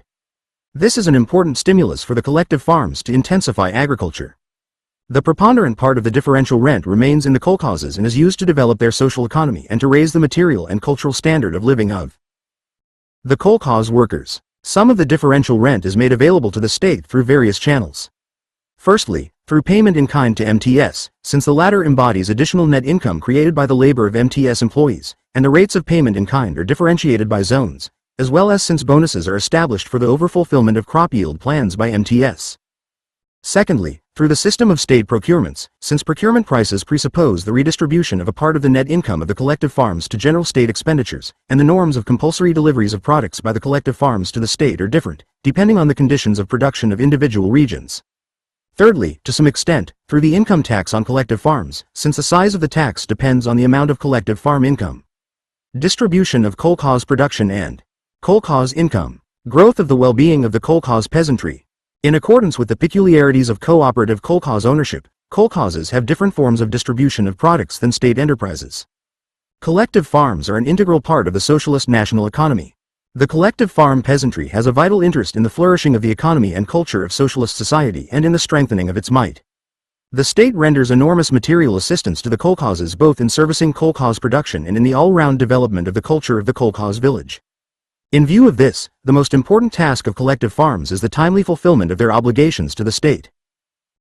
According to the statute of the agricultural artel, collective farms sell part of the harvest of agricultural crops and livestock products to the state at fixed, planned prices in the order of compulsory deliveries and contracts. For the work performed by the MTS, the collective farms pay the state in kind. From the money received by the kolkhozes, they repay cash loans to the state and pay interest on them. Collective farms also pay a small income tax and make payments for property insurance. The timely and complete fulfillment by the kolkhozes of their obligations to the state ensures the correct combination of the interests of the individual kolkhozes with the interests of the state, the whole people. In order to ensure a continuous rise in kolkhoz production and the growth of the well-being of kolkhoz workers, the kolkhoz public funds, which are created in kind and in cash, are of great importance. Public funds intended for the replacement of expended kolkhoz means of production are formed in the form of basic seed and fodder funds. As has already been said, a part of the means of production expended by the collective farms is replaced directly by the expenditure of labor of the collective farmers, and some means of production are bought with money. After the reimbursement of the expended means of production, the kolkhozes use the remaining gross income for the formation of social funds for accumulation and consumption and for distribution among the kolkhoz workers according to the workdays. The social accumulation funds in the kolkhoz are formed at the expense of net income. The growth of the collective farm accumulation funds takes place primarily through annual deductions from monetary income to the indivisible fund, with the exception of that part of it which is used for depreciation. In addition, the sources of growth of indivisible funds are the direct investments of kolkhoz workers' labor. In the construction of outbuildings, in the manufacture of agricultural implements for the needs of the kolkhoz, in the construction of ponds and reservoirs, in increasing the number of social livestock, improving their quality, and so on. This includes seeds and fodder allocated to increase the seed and fodder stock in connection with the expansion of sown areas, the growth of the number of socialized livestock and an increase in its productivity, as well as insurance funds, seed and fodder, created in case of crop failure and lack of fodder. Also of great importance for raising the well-being of kolkhoz workers are the public consumption funds created in the kolkhozes at the expense of net income, a food fund in the event of crop failure, a fund to help disabled people who have temporarily lost their ability to work, needy families of military personnel, funds for the maintenance of nurseries and orphans, the cultural fund, i.e., the fund expended to serve the cultural needs of the kolkhoz village, the training of kolkhoz cadres, the construction of clubs, etc. Wages in kolkhozes are based on principles that ensure the personal material interest of kolkhoz workers in increasing the production of grain, livestock products, and other agricultural products. After the fulfillment of all obligations to the state and the formation of the established social funds, the kolkhoz distributes all other products and monetary income among the members of the artel according to the workdays. Income received by kolkhoz workers on workdays is not subject to any taxes. The income of each kolkhoz worker derived from the social economy of the artel depends on two values. 1. The number of workdays worked out by the kolkhoz worker, and 2. The amount of payment for the workday. The number of workdays worked out during the year is determined by the work of each collective farmer. The amount of payment for a workday, i.e. the amount of food and money that a collective farmer receives for one workday, depends on the work of all members of the collective farm. The better the kolkhoz works as a whole, the more successfully its social economy develops, the higher is both the total amount of collective farm income and the size of that part of it which is distributed among the working days. A part of the net income of the kolkhoz, which remains after the fulfillment of obligations to the state and the formation of established public funds, is also distributed according to workdays. In addition, the income of kolkhoz workers from the social economy is also increased at the expense of these public consumption funds. All this creates the material interest of each collective farmer in the development of the social economy of the collective farm. In order to more consistently implement the requirements of the economic law of distribution according to labor, the kolkhozes have established a system of payment for labor in which kolkhoz workers who have achieved higher production results receive higher wages than kolkhoz workers who have achieved relatively lower results.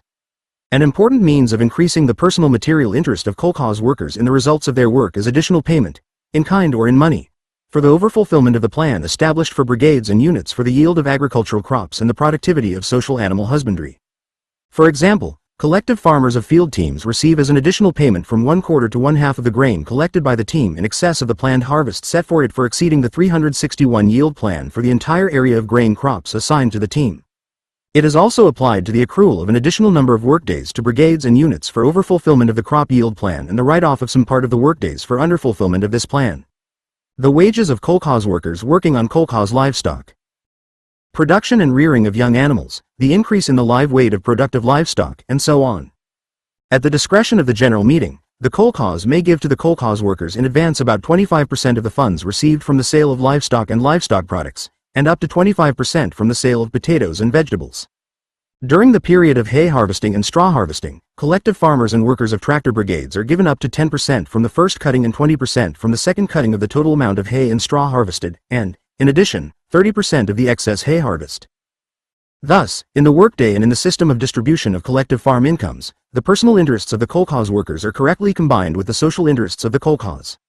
The measures taken by the Communist Party and the Soviet state to strengthen the material interest of the kolkhozes and kolkhoz workers in the further development of agriculture further strengthen the alliance of the working class with the kolkhoz peasantry, which is the basis of the power of the socialist state.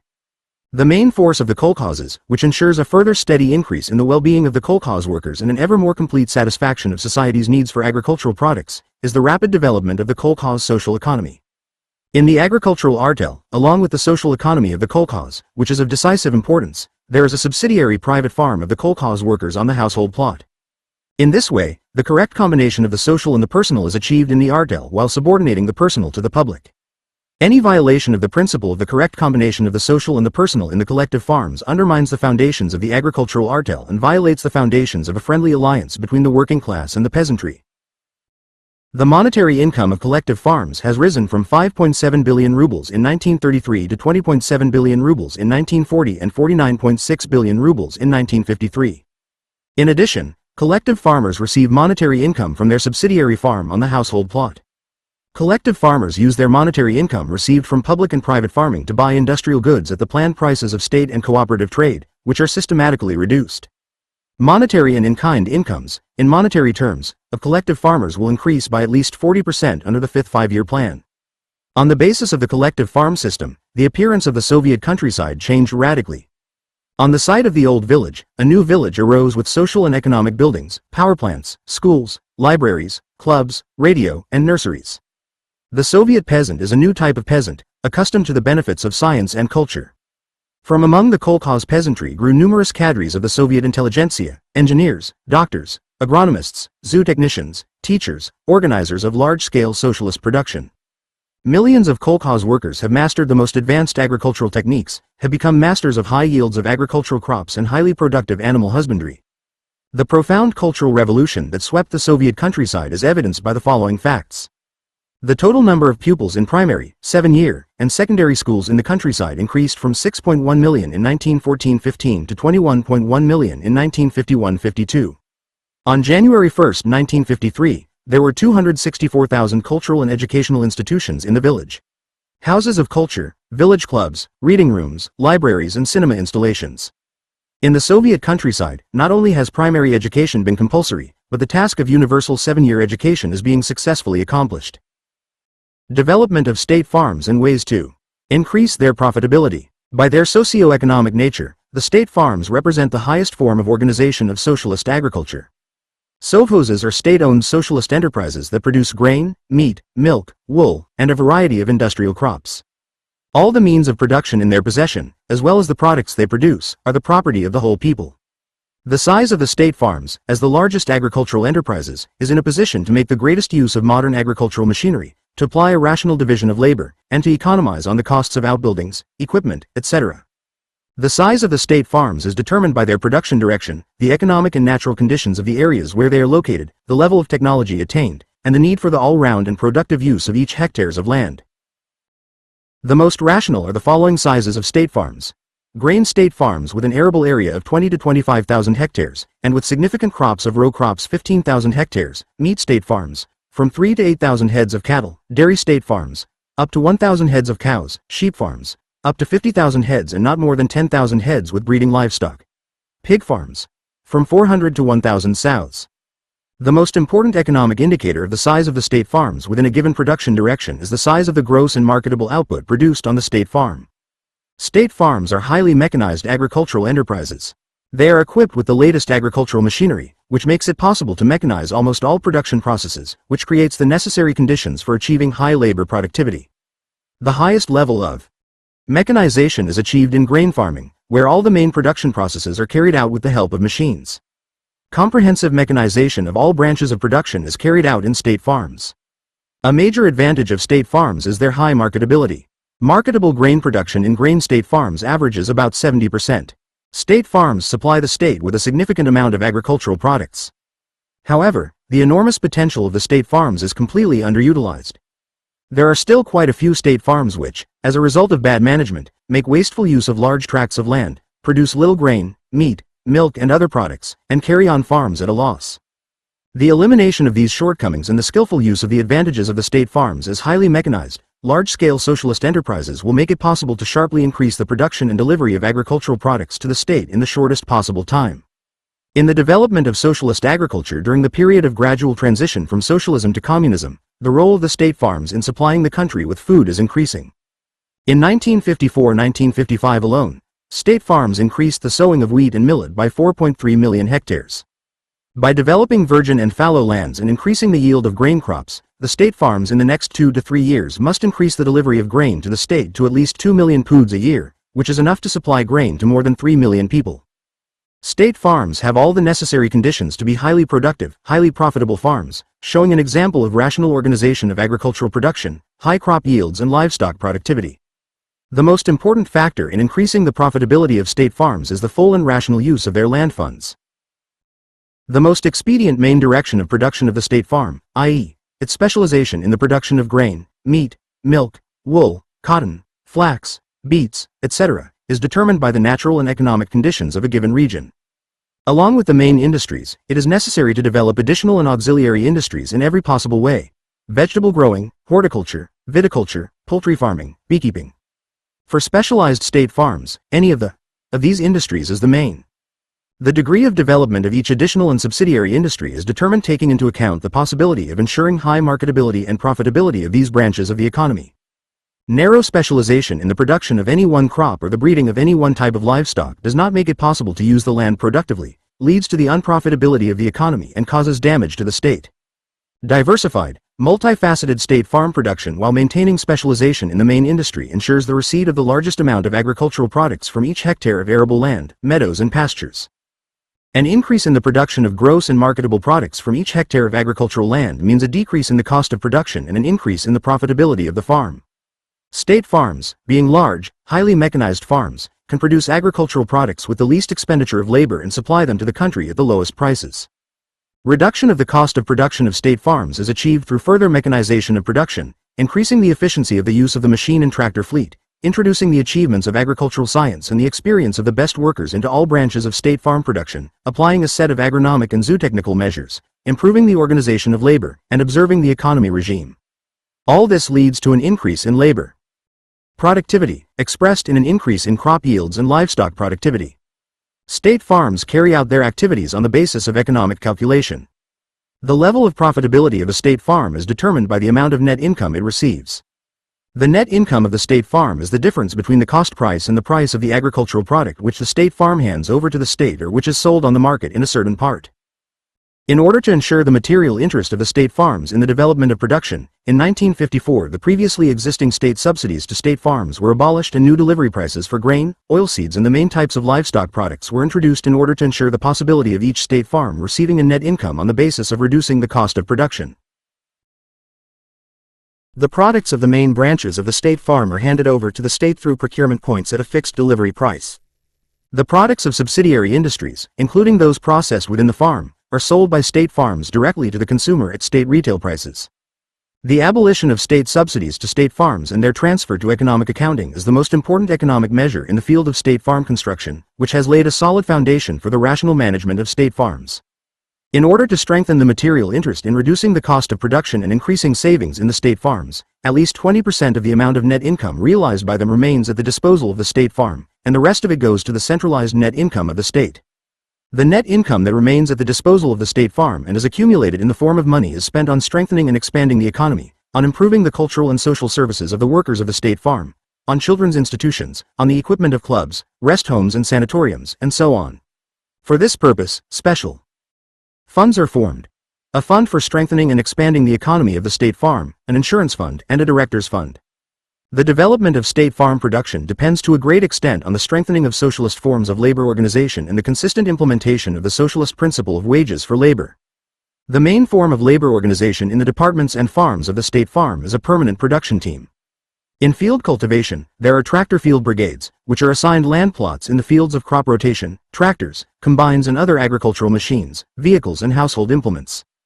As part of the brigade, special units are created for the cultivation of those crops, the production of which is poorly mechanized. On the farms of the state farms, livestock brigades are created, to which livestock, the equipment necessary for their care, livestock buildings, and so on are assigned. The principle of the material interest of the workers of the state farms in increasing the yield of agricultural crops, the productivity of animal husbandry and the profitability of the farm is carried out through a system of piecework wages paid in cash. Cash bonuses are given for the excess yield of agricultural crops, for high indicators of livestock productivity, milk yield, wool shearing, rearing and preservation of young animals, etc. In addition to cash wages, those who work on combine harvesting, combine harvesters, their assistants, tractor drivers, and others, receive wages in kind and additional bonuses in kind grain. For managers and specialists of state farms, cash bonuses have been established for the fulfillment and overfulfillment of plans for production and delivery of products to the state. The material interest of both the state farm as a whole and its individual workers in the results of labor is the most important condition for the continuous growth and improvement of state farm production.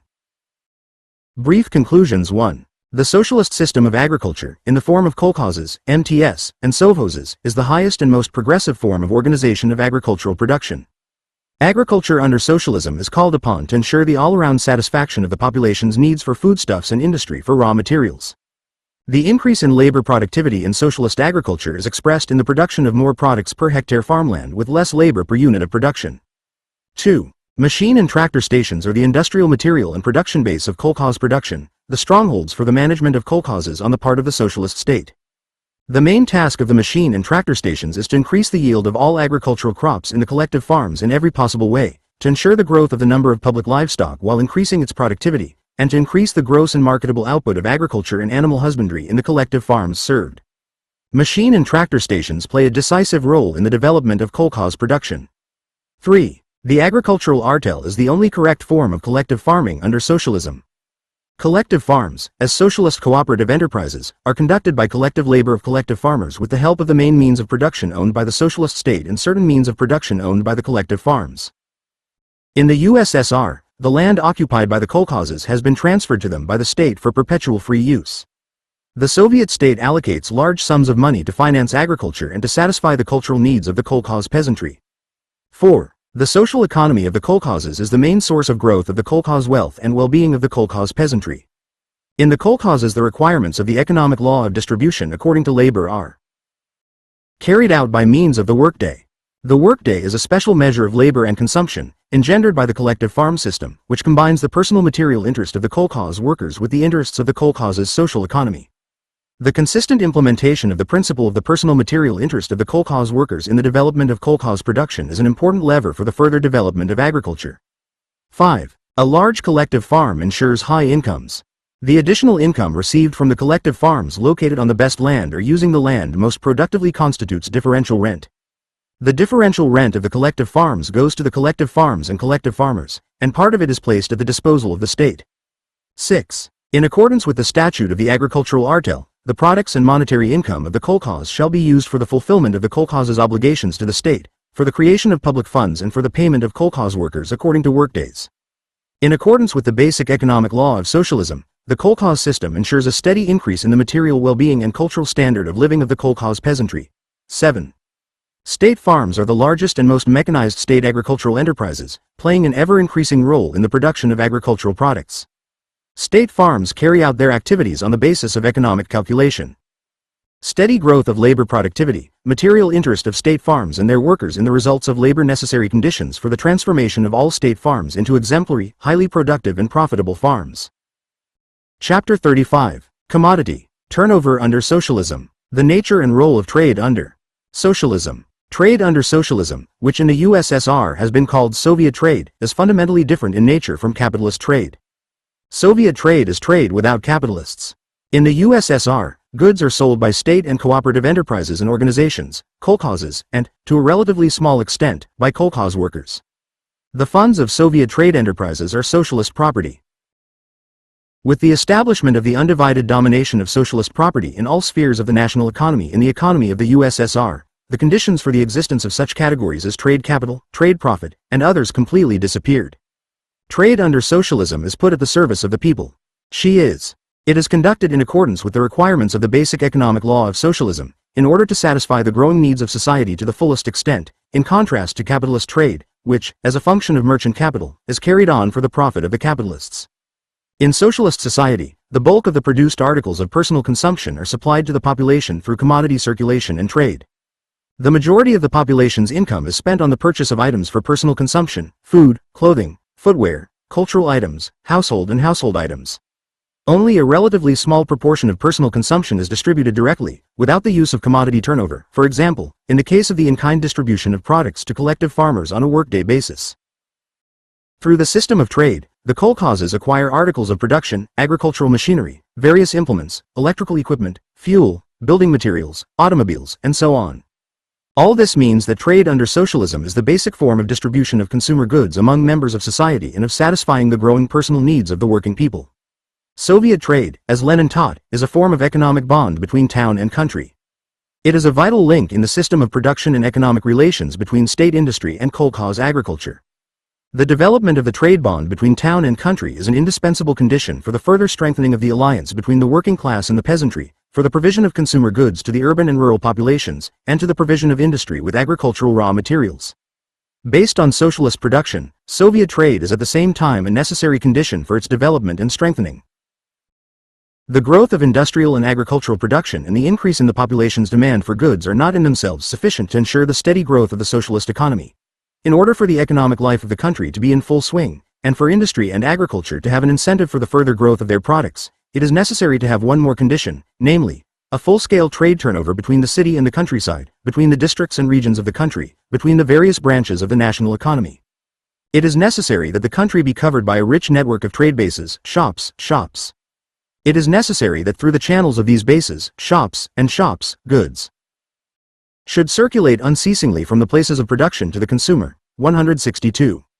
Soviet trade links socialist production with popular consumption, bringing the increasing output of industry and agriculture to the consumers, and the growing demand of the population to socialist production. Under capitalism, the connection between production and consumption is carried out through the spontaneous mechanism of competition, through crises. Under socialism, thanks to the operation of the law of planned, proportional development of the national economy, trade is able to carry out a planned connection between production and consumption. Soviet trade rests, on the one hand, on the continuous expansion of socialist production and, on the other, on the steady growth of the needs and purchasing power of the masses. The increase in the well-being of the population, the growth of the monetary incomes of the working people, and the systematic reduction of commodity prices create an ever-expanding demand for industrial and agricultural products. In view of this, Soviet trade does not know the difficulties inherent in capitalism in the sale of commodities and the crises of sales. The Soviet state and its organs determine the volume and structure of the production of consumer goods, the sources and size of commodity funds, the rational routes for the movement of goods, and plan the trade network and its location. They distribute commodity resources among the districts, taking into account the purchasing power of the population, the composition of its incomes and expenditures. From the very essence of Soviet trade follows the need for a comprehensive account of the demand of the population, the developing tastes of consumers, national and local peculiarities, climatic and seasonal conditions, etc. 162 V. Stalin, Report to the 17-Party Congress on the Work of the Central Committee of the All-Union Communist Party of Bolsheviks, Works, Volume 13, pp. 340-341. Only in this way can the correct planning of the turnover of trade be ensured, so that the mass of goods arriving in each region meets the demand not only in total, i.e., in value terms, but also in terms of a specific assortment. That is, according to their use values. The correct organization of the planning of the trade turnover presupposes the broad initiative of the local Soviet organs and local trade organizations in mobilizing commodity resources and supplying them to the population, and excludes excessive centralization in the distribution of goods. A reduction in the share of centralized distribution of consumer goods and an increase in the share of goods distributed locally lead to a greater correspondence between the delivery of goods and local demand, and strengthen the maneuverability and efficiency of trade organizations. Trade is designed to contribute in every possible way to the involvement of more and more additional local resources in the trade turnover. The high level of purchasing power of the population in the USSR does not at all mean that any product is automatically guaranteed to be sold. With the growing prosperity of the masses, their needs become more and more diverse, and the demands of consumers for the quality of goods increase. Trade organizations are required to be able to quickly adapt to changes in demand, prevent mechanical distribution of goods, errors in their delivery to districts, steadily improve the culture of customer service, create convenience for customers and save their time. The movement of goods in the country is determined by the location of production, the level and structure of consumer demand by districts. In this regard, the well-coordinated work of transport is of great importance, on which the speed of commodity circulation largely depends. The purpose of Soviet trade is to exert an active influence on production in the interests of increasing the output of goods in accordance with the demand of the population, to achieve an increase in their quality, expansion and improvement of the assortment. The most important levers of influence of Soviet trade on production are economic contracts concluded between trade and industrial organizations for the supply of products of a certain range and quality, the widespread use of a system of pre-orders by trade organizations of industry, a thorough inspection of incoming goods, and the application of sanctions for violation of the terms of the contract, up to and including refusal to accept low-quality products. Soviet trade actively influences the formation of consumer demand, contributing to the introduction of new goods into everyday life. At the same time, it uses advertising as a means of conscientiously informing consumers about the quality and purpose of certain goods, as opposed to capitalist advertising, which pursues the goal of profit at the expense of the consumer. An important factor in the formation of demand is the level and ratio of prices for goods sold to the population. The division of labor between production and trade organizations, the assignment of the function of commodity circulation to trade and procurement organizations gives socialist society great savings, contributing to the acceleration of the turnover of the social product and the reduction of funds employed in the sphere of circulation. This makes it possible to increase the funds allocated for the expansion of socialist production. In addition to the function of commodity circulation, trade and procurement organizations also carry out transportation, storage, sorting, and packaging of goods, which is a continuation of the production process in the sphere of circulation. The development of trade is of great importance for ensuring the personal material interest of the working people of the city and the countryside in the results of their labor and in increasing their productivity. Soviet trade is an indispensable condition for the realization of the economic law of distribution according to labor. The realization of the monetary income of the working people takes place through Soviet trade. The development of Soviet trade and the quality of customer service largely determine the satisfaction of the needs of the working people in accordance with the incomes they receive. Trade ensures a regular flow of funds to the state and kolkhoz sectors necessary for the resumption and expansion of production. The speed of the turnover of funds in the entire national economy largely depends on the speed of the sale of goods. Through Soviet trade, socialist industry, which produces consumer goods, receives funds that replace the costs incurred and constitute the net income of enterprises and the centralized net income of the state. The uninterrupted sale of goods through Soviet trade ensures the timely receipt of funds to the national fund for use throughout the national economy.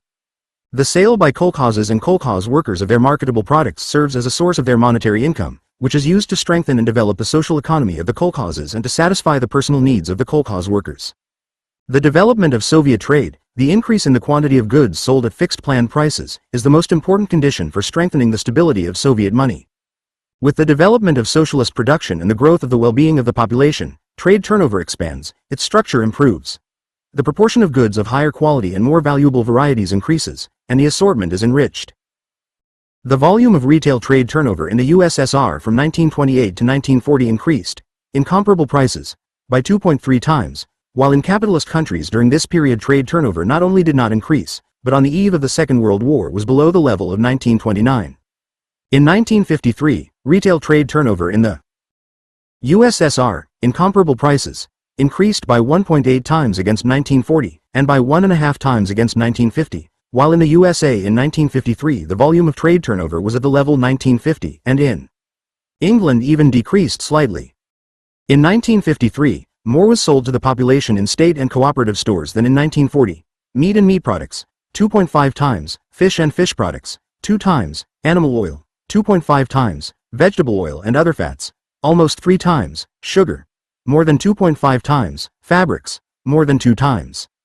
Including woolen fabrics, 2.5 times, silk fabrics, almost 5 times, shoes, almost 2 times, watches, 5 times, sewing machines, 6 times, bicycles, 9.6 times, radios, 11 times. In connection with the acceleration of the rate of development of Soviet trade in 1953-1954, the tasks of the fifth five-year plan in terms of the size of trade turnover were fulfilled in 4 years. From 1950 to 1955, The volume of commodities coming to the population from the state and cooperative trade network increased by about 2 times. The fundamental tasks of the gradual transition from socialism to communism require the all-round expansion of trade and the development of Soviet trade. The Communist Party and the Soviet government are carrying out a system of measures for the further decisive upsurge of Soviet trade both in the city and in the countryside.